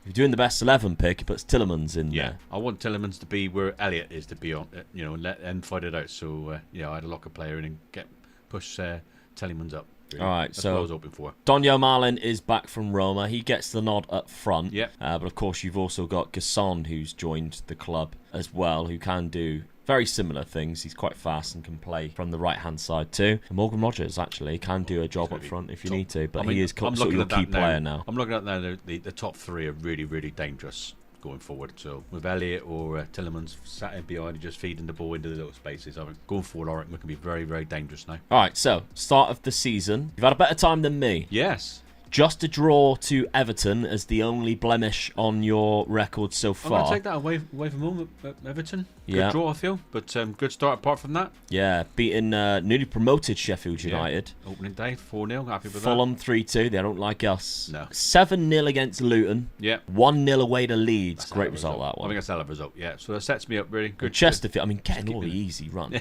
Chesterfield in the third round. I had to beat Man City. Yeah. The next game's going to be an hard game, though, I feel. Sheffield. They're not Newcastle away. That's not going to be an easy game. Then it comes it's Brighton, Chelsea. Good start though. I'm happy with that. Okay, so Better than last season. season preview then. The season preview does put you in 7th place. Puts me in 12th. Kind of happy with that, to be honest. I thought it'd be a lot you're worse. happy. I'm not. I'd prefer to be like, I don't know, 5th upwards, I think. Yeah, but newly promoted sides Ipswich, Sheffield United and Hull. Manchester United's in the... At least I've got a player in the team, though. Morgan Rogers. Morgan Rogers, yeah, didn't see that. Yeah, Manchester United in the Championship with Hull, Ipswich and Sheffield United coming up. Crazy stuff, innit? What a world we live in. All right, season number 2 then. Let's see if history repeats itself. Can Dad take advantage of me still building this Wolves side? All right, season number 2. 10th place for you, Dad. No, I'm disappointed with that. 13th for me. Yeah, disappointed with that. No, Hull and Sheffield United going down with Burnley this time round, so Ipswich have survived. They finished on the same points as me. I lost 18 games, though. Doesn't say I've lost against you there. We've drew 1. Ooh, have I won a game? 13 losses. We can't see. We're going to have a look. Near the end of the season? Premier League, Wolves. I must have beat you. Yeah. Get in. Is that the final day? Lovely stuff. I've picked up my first point. Thank God for that. Okay, so we know that's one result there, 2-0, and we drew the other one. So although you get a point for finishing higher, Yeah. I've got myself the first point on the board there for season number 2. Cup competitions, though. Have I done anything there? Oh, no, but you have. Oh, get in. Beat Man City as well. Oh, get in. In the final, 3-0. Donyell Marlin, Ahmad, and Konsa with the goals. Erling Haaland put in a 6.1. I've got a really good defence. I knew how to play him, really. Marked him out of the game. They even signed Tonali too, so dangerous club. Yeah. Okay, very good win there for you, Dad. Where did I finish in that? I couldn't even get past Wickham last time in the 3rd round. I seen Wickham there, got beat by Stoke, so they're still in it at this point. Did I even get to there? I beat Southampton 5-3. We're on a roll. 4th round. You beat Bournemouth. That's when I beat Leeds. Oh, I had a great time. 5th round, Arsenal, of course. Never mind then where you beat Notts County in the 5th round. You still got to beat from these League teams when they're Two. put in front of you. I mean, Stevenage is there as well. Come on. Yeah, Man United had to beat them. They're in the Championship. Quarter-final. You beat Man United from the Yeah, there you Championship. The only Championship club left. And you beat them 3-1. The Carabao Cup was won by Arsenal. They beat Spurs in the final. What's new there? No. 4th round. So I beat Liverpool. You beat Liverpool. Sorry, I beat Leeds. So we were still in it at that point. Quarter final. Didn't play each other. You beat Newcastle. I lost on penalties to League One Derby. I bet you drew against them next. Oh no, Spurs. You drew against Arsenal, who beat you on penalties. Spurs got the Derby one there. Oh, that's really frustrating, isn't it? But yeah, well done, Dad. FA Cup win there for you. So you do pick up 3 points for that FA Cup win. That's a nice little victory there. That works for you. out. That's a little. That puts me in Europe, doesn't it? It does. Yeah, you'll have European football next season, even though you That's a good result then place. for the season. Then I'm happy now. Let's take a look then. So we've got Donyell Marlin with 21 goals this season, 14 for Morgan Rogers, 13 and 14 for Ahmad, who had a good, 2 wingers good are year. working well together, and they. But then considering how he started, that's not a lot. Yeah, that's right. Yeah, but you still got to take it though. It's 14 assists with that as well. So Still got to take that 10th place finish. Yeah, still got to take that. FA Cup win. That's up. Was a trophy in the bag, mate. I'm happy with that. 60 15 million. Oh yeah, pleased with that. Wages all right as well. I'll take that. Okay. Wolves, let's see. What were they going to give us? So we've got the most goals was Darami, who played from the left, which was a little bit worrying. He played 45 games. Fer Lopez got 10 and 6. Good bit of development from Fer Lopez. Yeah. Mateus Mane looks like he's gone backwards. Doesn't it? When you're getting 10 goals as well, that's not good, is it? No. When you're playing one up front. He played all 38 games and scored 8 goals, so maybe we need a striker. Rodrigo Gomez, who was out on loan, might have been a bad move to loan him. He got 13 assists and 5 goals. Might have to bring him back and use him a little bit more. Okay, the transfer budget for me, £54 million. Less wage, but £54 million. Not too bad. Right, let's have a look at the points. Season 2 points are Mega Luke with 1 and Dad with 4, meaning the total points going into Season 3 is Luke with 1, Dad with 7. My key signing for Season 3 is Kalulu, a right back who can also fill in at centre back. He's joining the club from Italy for 45 million. My key signing is a new striker that I alluded to earlier. 20 years old from Fenerbahce and costing me £40 million. I think Sharif could become a dangerous goal scorer for Wolves. Yeah, I still went with the youth, despite obviously Mane not really working out. Sharif joins. I think he's quite a good player, to be fair. But there's a lot of players that I have joined have actually joined the club as well. So we've got Zalikas from Olympiacos, new goalkeeper, 15 million. Another position that I mentioned I might need to improve last season. I think he can be a better goalkeeper than Jose Sa. He's only 2.5 star right now, but can grow a little bit. Not bad for a 24-year-old. We've also got Andre Gomez from Vasco da Gama, who can play on both wings. So not a bad little pickup there for quite a cheap price. Zé Vitor on a free transfer, can play at centre-back, 26 years of age, with Brazilian. Good jump reach and strength, left-footed too. So we've got another one as well as Krejci. Bilal Al-Kunis, though, for Leicester, £28 million. Good attacking midfielder. 4-star player. You beat me to this player. I was after him as well. Yeah, I was after him. That attacking midfielder, that's the position I really felt I needed as well. I was all over this player. Then you beat getting his signature from me before I did, so yeah. Only 23 years of age. He is quality. But for the fact that Sharif was the position that I mentioned I needed, he would be the key signing because he's absolutely quality. Then we've also got Lucas Asade from Chile, £2.5 million. He was running out of contract but wouldn't sign now, so I just thought I'll just pay the £2 million for him. I think it's still worth it. Yeah. He is absolutely brilliant. Good winger. Very good player. Wide forward as well. So we have changed things around. Look at this. What's going on here? How bizarre. I know, right? Let's have a look at it a little bit, dive a little bit deeper. So, best 11 pick. We have got a back three with no right back, but Giga, because you've got to make sure you say that name correctly, goes to the right-hand side when we go back into a flat back four, out of possession. Still got the two defensive midfielders.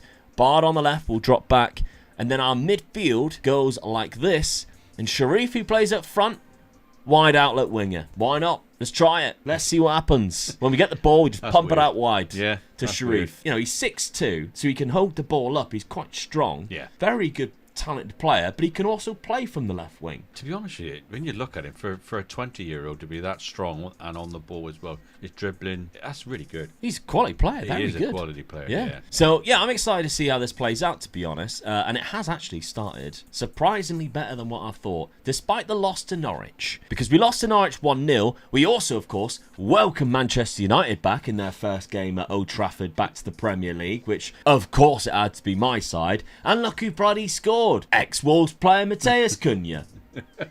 Also Mudryk. Why were they signing Mudryk? Don't know, but they beat us 2-1 anyway. The first game of the season was a 2-2 draw against Brighton. I'll take that because Brighton a bit of a bogey team for me at this minute. Even though we were 2-0 up and they scored in the 87th minute. But we beat Everton 3-1. We beat West Ham 2-1. But we're out of the cup already because of penalties. The bad result, I think, is the loss to Norwich. 100%. That's the only downside one. Yeah, they are like a yo-yo side for the Premier League, aren't they? So I reckon they'll be down there or thereabouts at the end of the season. So yeah, you got to look at that and think that's a bad result. The new Man United manager, there isn't one. It's still Nagels. He stayed there in the Championship. He done well in the Championship, brought him up. Why would they sack him? Crazy, really, isn't it? But they spent £88 million this window, so they brought in the likes of Granit Xhaka. They've even bought Spurs players like Kevin Danso. What were they thinking? I wouldn't have bought him. No. In the Championship, they spent £91 million. They bought in £72 million worth of Morten Hjulmand. But players out, I mean, they had Goretzka, and they sold him already, which is kind of hilarious. Obviously, that's where we bought Harry Maguire and Ahmad. Rashford obviously already went. Ugarte went on loan to Hull. So they kept quite a lot of players. We were in the Premier League, wouldn't they? Yeah, so they have actually kept quite a lot of players because, yeah, I mean, if you're looking at their team now, it's basically still a very good side. Yeah. They've got Bruno Fernandes, De Ligt, Cunha, Mbermo, Lissandro Martinez. They still got Yoro as well and Kobbie Mainoo. They've even still got Dallo. Sesko's there. Sesko's there as well, yeah. Vims. Rasmus. He's come back, so yeah. So They've got a good strike force then, haven't They they? basically got the same team. Luke Shaw's there, best left back in the world. Yeah, brilliant. God, he's terrible now. Dangerous team to be back in the Premier League under Julian Nagelsmann, although it didn't work out last time, so we'll see. Dad, let's have a look at your transfers. Let's see what you've managed to do outside of Kalulu. Brought in a couple of players, but you did sell a couple of players. Are they where? Yeah, so we've got John McGinn going out for £10 million there. Had a good offer for him, so I took it. Ozcan, £4 million and £5 million for Buendia. There's a couple of players who came in, so we've got Canvot, £20 million. Young, good sort of, I thought, really defender, really. I mean, you look at him, same as what your young player was earlier. Physical's very, very good for a youngster. Yeah. I feel so good on the ball as well. So, yeah, I think he's got all the attributes of being a really good defender. But then you've also got Loic Baddy, so he probably won't play. That's my... Yeah, but you've still got to get a good squad, though, haven't you? I mean, this is my main sort of, like, main defender I brought in. Spent a lot of money on him as well. He's very, very good, and he's very strong sort of on the ball as well. So this could be a good signing for me, I feel. Outside of Kalulu, we got Backhouse from Werder Bremen, £8.5 million as a backup goalkeeper. Yeah, I was losing my backup keeper, so I know I'm not going to need a new goalkeeper, so I didn't want to spend a lot of money on a goalkeeper, which is very unusual for me. Yeah. This one, I actually like this signing. Hamza Ngalmane. Yeah. He looks really good. Yeah, he does, doesn't he? So I'm going to let them fight it out between the two of them up there, really. Yeah, he's a good striker, so I'll just let the two of them fight it out there. I'm sort of like, best one can go for it, really. Who gets on the form? Hopefully they'll just score the goals that I need, really. Yeah, so as the best 11 pick, he does get the nod up there. Yeah. Elliott's still in behind. Obviously, he's got a little bit better because he's developed quite well last season. I'm sort of going to let Telemans sort of keep his position there rather than locking the another player in that, and then just see how that goes in the midfield. And the defence up. The two defenders, centre defenders, they're going to keep their places, even though I've signed new defenders as well. So I've got a lot of competition for certain places now. I'm surprised you didn't change tactic, considering how bad of a season you had. Yeah, I still won the FA Cup, though, didn't I? Yeah, So- I thought you would have changed it because of the league. I didn't change it mainly. I think really, I looked at it and I thought, well, see what happens with Telemans being back there, sort of like, and I put him in as a deep line playmaker and see what happens there with Elliott in front of him. If Elliott has a good season, I do like Elliott as a youngster coming through. Yeah. He can be very dangerous in that position. As when he played for the England youth side, the under 21s in the World Cup, he was really, really good there. So I'm hoping that player's going to come through. Okay, well, let's have a look to see how you started the season. We have got a starting Community Shield match, which of course you played in because of the FA Cup win. Lost 3-2 to Arsenal. Draw to Forest in the first game, Ahmed with a goal. Then we've got an easy, nice little win against Spurs there, 3-0. Elliott scored as well. Yeah, Fulham 4-2. Yeah. Morgan Rogers hat-trick in that one. So he's dangerous, and he's such a good player. In fact, he got the two winning late goals. Yeah. 87th and 94th. A draw to Ipswich at home. Yeah, that's the bad That's one. a poor result, that is, for me, being at home. So, but yeah. And then Cambridge in the cup, 3-1. So I haven't lost in the league, so I'm quite happy with that. Oh, you got your Europa League football again. Yes. So it's time to right that wrong because you lost in the final last time. Yeah. Against Roma. You got their rivals, Lazio, also known as Celesti, because since the update I haven't done the name thing. Stuttgart's in there as well. Olympia, Legia Warszawa, Bruneri. That's going to be an hard one. Yeah. They're probably the favourites to win it, I would say. Copenhagen, then you've got Lens and Red Star. So you're looking at this, yeah. Inter Milan has got to be the favourites in there. Chelsea. I would say Benfica, but they've got the curse on them, so they don't Yeah. win any European trophies, do they? So Chelsea as well. Chelsea's there as well, so it's got to be Chelsea, Inter Milan, and Marseille's really who's going to be, I mean, the best supported team in the league, Brest. Oh, yeah, of course. Good support. Yeah, good support. Especially when they go two up top. Yeah, 100%, yeah. I thought you were about to say the best team in there, Bodo Glimt. At this God. present moment, they They definitely are are. still doing it. They're still doing it. They won Still again, didn't they? somehow doing it. Yeah, well done. Fair play to them. I am Do you know, I would loving love to see watching them get this. to the Champions League Get final. into the wouldn't you? final. Oh, I'd love to see that. Yeah, but the trouble What is, an we'll be achievement playing that'd on an be. artificial pitch. Oh, honestly, they're doing so well. I'm Keep love it up. seeing You're doing that. well, lads. Let's see what happens then at the end of season 3.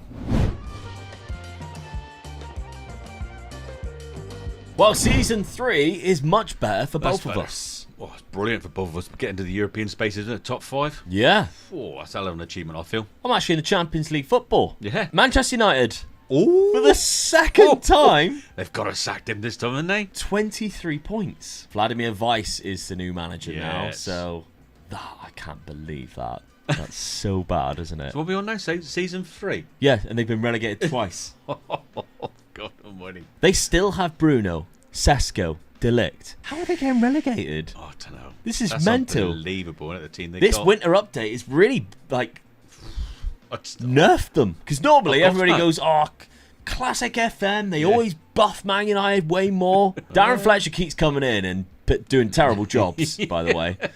Vladimir Weiss, 6 of January. Yep. Nagelsmann joined the day after that, 2 years before it. Yeah. So he was sacked in the December. This is crazy stuff, isn't it? This is crazy. Yeah, because look, Darren Fletcher lost 4 games and drew 1 in his time there. Weiss only managed to win 2 games the whole time. I'm surprised he lasted that long then. When he, Yeah. when Darren he, Fletcher, the last time he came in, lost 3 and drew 1. Yeah. Stop giving it to bloody Darren Fletcher. It might be an idea. That's crazy. Nice. Ooh. Right, now we've really got to start picking apart this Man United team. Going down as like 20th as well, not even in the 18th position. I've got to take my after Norwich as well. They stayed up. So Stayed well up? done, Norwich, yeah. No longer the I yo-yo did say team. they would probably go down, but well done. 5th and 3rd though, Dad. We got to be happy with that. Oh, definitely. I'm happy You with lost 7, drew 9. Oh, you beat me twice. Beat me twice. So you get 3 points for that, finishing higher and beating me twice. Let's have a look at the cup competitions. FA Cup. Brighton's having a good video. that. Yes, definitely, yeah. Won another competition. Let's see. 3rd round. Did I get past it this time? No, Ipswich. Great. You got past Liverpool in that one, Dad. That was a good win. Then lost to Fulham. Oh, Liverpool, who won the Carabao Cup. They beat Forest in the final there. 4th round. You beat Leeds. Of course, in the 3rd round, you beat Cambridge. I lost to Palace. Semi-final was when you faced Liverpool and lost. oh, they got me back then. The Europa League, though, that's the one that you've really got to go for. Yeah. Did Come on. you go on to win the Europa League? No, and it was another final loss against Hoffenheim. Oh, They didn't have any of your players on loan, did they?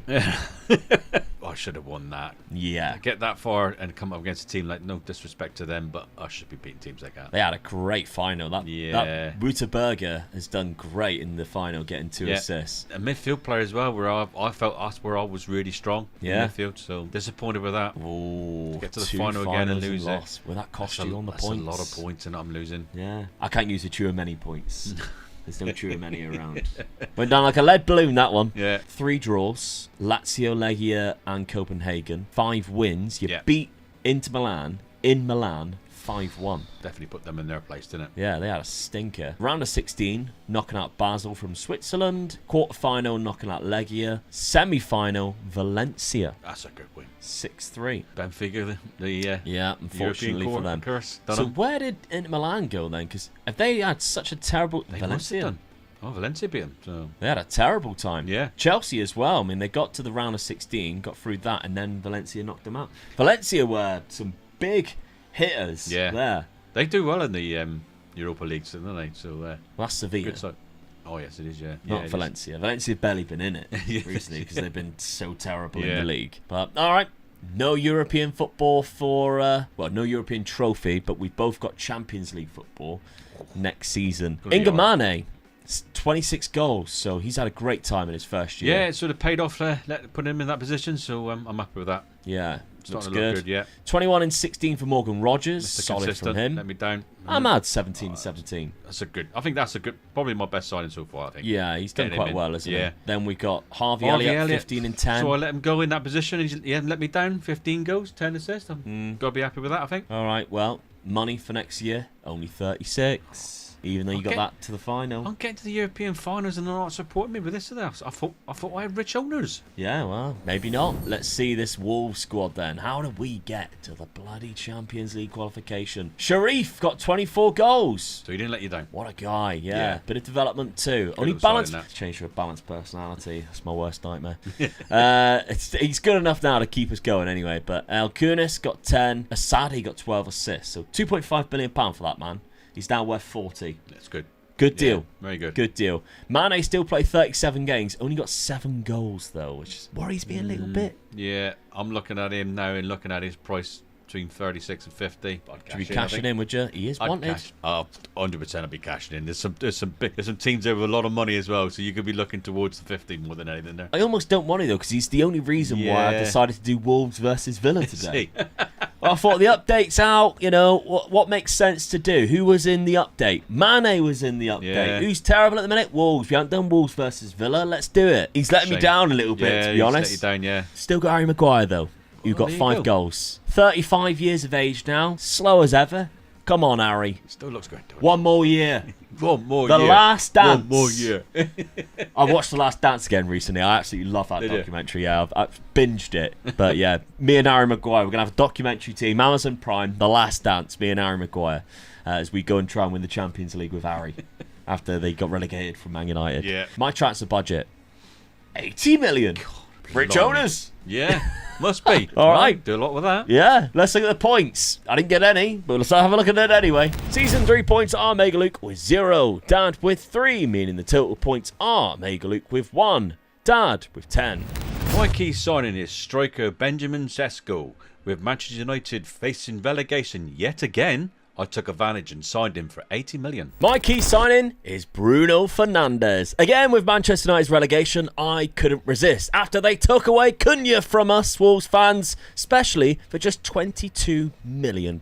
Dad, what a signing for 22 million. Bruno! Definitely, Bruno. yeah. You done me again. You beat me to that attacking midfielder. I went for him and you got him. I thought, oh, no. Great signing. Yeah. But, hey, you got him. You got to take advantage of this when Yeah. a team like that We goes couldn't down. last time. There was just not enough. No. They thought they were going to bounce back. I also got Lenny Yoro. Yeah, another good signing as well. 42 million. Yeah. So I've got Harry Maguire, Lenny Yoro, Bruno. Fernandes. You've got Sesko, Ahmad. Yeah. Lenny Yoro, We've though, ripped 22 United years of apart. age. Yeah, very good player still. I think with more game time, he'll be better. And I think maybe one of the reasons why Manchester United have been struggling, they've barely been given time to these youngsters. £53 million.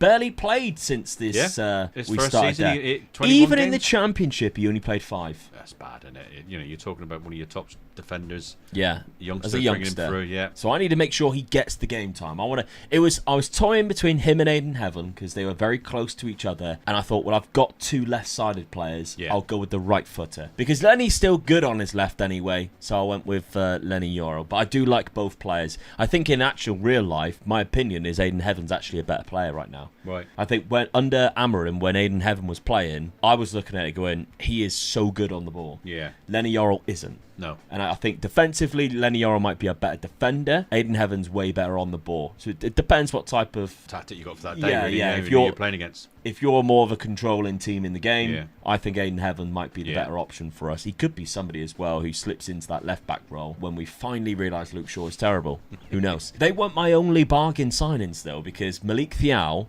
who I did pick up, again, a right-back, or right-sided centre-back, from Newcastle for 12 million? That's really good. Yeah. He is another player who's impressed me for Newcastle. I think he's been Newcastle's best signing this Yeah, year. probably, They've had yeah. some bad He signings, is and he's looking been good. one of the good Yeah. ones. So I think he's a good one. Christian Ordonez, £27 million for a midfielder. Now, I've got 2 really good midfielders in there already. Just needed bringing in more because I had no other options. So, yeah, he's a good player, to be honest. Yeah. I like the look of him. And we've got the likes of Noah Atabulo, who is a new goalkeeper. He's a good for us. keeper. I do like signing that keeper. Very Cheap good. too. Only Yeah, cost me That's a bargain getting him 8 for that million. price. Really good. If you see him at that price, you've got to jump all over that. Yeah. So I did sell a couple of players. So if we're looking at it, £60 million left the club. Angel Gomez, 28 million. Got £22 million profit in a couple of Really good. seasons. Yeah, really good. So that made sense. And Fer Lopez, who I played quite a lot last year, £32 million. So I did get a bit of a bargain. Well, not a bargain, but from playing him, I got Bit the of profit. money. Yeah, Yeah. the profit to bring in Bruno Fernandes. I think Fer Lopez, Bruno Fernandes, there's a little bit of a difference. Yeah, definitely, yeah. Tactically, we keep exactly how we were because we got Champions League football last season. But I am locking in Lenny Yoro into that position. He should be there, though, so he should go out to there. So locking in Lenny Yoro, I want him to play as many games as possible. I think he is Yeah, he needs that. the guy that needs the game time. Yeah. If we didn't do that and you go by best 11 pick, this is what it looks like. So Thiaw and Giga Kreshki is the back 3. Not necessarily what I want. That's why Lenny Yoro is going to be in there. But the rest of the team, Bruno in behind Sharif, excited about that. Mane actually goes to the right because we got rid of the likes of Angel Gomez anyway. So he'll still get game time. Decided to keep with him. We'll see how he does this season. Yeah. He is asking to leave, though, although he does want a new contract. I think that needs to be worded better in the future. I mean, asking to leave. I want a new contract, so I want to leave. Yeah. Do you want to say or no? Just contradicts itself, doesn't it, really? Yeah, so they do need to sort out some of the wording of this, but yeah, for now, he is sticking around. Now, how have we done at the start of the season in comparison to last year? Premier League, we beat Norwich, so we got that one off our backs from last time. We lost at Newcastle, so that wasn't great. They got Lucas Bergvall, though. That's a good signing for them. Obviously, they lost to Nally, didn't they? He went to City. Brighton, I'll take a draw against them because they're doing my tits in. I'm going to say, we know they're a good side on this at the moment, so that's a good result. And then we beat Brentford in the Cup, so not bad overall. No. But Champions League, how has St. Pauli got in the Champions League? Fair play to them. Oh, 100%. Yeah. That's another one that people keep asking us to do. St. Pauli versus Hamburg. That might be one that we have to take a look at. Yeah, definitely, yeah. Club Brugge, very good from them. Yeah, good side. Hoffenheim. Well, that's the side that done me last season. Yeah, this is AC Milan, all right? So that's AC Milan, you can tell by the badge. Real Madrid, Lazio, and Bayern Munich and Fenerbahce. Come on. What's that? That's an hard draw for your first season in the Champions League, isn't it? I don't think you'll go through. I don't. No, I don't think you'll go through. That's solid. That's 5 really hard games in that. Let's have a look to see your other transfers, Dad. So, Benjamin Sesko, your main signing. He's got 6 goals in 4 games already. Great start. Good player. Oh, what a signing that is. Yeah, very good I had player. to sell a few players to get the money in to get him, but... Evan Gasson being one of them. He's gone to Napoli for 30 million. I didn't need that in that sort of position, so, sorry, you had to go. I had to get Benjamin in. Okay, outside of that, though, Tammy Abraham's also gone. Yeah. 16 million. Well, I was going to sign a striker, so I can afford to get rid of a striker. And Illing Jr. as well. Yeah. So the only other signing that you actually brought in was Francis Onyeka from Bayer Leverkusen. 23 million. I've just thought that this guy, he looks really good, and he's 5-star potential, really, but he's only starting off at 2.5 stars, so I thought, well, let's get him in, and sort of, I've got him in the squad, really, for that position there, really. It's in the midfield, or he covers the wingers as well, just in case. Change up of the tactic. Yeah, well, I already had a good striker, and I got a better one, so I'd be silly to go stay at 1 up front, don't I? So I've gone 2 up front, and I brought my defensive midfielders up into the attacking midfielders. That allows, obviously, Onyeka the opportunity to play as well, because obviously he is more of an attacking midfielder. Right, but he can drop back into those 2 he positions. Can play that. If I get any injuries and all that. So, but I think going forward, I am really, really dangerous this season. So I've just got to hope really that out of possession, I'll drop them back into defensive midfielder where they were last season, and. If Sesko could do it for me, I could be dangerous this season. I think your weakest point now is your centre backs. Still got Konsa and Torres. I'm surprised with that the other guy hasn't come in. The one I signed from Bayern Munich, was it? Blake, Bad. I'm surprised he hasn't already came into the side. How many games did he play last year? So he only played 5 games. Yeah, I'm looking at that. Should I have locked him in? I honestly thought he played more games than that last season. I didn't quite look at that, did I? So I just thought I'll leave it to let him fight it out between them. I think I should have locked him in, really. But see how it goes. Yeah. Okay. Start of the season then, Dad. Had a good start in considering who you've played. Chelsea lost. Cole Palmer's just on a rampage. He's got 4 goals. Sometimes you just can't stop Cole Palmer. No, you can't. When he's on form, they're a dangerous side to play against when he's on form. So, but beat Brighton though. I'm going to take that first game of the season. We all know how good Brighton are at the moment. Give Palace a right hammering, So, and I'm still in the cup, so I'm quite happy now. Yeah. Your Champions League fixtures: Villarreal and Inter Milan. Well, I've done Inter Milan last season, didn't I? Yeah, so quite comfortably as well. Salzburg and Slavia Prague. Are you still in Europa League? Because you've also got Fenerbahce. Barcelona's in there. Ooh. You've also got St. Pauli and Feyenoord. Yeah, so I think I should comfortably go through. If you're not in top 8, I think it's a disaster. That is bad. Yeah, I should comfortably go through this. Really, I'm looking at that and sort of thinking, all right, Inter Milan's going to be an hard game. Barcelona definitely an hard game, but I should get through easily, I think. All right, well, let's see what happens in season number 4. Well, season 4, you're up there, and I am not. Bad year for me. Yes. 14th. It's always weird, isn't it? And Football Manager does this quite a lot. You surprise yourself with a weird tactic that works out quite well, puts you in 5th place. You think, it worked. Yeah. I'll keep exactly the same tactic. I'll just buy better players there. I put Bruno Fernandes and Lenny Yoro into my team, and we finish in 14th. I feel like they've been jinxed on this. When you sign Constant relegation they players. go one way, I mean, yours have been alright to be fair. 7 losses, Dad. Not one of them against Wolves, so that's disappointing. 7 draws. Not one of them against Wolves. You hate playing teams that are either red or claret. Does look Look like at that. Yeah. Always getting draws. And lose against Blues. But Wolves, no, you beat me twice. So the one at home, you beat me 5-2 as well. It was a bad result for me. I mean, at least I finished above Spurs, but that's everybody's doing that these days. Sunderland came straight back up and went straight back down again. 21 points. They are the new Manchester United after last season. I wonder if we'll see them in season 5. Yeah. God, after we've absolutely ransacked their team. Okay, now, cup competitions. Did I win any? No, but Villa... Oh, I can see one name a few times. Get Villa won the Champions League. PSG? Who? PSG. Come on. In the final, in extra time, Gertruda with the winner. Oh, didn't think that when I bought him, did I? Didn't even score the first goal yourself. Marquinhos put it in the net for you. Wow. Marco Rose is PSG. Man of the match, Emi Martinez. Well, that's what he's there for, isn't it? Yeah. They had 11 shots on target, and he saved 10 of them. And the FA Cup. And the FA Cup. And nearly won the league. League phase, you scraped into that top 8. Just. Yeah. 2 Lost losses. Fenerbahce and Inter Milan. Inter Milan got their own back on me, didn't they? You drew to St. Pauli. Oh, well done, St. Pauli. 5 wins. Gave Barcelona a right tanking. 4-0 against Barcelona, 10-2 against Villarreal, and 6-0 against Salzburg. I was on form then for scoring goals, wasn't I? Whoa, weren't you just? I had 4 wins myself. St. Pauli. Not everybody can beat St. Pauli. Club Brugge, Lazio, and Fenerbahce. Where did St. Pauli finish? Did they qualify? 28th. Ah, what a shame. Yeah. Never mind. 1 draw, Hoffenheim, who beat you in last Yeah. year's final, and 3 losses. Not surprised. Not surprised there, yeah.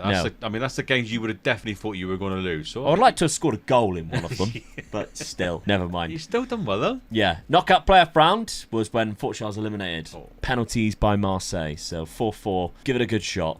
You beat Legia Warsaw. Absolute piss easy. Legia Warsaw in the round of 16. Win who they put in front of you. Quarter-final, There you go, see? Arsenal. Semi-final, Real Madrid. There you go. Arsenal and Real Madrid knocked out the 2 top teams there. Happy with that. 3 out of the 9 rounds you had to play. And then beat PSG in the final. Yeah, exactly. Well Yep, done. Thank you. I'll take that. FA Cup. Who did you beat in the final? Liverpool on penalties. I'm happy with that because Liverpool beat me for the league. Yeah, they were top, weren't they? Yeah. So I think I lost them near the end of the season as well. I lost to Brighton again. They've done well, Brighton, didn't they? They've done hell of a well in this. They are popping up a lot. They are the English Wrens Yeah. at this moment. You were knocking out Chelsea, 5th round Birmingham. Oh, Oh, that's a big game to win, wasn't it? yeah, in the 5th round. Oh. Quarter-final Ipswich, semi-final Spurs. Of course it was. Arsenal went on to win the Carabao Cup. Oh, they beat Villa in the final. Oh, nearly had the treble. Oh, I don't feel too bad now. Harry Kane scored. Oh, come on. What's it? No way on God's earth would he be playing for that team. Yes, he would. No way. Also, somebody's been sticking him in goal. He's got a 4 out of 10 rating in goal. I've never seen I'll that. tell you what, mate. He must have took a bang to the head and just forgot his history going to Yeah. Arsenal. No way. He must have forgot that as a child. He Mate, used to you've wear just Arsenal gone kits. right down in my estimations. Not talking about it. Don't want to see it anymore. Get it What off a the street. legend. Well done, Harry. What a legend. Beat you in the Carabao Cup final and scored against you too. Yeah. Semi-final. I didn't even shake his hand at the end No, of the I game. bet you didn't. Oh, no, I didn't. 2 championship clubs get into the semi-final of the Carabao Cup. Yeah, well done, Manchester United. Did they win it this year? No, they finished They second. still come up, though. Yeah, they're still coming back up Only 2 points. for season 5 with Vice as their manager still, which I'm very surprised with. I'll be honest. They sold 130 million pounds worth of players, including De Ligt to Real Madrid, Andre Onana. How long did it take them to get rid of Andre Onana? That's crazy. But also, obviously, Bruno was on the other page as well. So they've sold quite a few players. Lenny Yorrell, Mason Mount gone for £35 million. How is he worth £35 million? I mean, the worst thing that they are doing is like loaning Chido-Obi out. I mean, hopefully they played him this season. No, this is the reason why they're struggling so much. No wonder why. But there we go. They are coming back up. One final dance in the Premier League. I wonder where they're going to finish that final season. It's going to be so interesting, isn't it? Okay, season 4. What happened for me then? 23 goals from Sharif. Bruno Fernandes only got 9 and 7. Bit disappointing, really. Yeah. Sadi got 6 and 10. Matthias Mane, oh, he's out of stinker, really. Yeah. Bad season overall. Lenny Yorrell, though, I think that's the one positive I can take. It looks like he has developed into a good player. You give him the full season, didn't you? Yeah. So, yeah. He has improved definitely there. I think he deserved that. So, Harry Maguire, though, still played 24 games. The last dance, It was. Yeah. He's retired. The times that we had. I'll tell you what, mate, that's a big hole in your defence now. Oh, yeah. Head-wise. Yeah. Money, 60 million. They're still giving me money. Yeah. Champions League football. What do you get, though, for winning the Champions Come on, League? I must That's have the a question. lot now. I've got to be close to the 100, haven't I? 42 goals What a from Benjamin. signing that was, isn't it, eh? 42 goals. Wow. 28 Yeah, I mean, from Mali. 70 goals from 2 players. Yeah. Ingamane, 23 as Yeah. well. Where did Morgan he get his Rogers, 23 15 goals, yeah? 15. Ahmad got 25 assists. He's That's- ex-Man United players. That's why I've done so well this season, really. Yeah. You can see 60 million. 60 million. Higher wage, though. Yeah, Big wage. That's up a bit more then. It's close, Yeah. it's close to 70 then, so yeah, I'm happy with that. All right, well, you might have won it just in this season. Let's have a look at the points. Season 4 points are Megaluke with 0, Dad with 14, meaning the total points are Megaluke with 1, Dad with 24. My key signing was left-footed defender Bastoni. The Inter Milan centre-back joins the club for 72 million. My key signing was also from Inter Milan as Denzel Dumfries joins the club. I needed a right wing back and there's none better than this guy available that wanted to join Wolves. Just a few players who joined the club, Dad. We've got Joan Gadu from Salzburg, another centre-back, filling the role of Harry Maguire. Yeah. So, yeah, he's joined the club. Nice little player, that one, as well as I've got a couple of striker options too. So Amora from Wolfsburg, he's got 3 and 3 already. Free transfer, very fast. Yeah. Acceleration of 18, pace of 17. Not bad. Yeah, quite good. 2 in 2 games in the Premier start, League. yeah. And then Duvikas from Brentford, who caused me a bit of trouble again in the Cups anyway. But Greek international can do quite well, I think. It's 2-footed. Yeah, we'll see. Yeah. Spent a bit of money on him. Don't look He bad. cost £35 million. I used a lot of installments, I'll be honest. Tactically then, we have gone for this. So we're breaking up into what we was last year from this, changing it around, 2 strikers, less on the wings, Dumfries coming in. That's like having another striker, though, isn't it? Oh, yeah. He is good. We do like It's him. dropped don't off a little bit. we? 13 He has finishing dropped a now. little bit, yeah. It's not Yeah. too good. That's because he's getting a bit older. He can't get up and neck, can he? That's it. 33 years of age, still very good as that attacking wing back. Yeah. So Yoro, Gadu, Krejci all at the back there, so that's good. João Gomez and El Kunis in the middle. Bruno Fernandes in behind Sharif and Amora, who's done quite well at the start of the season. Premier League, we started off, we've played each other already, and you've beat me 6-3. Come on. 6-3. With the new goal scorer scoring quite a lot of goals. Amora got 2 for me. Dumfries scored on his debut. Of course he has. Because he's got to score. And Bastoni, your only signing, by the way. Yes. And he scored a goal as well, so I'm Scored happy with in that. that one. Yeah. I beat Brighton 3-1. Bruno Fernandes got 2. Drew, didn't draw at all. What I don't talk about. Beat QPR 2-0, but lost to Arsenal 2-1. Harry Kane scored. Never mind. So, Dad, keeping the tactic as it was. Well, I've got it really annoying. Yeah.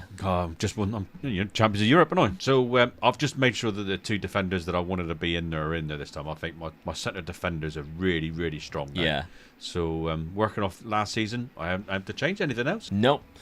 So, fixture schedule. We know how you started off against me, but you did lose in both the Community Shield and the Super Cup. Both to Liverpool. Yeah, that's disappointing, that was. Spurs 2-0 in the other fixture, Morgan Rogers with that one. So you've got European football, I haven't. Real Madrid, AC Milan, Basel, AEK, PSG, Juve, Raquel, Ajax. There's a couple of teams in there I think I should beat to get me through. Yeah, I agree. The other results, I'll take a draw. Oh, yeah. I'm sure you will. I mean, I beat PSG last season, so I'm home. So You're the winner of the competition. yeah, that's right. Yeah, so I'm quite capable of beating them. Juventus, worst case, I'll get a draw there. I reckon I'll go through. All right, well, let's see what happens. Season number 5, can Dad retain the Champions League? Right, let us know if you're part of the Season 5 crew. Yeah, thank you, lads. Aston Villa have finished 3rd. Wolves, 4th. You got 2 points. It's a point. I'll take that. Yeah, you get a point again. Lost 6. Didn't lose to me, so I do not pick up another point. We did draw a game, though. I've got 1 point for winning that first game of the season, haven't I? 1 game for winning that first game. Yeah. That is it. Birmingham, by the way, came up, got relegated, so that's good for both of us. That's quite nice. Man United Manchester United, survived. they did survive. Yeah. 47 points. Vladimir Weiss has finally They steadied the got playing ship. for them up front. Baleba, Victor Osimhen, how they brought in players like this. That was a free transfer as well. Oh, that's a good sign. They've done quite well there, haven't they? Yes. They have done quite well. Still sold quite a lot of players. Still very similar team. Somehow 14th place, wherever it was. 13th. Great. I still can't believe they got relegated twice in 5 years. That's mental to me. Good season for both of us, but points-wise, I still haven't picked anything up. Trophies for you. I've won the FA Cup. Yes. 2-1 against Newcastle in the 121st minute. Duvicas. Yeah. Worth the £35 million that we paid for him. Mane even Mane scored. got your first goal, yeah. Right, well, that's nice, considering, he hasn't been around that much. You've done it for him. Worth it. You would have binned him off. He's paid you back. He scored in the final for you. Lovely. I'll take that. All right, so 4th round, beating Everton. You weren't even in it. 3rd round, lost to Chelsea in the 3rd round. Varga went further than me. I beat Swansea in the 5th. Quarter-final, Sunderland. Semi-final, Spurs on penalties. Good job I didn't play Brighton. Yeah. That would have been a loss in the final. The Carabao Cup was Newcastle. They beat Manchester City in there. The final that one. No, I think I was eliminated from this one when I quite early on. Oh no, I beat Colchester. You beat Birmingham on penalties. Ooh. 4th round, I beat Spurs. You lost to Hull. Wolves beating Bournemouth. I got to the semi-final. That one, Manchester City. Yeah, it's a bit bad luck, really. You could have had Stoke there, really, couldn't you? Champions League then, Dad. Quarter-final you got to the Champions League. It's still to be played between Real Madrid and Chelsea. But the quarter-final stage, you were eliminated by Barcelona 4-2. So that's round because of 16, I gave them an hammer the season before, wasn't it? Yeah, round of 16 against AEK. Knockout playoff round? No, he finished the top 8. 6th place. Lost to Real Madrid. Drew to Juve. I said, get a draw at Juve, didn't I? Yeah, and 1-6. See, PSG. Who are they? Done them. Yeah, done them again. Very good stuff, Dad. I mean, that final season, the final 2 seasons, very good for you. Yes. I mean, Benjamin Sesko, the 2 Man United players, really good signings, but I think Morgan Rogers is my best player over the whole 5 seasons. He never let me down. Consistently, really good. So, yeah. And Telemans is there. His first season, at the end of that season, he asked to leave. Yeah. And I've managed to keep him for the 5 seasons, which I'm pleased I did. And it was one of those things when you talk to a player, I just said to him, stick with me. I've got some youth players coming through. We're going to have a really good young side. And he said, I'd like to be part of that. Oh, right. And he stayed. So he stuck to his word and he stayed the 5 seasons. Well, there you go. Onyeka was not a bad signing either. He got 13 goals and 10 assists in that final season. He did look good, though, didn't he? Yeah. You know, he had the extra boots to be there. So I'm pleased with that, really, that he did come through. All right. Well, if anybody's going to take this on the saved game file, patreon.com/Megaloop Gaming, if you just want to pinch the tactic, because Dad's Champions League winning tactic is there, or if you want to continue it, Dad's got 80 million this season. Of course he has, the most so far. The Wolves lineup, my top scorer was Bruno Fernandes at age 35. Still amazing. He looked good, didn't he? With 13 assists. Sharif got 15 goals as well, so never quite got the same as the first season. Nice bit of development. Yeah. Mane, though. Where is he? Mateus Mane. He got 2 goals all season. One of them was in the final. In the final, yeah. Yeah, never really developed. No, so. he let you down a bit, didn't he? Yeah, that is a shame, but never mind. Denzel Dumfries. 8 goals, 11 assists. Brilliant. Well done, mate. Get on, Denzel. Love that. Happy days. Now, we've got £67 million, should you want to take that on. Now, all the tactics that we have been using, I've kept mine up there. Dad's obviously only changed his twice, so he's changed it to that 4-2-2. Should you wish to take that one on, let's have a look at the final points tally. Final season points then is Omega Luke with 3 and Dad with 2, meaning the total points after the 5 years is Luke with 4, Dad with 26. 4-26 then. I think in the league it was a lot closer outside of that 1 year. Yes. You always beat me in the league. 4th season was my top season, wasn't it? I Yeah. mean, 2nd in the league, champions of Europe, FA Cup final. Yeah, it was FA everything Cup you win. did outside of the Yeah. Premier League. Really I think we good were just season. so shocked about Man United getting relegated that it flew us off. I mean, well, we were clever, really. We ripped their team apart, really, didn't we? And I think the signings that we did take from them paid off for both of us. Yeah, absolutely. Yeah, they were our best signings. But let us know if you want to see any other rebuilds down in the comments section, because we're picking them out week by week to see which ones are popular. And of course, if you're still looking for something to watch, here on screen right now is one where Dad had to stick with one tactic all season, or 5 seasons, and I had to change every season. That's on screen right now.